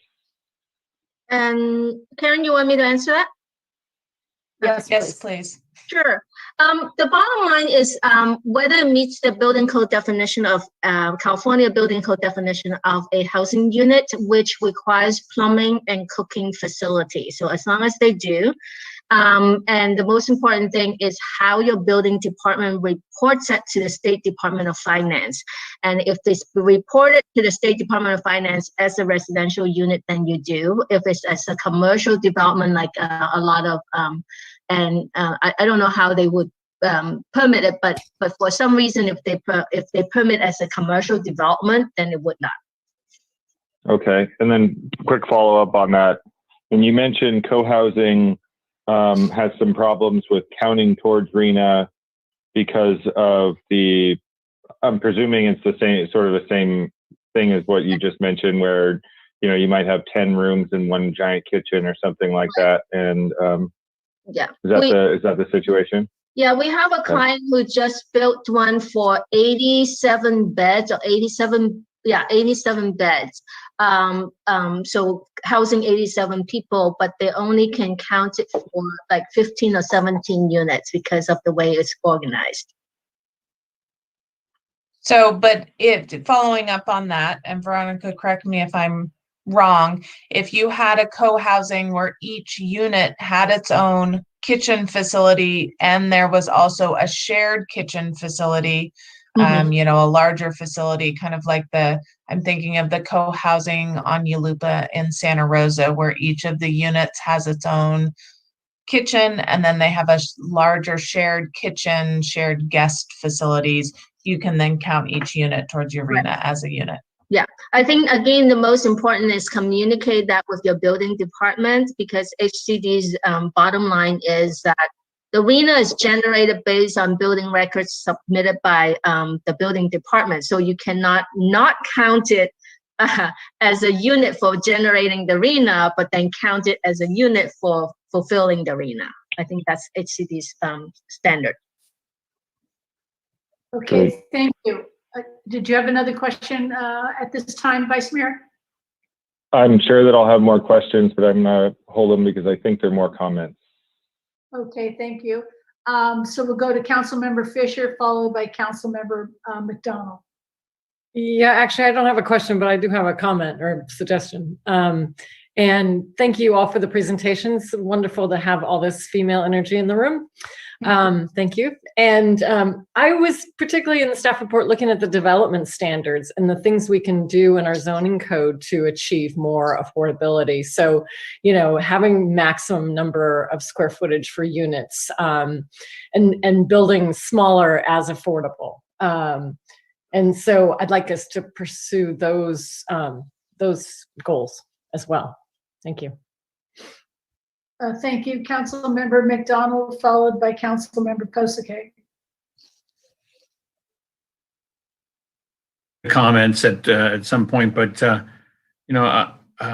do love the presentation, a broad survey of practices, trying to integrate into Petaluma better practices. But I think we have some good practices. We're not successful on our numbers, but there are very few that are successful in numbers, and there's a lot of what's held up as positives that, I might not buy as actually a positive. I mean, if rampant growth is how you get affordable housing, count me out on that one.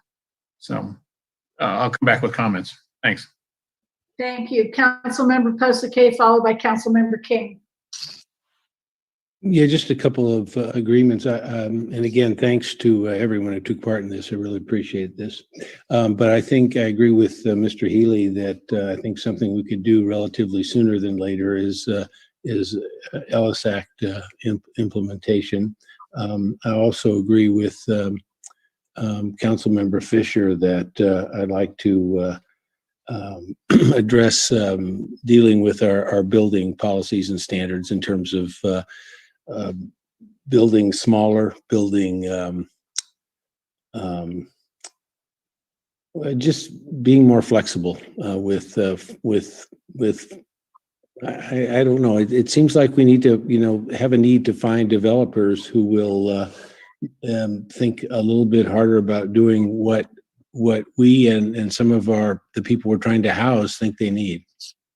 That's all I have. Thank you, Councilmember King. Thank you, Madam Mayor, and thank you to the presenters. I too feel this should have probably been a standalone workshop. That said, we've got what we've got. I guess my question that when I look at housing, both capital A affordable housing and lowercase affordability, what we're dealing with as policymakers and decision makers is the a raging market on the cost of housing throughout our region, not just Petaluma. Certainly Petaluma is part of that, and maybe in some cases a more extreme example. So what I would look to is trying to get some policy decisions back to us based on whatever discussion, whether it's before public comment or after public comment, that are effective and not just what we as policymakers want alone. Obviously, that's a part of it, but it has to be something that the people that are coming forward to build, whether it is a capital A affordability or lowercase affordability, are able to and willing to do. And I think that is probably the biggest problem that we have and biggest dilemma. I think a regulation or looking at a regulation to encourage and or compel smaller units is something as simplistic as it sounds, is something I've said many times. I just don't know how we get there, and I would look to getting some direction from the housing experts on how to get there. Because I think if the logic tells me that a studio is going to rent out for a lower rate than a 1-bedroom and a 2-bedroom. That a smaller home, smaller square footage that's constructed is going to sell at a more reasonable rate than a house that's maybe twice that big. So that's one thing. And one question I have, and this is maybe for anybody that might have an answer, and this combines both the capital A and the lowercase a, is in talking to developers either from the dais or when they contact you and you talk to them about height restrictions or going above a certain height, logic tells me that logic has always told me that should be more enticing. You can fit in a few more affordable units, we'll trade you for more units in the market, something like that. But almost invariably, in fact, not almost, invariably, the backstop I've heard is, they don't want to do it. It doesn't work out. There's a heavy cost to going up taller. And I'm not talking again about 10 stories. I'm talking about a few stories above our height restrictions. So I don't know if anybody would want to tackle that question as to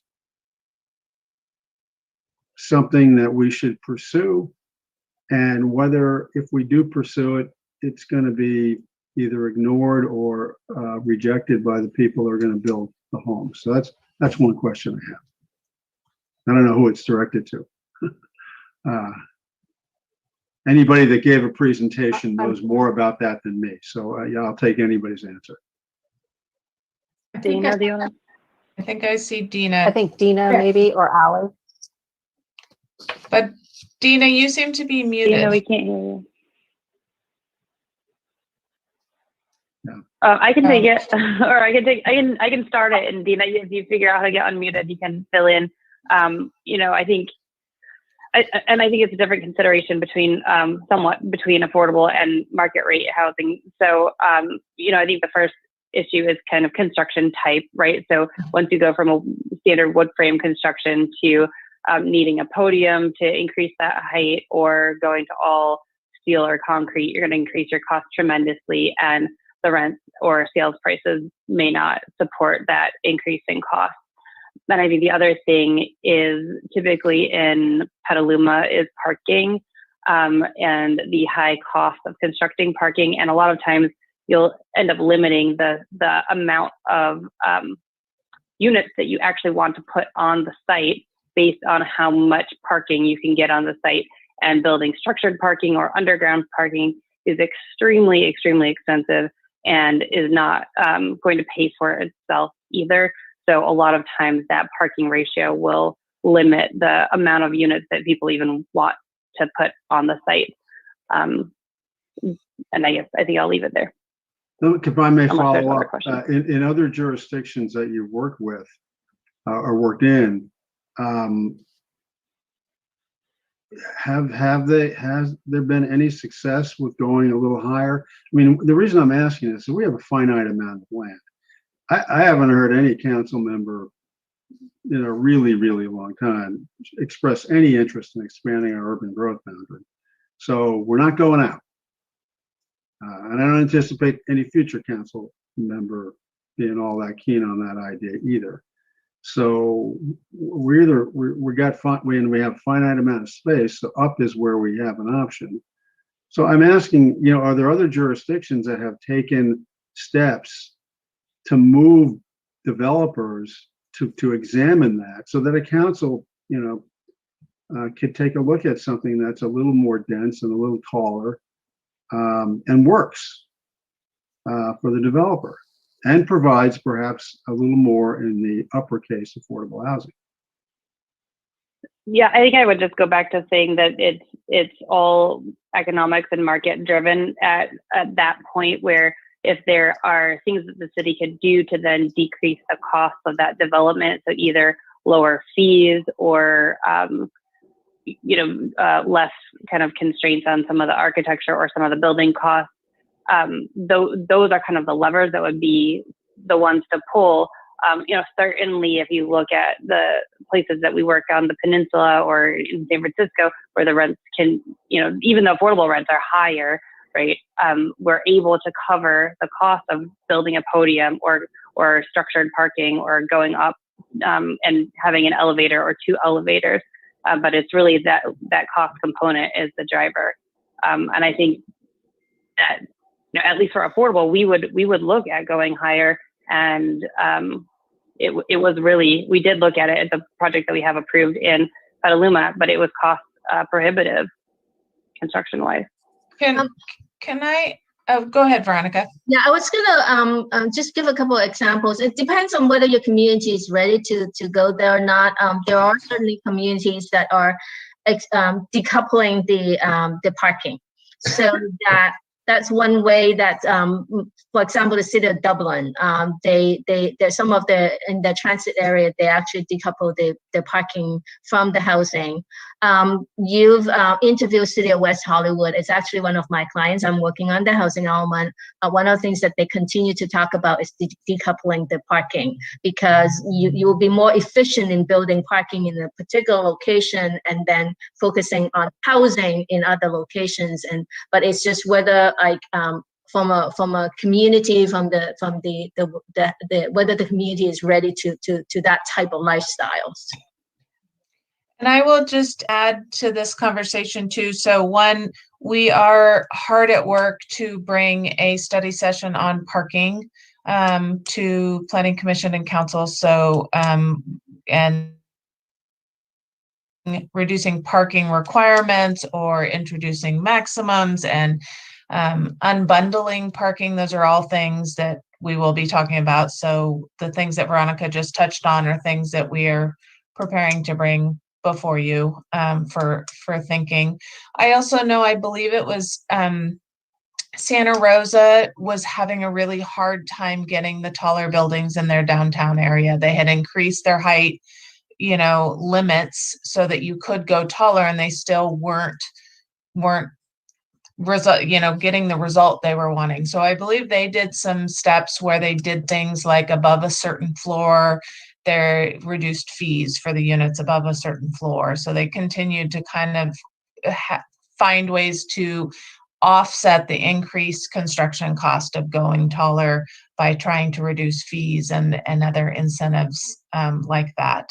And then one other thing that I wanted to bring up, because a number of people have brought up tiny homes or similar, one of the issues we have with that type of development is we treat a single unit as a single unit in terms of parking requirement, development impact fees. There's no sliding scale based on a smaller unit. So a developer coming in, the cost of developing in terms of the amount of parking they have to do and the fees they have to pay for a unit, whether it's a micro unit or a 2,500 square foot home, is the same. So there's some things we could be looking at to do to incentivize that type of development, both one to kind of allow it without as many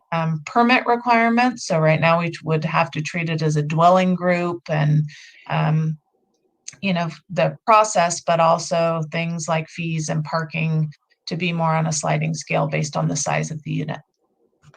And I see Dina is back on. And do you have audio, Dina? I do now. Can you hear me? Yeah, Yes, my we can. apologies. I had to reboot. Yeah. So I'm not sure if there's anything you want to add to the height and the costs associated with building up. I'm sure you've already adequately addressed this. Did you talk about the shift in building types? I'm sure Ally did. Yes. Yeah. I think, since I was the one, I appreciate the collective answers I've received. And at this point, I think I have more comments and I'll wait than questions. Thank you. Okay, thank you very much. And thanks everybody for those answers. And I'll go to Councilmember McDonald. Thank you very much. I wanted to talk. I think fundamentally one of the big questions is the speculative nature of real estate currently, and how all owners want to increase their gain on the housing, and so I think one of the incumbent challenges is to break the cycle of the speculative market, and what worries me is our whole Midtown area, which is our lesser priced housing category, if you will, and because it's free market, they're being bought and gentrified, and that will increase the value and decrease the affordability of those. Is there strategies that and I think I heard you touch on this during the presentation, are there strategies that can break the speculative nature by zoning, such that investment to mini mansions, lot splits, things like that don't give us that net loss of affordable housing in the area? Does anybody want to try that one? That is a very difficult topic. There are certainly I think there is an example in Boston that the way that they deal with it, I haven't seen it in California yet, is a vacancy tax, and that's one way to deal with speculative, and so you prevent people from really buying a home or just building it and not occupying it and waiting for it to be sold at a high price. So there are certainly some strategies for that, but I haven't seen it in California yet. That's a vacancy tax. There's a study on that, and I can share that with the council, but I haven't, honestly have not seen it in California. I've only seen it in Boston, and I'm not sure how. But there are, what we do is some kind of, when you, there are other ways, for example, instead of dealing with from the developer side, is to protecting the tenant side. Whether you want to do something like first right of refusal for people who've been gentrified or displaced by development, with the right to come back and access to affordable housing being created with inclusionary first. So that's one way to deal with gentrification and displacement. Yeah. Okay, thank you. Okay, and thank you for taking a stab at that. And Vice Mayor, do you have your hand up for a question, or? One more question. I'm sorry, I write so many things down, I sometimes lose them. Is there a business model for the religious institutions to move into the housing business? There's some. A lot. Can you? Yeah. That's probably one of the hottest topics. A lot of jurisdictions right now is, well, from a planning perspective, the state didn't actually pass a law to allow housing on religious property. What they did pass is a bill to provide parking relief if the facility is zoned to allow housing. We've seen a lot of communities right now actually expanding that religious facilities overlay by actually allowing, regardless of what they're zoned for, allow housing to be on religious properties. I have, and actually Karen, and I can share that again. I forgot about that. I received a PowerPoint from National Core, which is one of the biggest affordable housing developers in California or in the nation right now. They passed a PowerPoint to me on 6 of the projects that they're working on, precisely on with churches. And as part of the housing element work that I've been doing, we've been interviewing a lot of churches, and they are a lot of them are interested. There are nonprofits that are working with churches right now, but I certainly have examples of how that would work. Most of the time, it doesn't require the church to move away, but they are doing a ground lease of their parking area or some of the extra space that they don't need, and reconfigure that.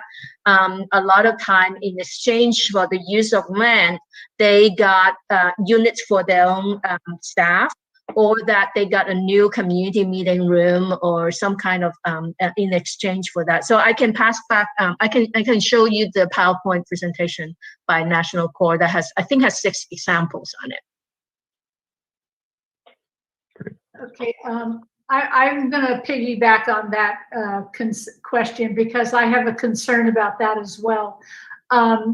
If it's a religious property, then any housing that goes on that does not have to pay property tax. Is that correct? It's an affordable housing project anyway, so it cannot be just market rate housing. So it has to be 100% affordable housing to be on a religious property? Right now, that's the way the law is written to receive the parking relief. But I think beyond that is up to the local jurisdiction. Okay, because yeah, there's a lot of yeah. Well, we can talk about that when we talk about it. But okay, so unless there's another question, I will go and open public comment, and then we can bring it back. So our city clerk, have you received any public comments on this item? Madam Mayor, no comments on this item. Okay, thank you. And our moderator, we're going to open public comment and see if anybody has gone the distance with us to see if they'd like to speak this evening. There's a few. We already have their hands getting raised, so I'm going to share my screen. But members of the public wishing to speak on this topic, please raise your hand. It's almost the majority of the people that are left. First speaker is Luke Lindenbush, followed by Ben P. So Luke, you may unmute and begin your comments. Thank you very much, Patrick, and good evening again, Mayor Barrett, Council, and City staff. My name is Luke Lindenbush with Generation Housing. Thank you for convening this workshop to address housing in the city of Petaluma, and thank you, Dina, Ali, and Veronica for covering very important ground. Due to a robust conversation underway on affordable housing, I'm attainable missing middle housing, homes that are not deed restricted affordable, but that are still affordable to renters and homeowners due to a lower square footage, to Councilmember Fisher and Kings Point, and housing type other than single family. Generation Housing supports ending single family only exclusionary zoning in the city of Petaluma and encourages the council to create neighborhood scale homes and density citywide. Such action would allow the construction of missing middle homes like duplexes, fourplexes, and townhouses that are more attainable to the majority of renters and homeowners alike burdened by housing costs. Cities including Berkeley and South San Francisco have recently voted to allow up to 4 homes on most residential lots. They're on the same marina and housing element timeline as Petaluma, and we encourage this council to take a similar direction by allowing the housing element to support a robust rezoning process. These policies extend existing state legislation, allowing up to 3 homes on one lot in the form of ADUs, but taking that extra step to rectify barriers to homeownership with a greater variety of homes on the market. These policies address our climate crisis by centering new homes within our urban growth boundary. These policies support a robust local tax base as property taxes stay local, and this would allow more turnover in homes and more homes for people to be able to fill. And sound policies consider environmental hazards like fires and floods to ensure that communities are safe. We encourage the city of Petaluma to take action for the benefit of our local economy by ending single-family only exclusionary zoning. Thank you for your consideration. We appreciate your work to acknowledge the housing needs of our community. And once again, just want to say, as we know, this is just the beginning of the housing element process, the general plan update, and this is just the beginning of the conversation. But we think that ending exclusionary zoning is a great way to frame this process and allow the city of Petaluma to meet its RENA obligations and its moral obligation to house every member of this community, especially those who need it the most. So thank you very much. Thank you for being here with us at 11:30. You have just 29 more minutes to do your taxes. So hopefully there's some time for that too. Thank you very much. Thank you for that reminder, Luke. Next speaker is Ben P, followed by Zaira. Ben, you may unmute yourself and begin your comments. Yeah, thanks everyone. Waiting for the housing element to be completed is really not going to build the housing we need. There's a fierce urgency that's missing as part of this conversation. Just like to center people on a couple facts. So the little bit of the population of Petaluma swells every fire season. People like to focus on the fairgrounds being the main population center, and they forget about Guerneville South. And if you don't know where Guerneville South is, it's San Francisco North, KOA. So that area of town is often forgotten. I try and remind people about Leisure Lake and the fact that it floods regularly, and that's where we have our low-income people. So just a couple things to consider there. That's 60 acres there, San Francisco North, Petaluma, KOA. At least 20 of it is just grass fields with sheep on it. And so it's a huge opportunity to quickly get RVs there. And yes, let's make sure we hit our RENA numbers by making sure we're checking the boxes with that. But what we haven't heard once yet is, sure, we heard about tiny homes. We haven't heard about mobile home parks. We haven't heard about RV parks. We know that's what works in Petaluma. We have many proud members of our community that live in those buildings, yet the entire balance of our conversation is about how do we pay developers so that they earn their return on development to build stick-built homes and 10-story homes and the like. And what we really need is to remember what works for Petaluma today and what can be done very quickly is just allow someone to park their RV that they can attain affordably. And as long as we can hit our RENA numbers with that, there are plenty of places for those RVs to go. The whole, dozens of acres out by the end of the airport, which is currently fallow land. You can have another mobile home park there very quickly, and it doesn't require that much additional effort relative to the scale of the challenge that we have in front of us. I would like to thank you for putting permanently affordable ADUs on this agenda. That's important. And the last comment I'll make is I really, really hope we never again use communities to build fences. Thank you.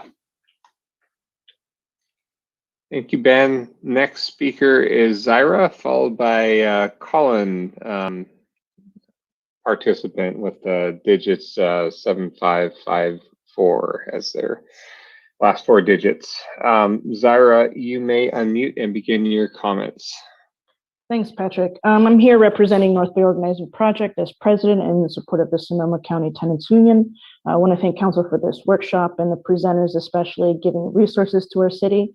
And like what Ms. Tam said, if your community is ready, our community is ready to have policies that decenter market-based solutions and resist the notion that housing should and can be a commodity. Tenant protections need to be considered as well for anti-displacement and community stabilization that hold housing as a human right and stress housing policy reform focused on affordability, accessibility, long-term stability, and protection from displacement, health, and quality of housing.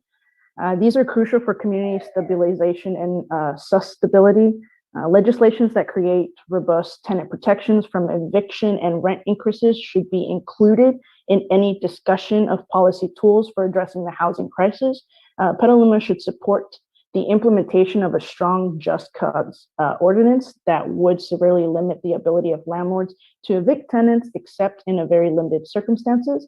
And I'm a strong advocate for the implementation of stronger regulations and tracking of the Lease Act evictions, where a landlord gives notice to a tenant that they are removing the unit from the rental market. This type of eviction is allowed even under the strong anti-eviction ordinance passed by the Sonoma County Board of Supervisors in February of 2021, but there is no enforcement mechanisms currently in place to ensure that landlords follow through and remove the unit from the rental market. So we strongly recommend that the local jurisdictions pass an Lease Act implementation ordinance to impose obligations, conditions, and enforcement mechanisms on landlords to pursue evictions in order to withdraw from the rental market. And also, just as a last thought, there is a link between racist housing policies of the past and the climate. Disasters create greater wealth inequities. And I'll leave you with this last thought. Redline neighborhoods often have fewer trees and more pavement, leaving them hotter and more likely to flood. Thank you. Thank you, Zyra. Next speaker is our phone-in participant. So I'm going to allow you to talk, and I believe it's *6 to unmute yourself.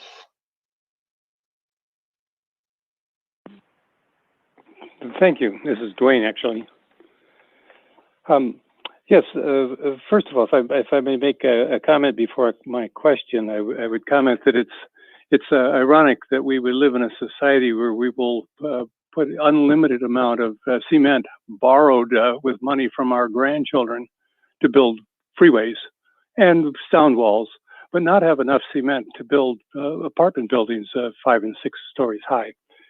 But what I actually called about was to express my objection to the environmental cost of transportation in general. And what I'd really like to see is making housing for people who are locally employed, not building houses for the underemployed underpaid of San Francisco. When I say underpaid, I mean they're not paid enough where they can afford houses there. So the RENA wants us to build housing for them here. And let's house our own local people here. And I'd like to know from our experts whether or not there have been cities that have been successful in providing housing for local people rather than inviting out-of-towners in. Thank you. Thank you for those comments, Dwayne. Our next speaker is John Shribs, followed by Aaron Chmielewski. John, you may unmute and begin your comments. Okay, I want to thank you, the City Council, for all the things that you're doing. It's amazing how complex the situation is. And we've got to really work on getting through all the limitations. And so now that I'm on the GPAC and other committees and seeing a variety of issues, I see this huge amount of conflicts coming together that we need to work through and try to weave our way through this maze. And that's I'm really proud that I have the council we have now to help through this maze of limitations. And these limitations, we have environmental limitations. We have people both at regulatory and local from an environmental movement and keep our lands kind of safe environmentally. So there's lots of regulations and keep housing off of the river corridor to reduce flooding and to create more vegetation for a variety of reasons. And we're trying to limit our growth out to the hills, which I've seen in other cities. And by limiting that growth, which means limited amount of land that we can actually build on. And at the same time, we're dealing with this housing going up or down. And the other limitations I see is the fire protection. If a fire happens and starts taking out some of our housing along one of the edges, like it did up in Santa Rosa, huge amount of water is being used for those fires, and they had trouble with, in some places, getting water through the pumping systems to the fire engines, and there's huge amounts, which gets into our total volume of water used. And so that could have limitations down the road for total water use for the town. Just a single fire season could disrupt those numbers. So we have that factor. And then the limitations of water itself from the Russian River that's allocated, which may actually reduce in the future if we have continuing drought. So all these are limiting factors, but I believe that you guys are going to be putting this together and really working on this now and very progressively coming to terms with all these limiting factors. And I think you guys are building the team that we need to do. So I'm very proud of the folks and the directions that we are going in. And I just wanted to give you a pat in the back for all the things that you're doing now. Thank you for your time. Thank you for that, John. Next speaker is Aaron Chmielewski, followed by Blake Hooper. Aaron, you may unmute and begin your comments.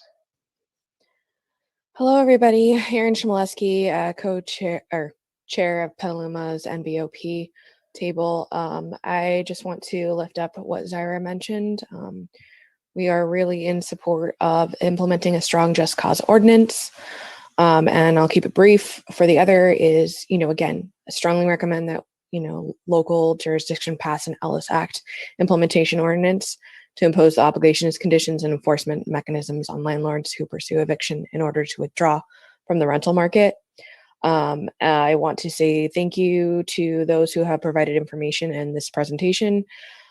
But like the rest of us, I am sure it feels a bunch of garbleness in your brain like it does me at this point in time, being so late.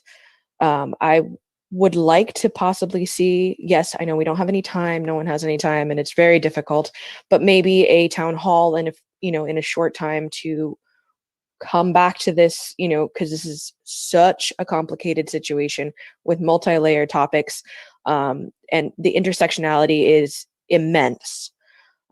So I would love for us to be able to enact those two main points and be able to come back to this to have a wider conversation with the community, since there's only 5 of us here speaking, and then maybe 2 other people. And it's not fair to everyone on the council, the staff, and everyone at 11:43 to have to figure out this workshop. So, but thank you again, everybody, for the hard work on this and keeping it real till now. Thanks. Bye.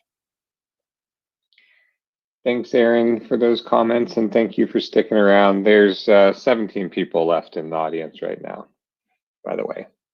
Next speaker is Blake Hooper, followed by Josh Simmons. Blake, you may unmute and begin your comments. Thank you very much, Patrick, and thank you to the council and staff for staying through all of this. I know this night is going long, and I imagine everybody's pretty ready for bed at this point. And I think that's my laundry going off. Apologies. I just really wanted to elevate 2 of the previous points that Aaron had made. One being that just cause eviction and Ellis Act ordinance Both would be direct actions that this council could take now to try and at least stem the pain that many renters are feeling in Petaluma as we speak. I understand that affordable housing is undoubtedly going to be a complicated issue to address, and it's going to take quite a while, but this is something that could be done now in order to help folks who are struggling as we speak. And with regards to the town hall comment, I understand that the GPAC is going to be handling a lot of kind of the public outreach for our housing element, but combined with this and several other meetings really thrown at it and it not being able to possibly meet all of those goals. And I would just recommend if we could have some town halls on the weekends like this, but spread out over the course of a few hours, it's more accessible to the public. It allows for more kind of structured discussion. I mean, you could even have, to Councilmember King's point, you could even have a whole discussion focus on height development, for example. That could be a whole half hour. You can move through each topic. I just bring it up because then that way we don't have to put more pressure on GPAC to get up to speed with all of its other responsibilities while we're trying to both inform the public and ourselves about how the city kind of moves forward. Thank you, and I hope everyone has a great night. Thanks, Blake. Next speaker is Josh Simmons. Josh, you may unmute and begin your comments. Thank you, Patrick. Hello, City Council, City staff, members of the public. We'll make this very, very brief. I wanted to add another voice in support of Just Cause Eviction Ordinance. I want to add another voice in support of additional town halls for engagement on this. Specifically town halls with interpretation for the meetings, which I recognize city staff is getting better at and applying across the board more often. I really appreciate that. Would love also to see language access in the material supplements, like the presentation materials, slide decks and whatnot. Now that's a big ask, just hoping we can invest in that as we move forward. With that, I will just say thank you so much. I can tell a lot of work has gone into this and I'm learning a lot. I appreciate y'all. Have a good night. Thanks, Josh. And Madam Mayor, that's the last hand we have raised, so I'll turn it back to you. Thank you very much. And with that, we'll close the public comment on this item and bring it back to the council. And I see that the Vice Mayor has his hand up, and followed by Councilmember McDonald. Thank you, Madam Mayor. On to the comments. So when I read the staff report, one of the things that stood out to me is that just a few projects were responsible for our low and very low income goals. And so my initial guidance is to focus on, find a site or a developer and really just focus. Maybe that's already happening. But that's what it told me. It was like, it's a couple of home runs or how we're going to hit our arena target, maybe one grand slam, who knows? And so following on that is, it might be that, and maybe this is, too out of the box or too agile, but when I hear parking, obviously I'm not a fan of parking, and I'd love to see us eliminate parking minimums. Fees, height limits. I could see all of those being flexible on all of those things for the right project. So, I guess as putting my business person hat on, not my city hat, I want to cut a deal. So let's, it's, to me, when I think about this, it's like, if there's a great project and, I'm willing to waive fees. So like when a developer says it won't pencil, my question is, what would it take to make it pencil? And if they say, relaxing height restrictions or getting rid of parking or eliminating the, some sort of fee, I'm generally in support of that. If people come to the table and want to negotiate. I love the idea of an affordability overlay zone, especially around our smart stations. Seems like it makes sense. Going back to the home run, it seems like the giant parcel of land that's owned by Smart could be I think they want to increase their ridership. So it seems like if they want to increase their ridership, that giant parcel of land, building it for affordable housing would be a good move. And I want to make sure that one of the things that this is sort of within the scope of this, but maybe outside of the scope a little bit, is defining transit-oriented development and making sure that affordability and parking are included in that. And so if we have I don't know whether that's an easy fix from a policy standpoint, but it'd be really sweet to update our definition of TOD to focus on affordability and density and parking, or eliminating parking. So and then I also just support, the comment from Mr. Lindenbush about eliminating single family zoning. I 100% support that. I don't know how much it's going to do for us in the near term of hitting our RHNA targets, but I'm for that.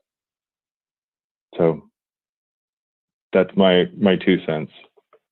Thank you very much. And I'll go on to Councilmember McDonald, followed by Councilmember Healy. Thank you very much. Clearly, affordability is a big deal. I took a little tour up 101, stopped and visited a friend in Ukiah. It was an issue in Ukiah.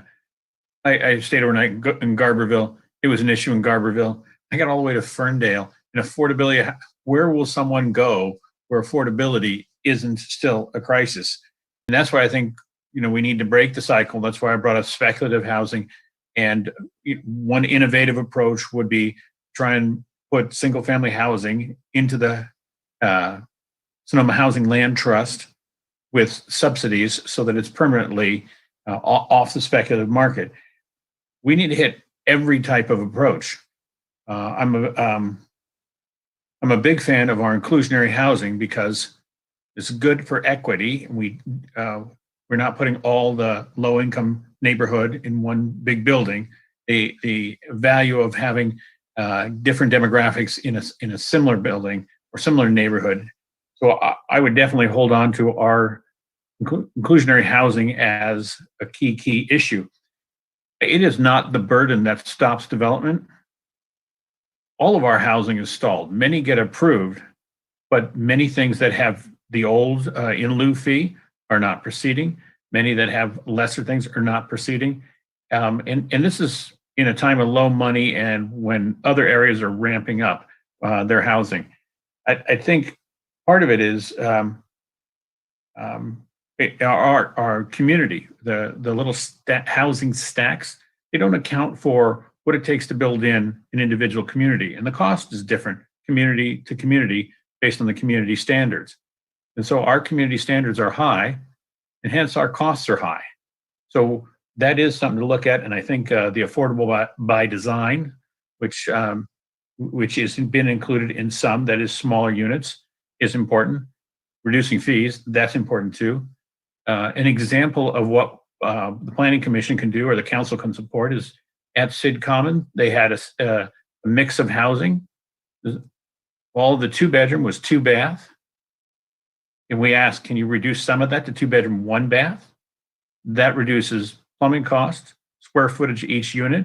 And they said, sure, we'll do that. It comes in at a different and lower price point. And that's a helpful feature in having diverse housing in your community. Nonetheless, it's not in construction yet, but that's the kind of thing developers are open to. Another worry on affordable housing with a capital A is it costs more to bring affordable housing to market than it does market rate. So I'm thinking we're trying to change the game without doing any significant changes. I think perhaps a change should be our affordable housing should be bought from the market rate pool. It costs more to build a market rate house of the same size. Maybe we need to be playing a different game. Maybe there's a whole industry established in the affordable housing side with a state and federal support system that believes the only way to do it is to fund through tax credits and the process we do.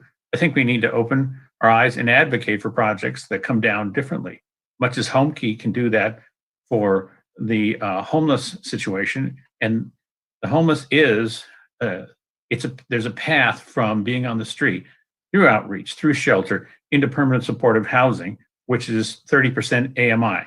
So we need to have housing ready for that group. And it could be a hotel, such as counties done in locations, or it can be an apartment complex, either an older one or even a newer one, such as Sonoma State bought. So I think we need to think of different innovative solutions to get to the end of this. I do support the idea of density by right. If you have 20% AMI in there, that was one of the pitches tonight that had a lot of appeal to me. If you have 20% affordable housing, you have a by right. But again, it's us having zoning layers that say that we really value affordable housing in these neighborhoods. And we'll have to take the heat from neighbors who are not as progressive as this council or its participants are. Thank you. Thank you. Councilmember Healy. Thank you. I'll try to keep this brief in light of the the hour and the tax deadline coming up. It was Dina who said that costs are regional, but price is local.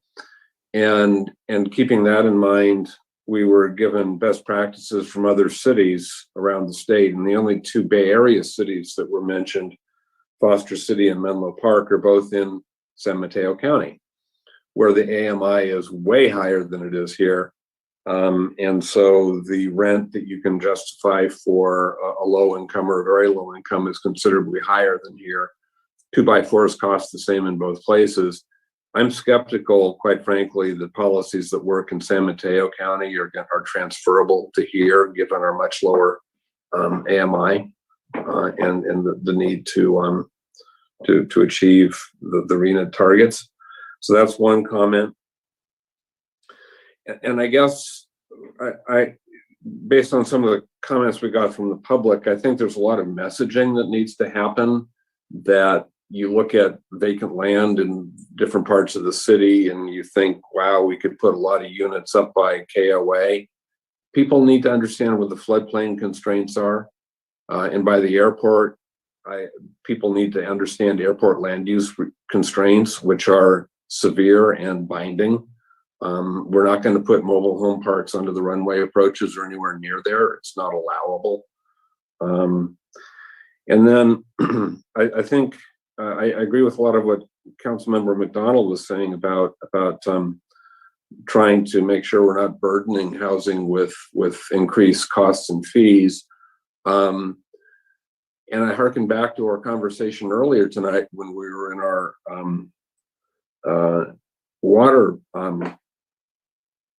conservation silo, when there was excitement about, well, maybe we can make new developers pay to have zero net water use. Well, what's that going to do to fees on affordable and market rate housing going forward? So I think we need to be really careful to, think cross issue here and not just focus on one issue at a time.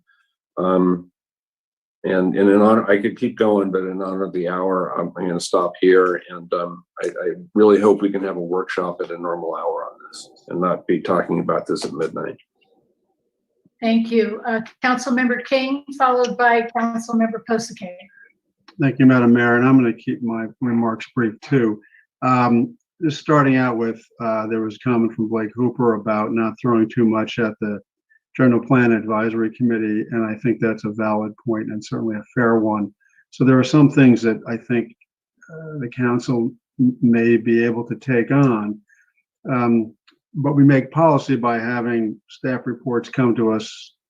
We generate some direction and they come back with specific options, solutions that we can then chew on and discuss, get public input on, and make decisions on. That's what we did when we made the requirement for 15% affordable housing, capital A affordable housing in development projects a few years back. That's what we did when we loosened to some degree the restrictions and costs on building accessory dwelling units. So I'd like to see us focus on some of those things that have come back from, that both my colleagues have mentioned as well as the public. But here's the things I'm interested in, is trying to develop some policies around. I appreciated the comment from Luke from Generation Housing about the missing middle and zoning options. I'm not sure what we have in terms of that, to be candid. I probably should know, but let's face it, we don't know everything up here. In fact, there's a lot that we all don't know. And so I'd like to look at that and see if that's something that we can loosen. It wouldn't restrict someone from coming in and building a single family unit, but it would give them options. That gets me to my second market point, which is trying to determine policies that incentivize either through a carrot or a stick approach to smaller units. Not only are they more affordable, there are many people in this city, it's an aging city, many of the people who, not many, I don't know how many, but there are certainly many who would downsize from where they are to a smaller unit if they had more viable options, which creates an opening for their home to be on the market for someone to purchase. So I would like to see us look at that and see what type of incentives can be done for that. Staying with market, I've mentioned height restrictions, and I really appreciate the depth of the answers on that question. It is still a daunting question to me, but a lot of it boils down to some incentives. We're not going to have a lot of buildings that get proposed there, but it can be a fair amount of units in some key areas of our town. We can do, truly transit-oriented development, which includes our bus system, with something like that. And I'd like to see what possibilities we can have there to incentivize builders to go the extra couple of stories that would provide some more units, and maybe some in the capital A affordable category as well. And my comment on our, capital A affordable housing, I like the, by the way, I like the capital idea, because too many people come up and say, we need to build affordable housing, and they're not even thinking about deed restricted housing. They're talking about market housing, and there's a huge difference. But the biggest problem that's happened in the last, it's been more than a decade now, is the removal of redevelopment and the ability to use that money for affordability.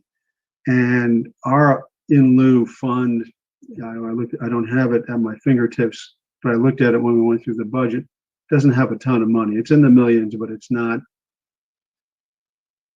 we're not building a lot, even if we're just a contributor with that.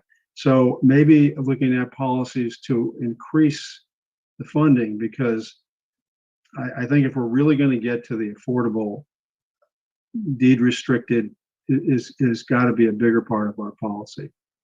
It is part of our policy. We had a bigger part of our success in our policies. And lastly, I don't want to avoid something that is almost, a Captain Obvious. There's not a lot of, other than policymakers and some of the speakers here tonight, there really is not a lot of support sometimes in the community for new housing. I mean, I think that's just the reality we face. People you read enough about, we've grown enough, we've built enough, why do we have to do it? And if we're going to have town halls, if we're going to have further discussions, that's a subject that has to be addressed. I'm not the person necessarily to address it, and I'm not going to address it a few minutes past midnight. But I think that's something we have to deal with as a reality. People like the concept of housing, they don't like the actual building of housing. And, as people who have been elected to public office, we're the ones who have to make those decisions. So those are my comments. And I appreciate the amazing depth of this report and presentation. Thank you. Thank you. Councilmember Posake. I'll try to be brief as well, but I may not be much better at it. I think if we haven't determined anything else tonight, we've determined that there is no magic bullet. The closest thing I've seen to a magic bullet, with apologies to Karen Shimizu, is in that list of 6 interviews with other cities who have done better than we have. The one thing that you see across the board there is 15% inclusionary. And we all know that's not a magic bullet, or hasn't been for us. So I'm getting back to agreeing with Mr. Healy again, that just because something works somewhere else, our situation is different. And I think the way we're going to get anywhere in terms of the actual built housing is to find innovative developers that will sit down and talk with us and listen to what we have to say, and find a way to make that work out, that we're all going to have to work on that. And it's going to be a different process for every development. That's what it seems to me. And again, just get back to mention once more that, don't let me forget, I do think we have to get rid of single family zoning and parking minimums and all that list of things.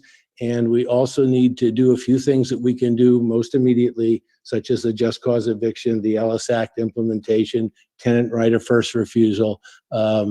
It's a massive amount of stuff. But I think some of these things that we know will do a little bit for us, we need to do as soon as we can, and knowing that it's going to take a lot longer to build stuff. Thank you. Thank you. Councilmember Fisher, did you want to weigh in on anything here? Oh, given the hour. Well, back to my comment about at the Planning Commission, we were looking, again, I mentioned this at our last meeting, looking at streamlining the standards and coming up with standards for affordable housing, and extending that to market rate housing as well, because I think we haven't talked about tonight is that timeline that the developer takes to get their entitlements. And if you don't own the property outright, that's a killer. And so whatever we can do to tighten up those timelines, and doing it as we go through our general plan update, defining those parcels and really being clear about what we want on them. And, while I agree that we need to build up as opposed to out, when you look at the underutilized parcels in our city, there are a vast number of them. And I think, so if we take those corridors, particularly where we have transit or can increase our headways in transit, define what the heights and the setbacks and the parking are. And, as you know, I'm in favor of less parking, particularly around transit. And saying to a developer, if that's what you're doing, go for it. Just do it. And I think we can design it that way so that it works for everybody through this general plan update process. And I think, and the sliding scale for smaller development, for smaller units, I think that's something we really need to explore, so that we incentivize. And I think to Councilmember King's point, that's what we need to do, is incentivize people to build smaller units. And thank you. I think I'll stop there. Okay, thank you. So I think that one of the things that my takeaway, besides the fact that there's no silver bullet, and one of you mentioned that, is that the production of affordable housing is the farthest away in terms of achievability. The Ellis Act, the just cause eviction, those actually, to me, fulfill the one of the 3 Ps that Ms. Belzer said to us, that you want to protect the people who are actually in housing right now that they can afford. And so that is something that I would like to see us pursue as a policy. Preservation of the housing that is in our town, or adaptively reusing, buildings that are underutilized, I think is the next cheapest and most accessible way that we might be able to get to this. Production is, as everybody seems to have already pointed out, really the hardest one to achieve.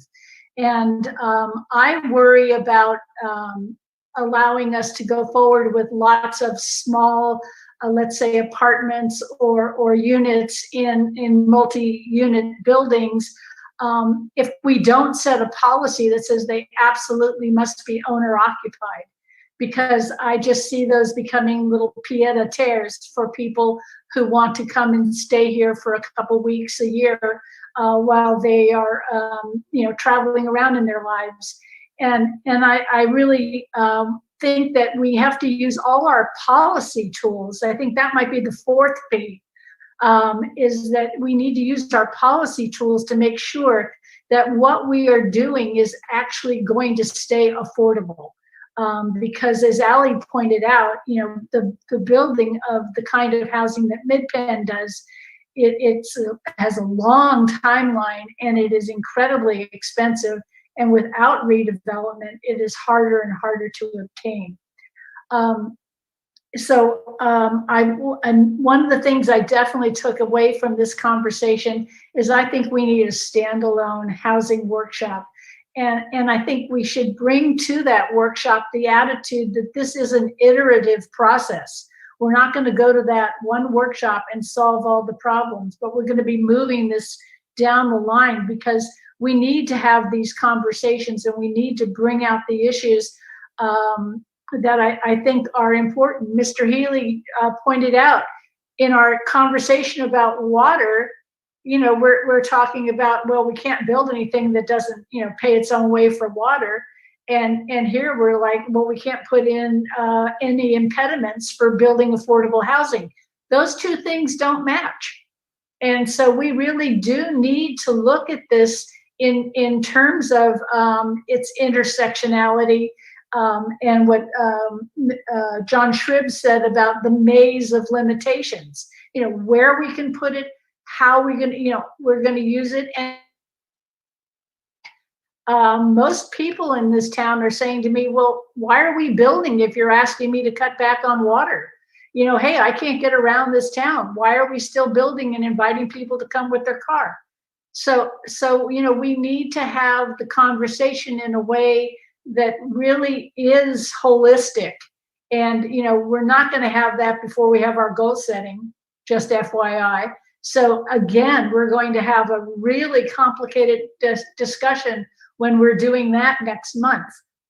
So thank you everybody for contributing to this. And I really do wish we had a longer timeline to really pick your brains more deeply. But with that, I'm going to turn it over to Karen Shimuzu, and you can wrap this up for us. Thank you. Well, thank you everybody at this late hour for the robust conversation. I think staff has taken several notes as far as recommendations for action items and things to look into and to come back to council with. So I will be working with Heather Hines. We will be consolidating that list and we will be following up with you. I would like to thank our panelists that join us, Veronica, Dina, and Ally. This is a very late night. Really great. Thank you so much for presenting the materials. I think it's really valuable. And thank you, council members, for your attention to this. And thank you, community members that are still with us. And with that, I would turn it back over to Mayor Barrett to close the meeting. But thank you, everybody, for your participation. This has been great, great participation and great feedback for staff to consider for moving forward with next steps. And Mayor, can I just add, I think it's important, just as a final point, this is, the three speakers that were part of this tonight are part of the process that we are undertaking with the general plan and the housing element. So again, this is an ongoing discussion. Obviously, this wasn't just the time we're going to talk about it tonight. There's going to be a lot more, and we're very, fortunate to have this strong team we have to help us lead us through some of those discussions and coming up with creative approaches to dealing with it in that holistic manner that the council is obviously desires to see. So thank you, everybody. Thank you, and that's actually very reassuring, at least to me, to hear. So I look forward to seeing this team again. So with that, we're going to adjourn the meeting, and thanks everybody for sticking it out. Okay. Thank you. Bye-bye. Thank you. Night all. Thank you.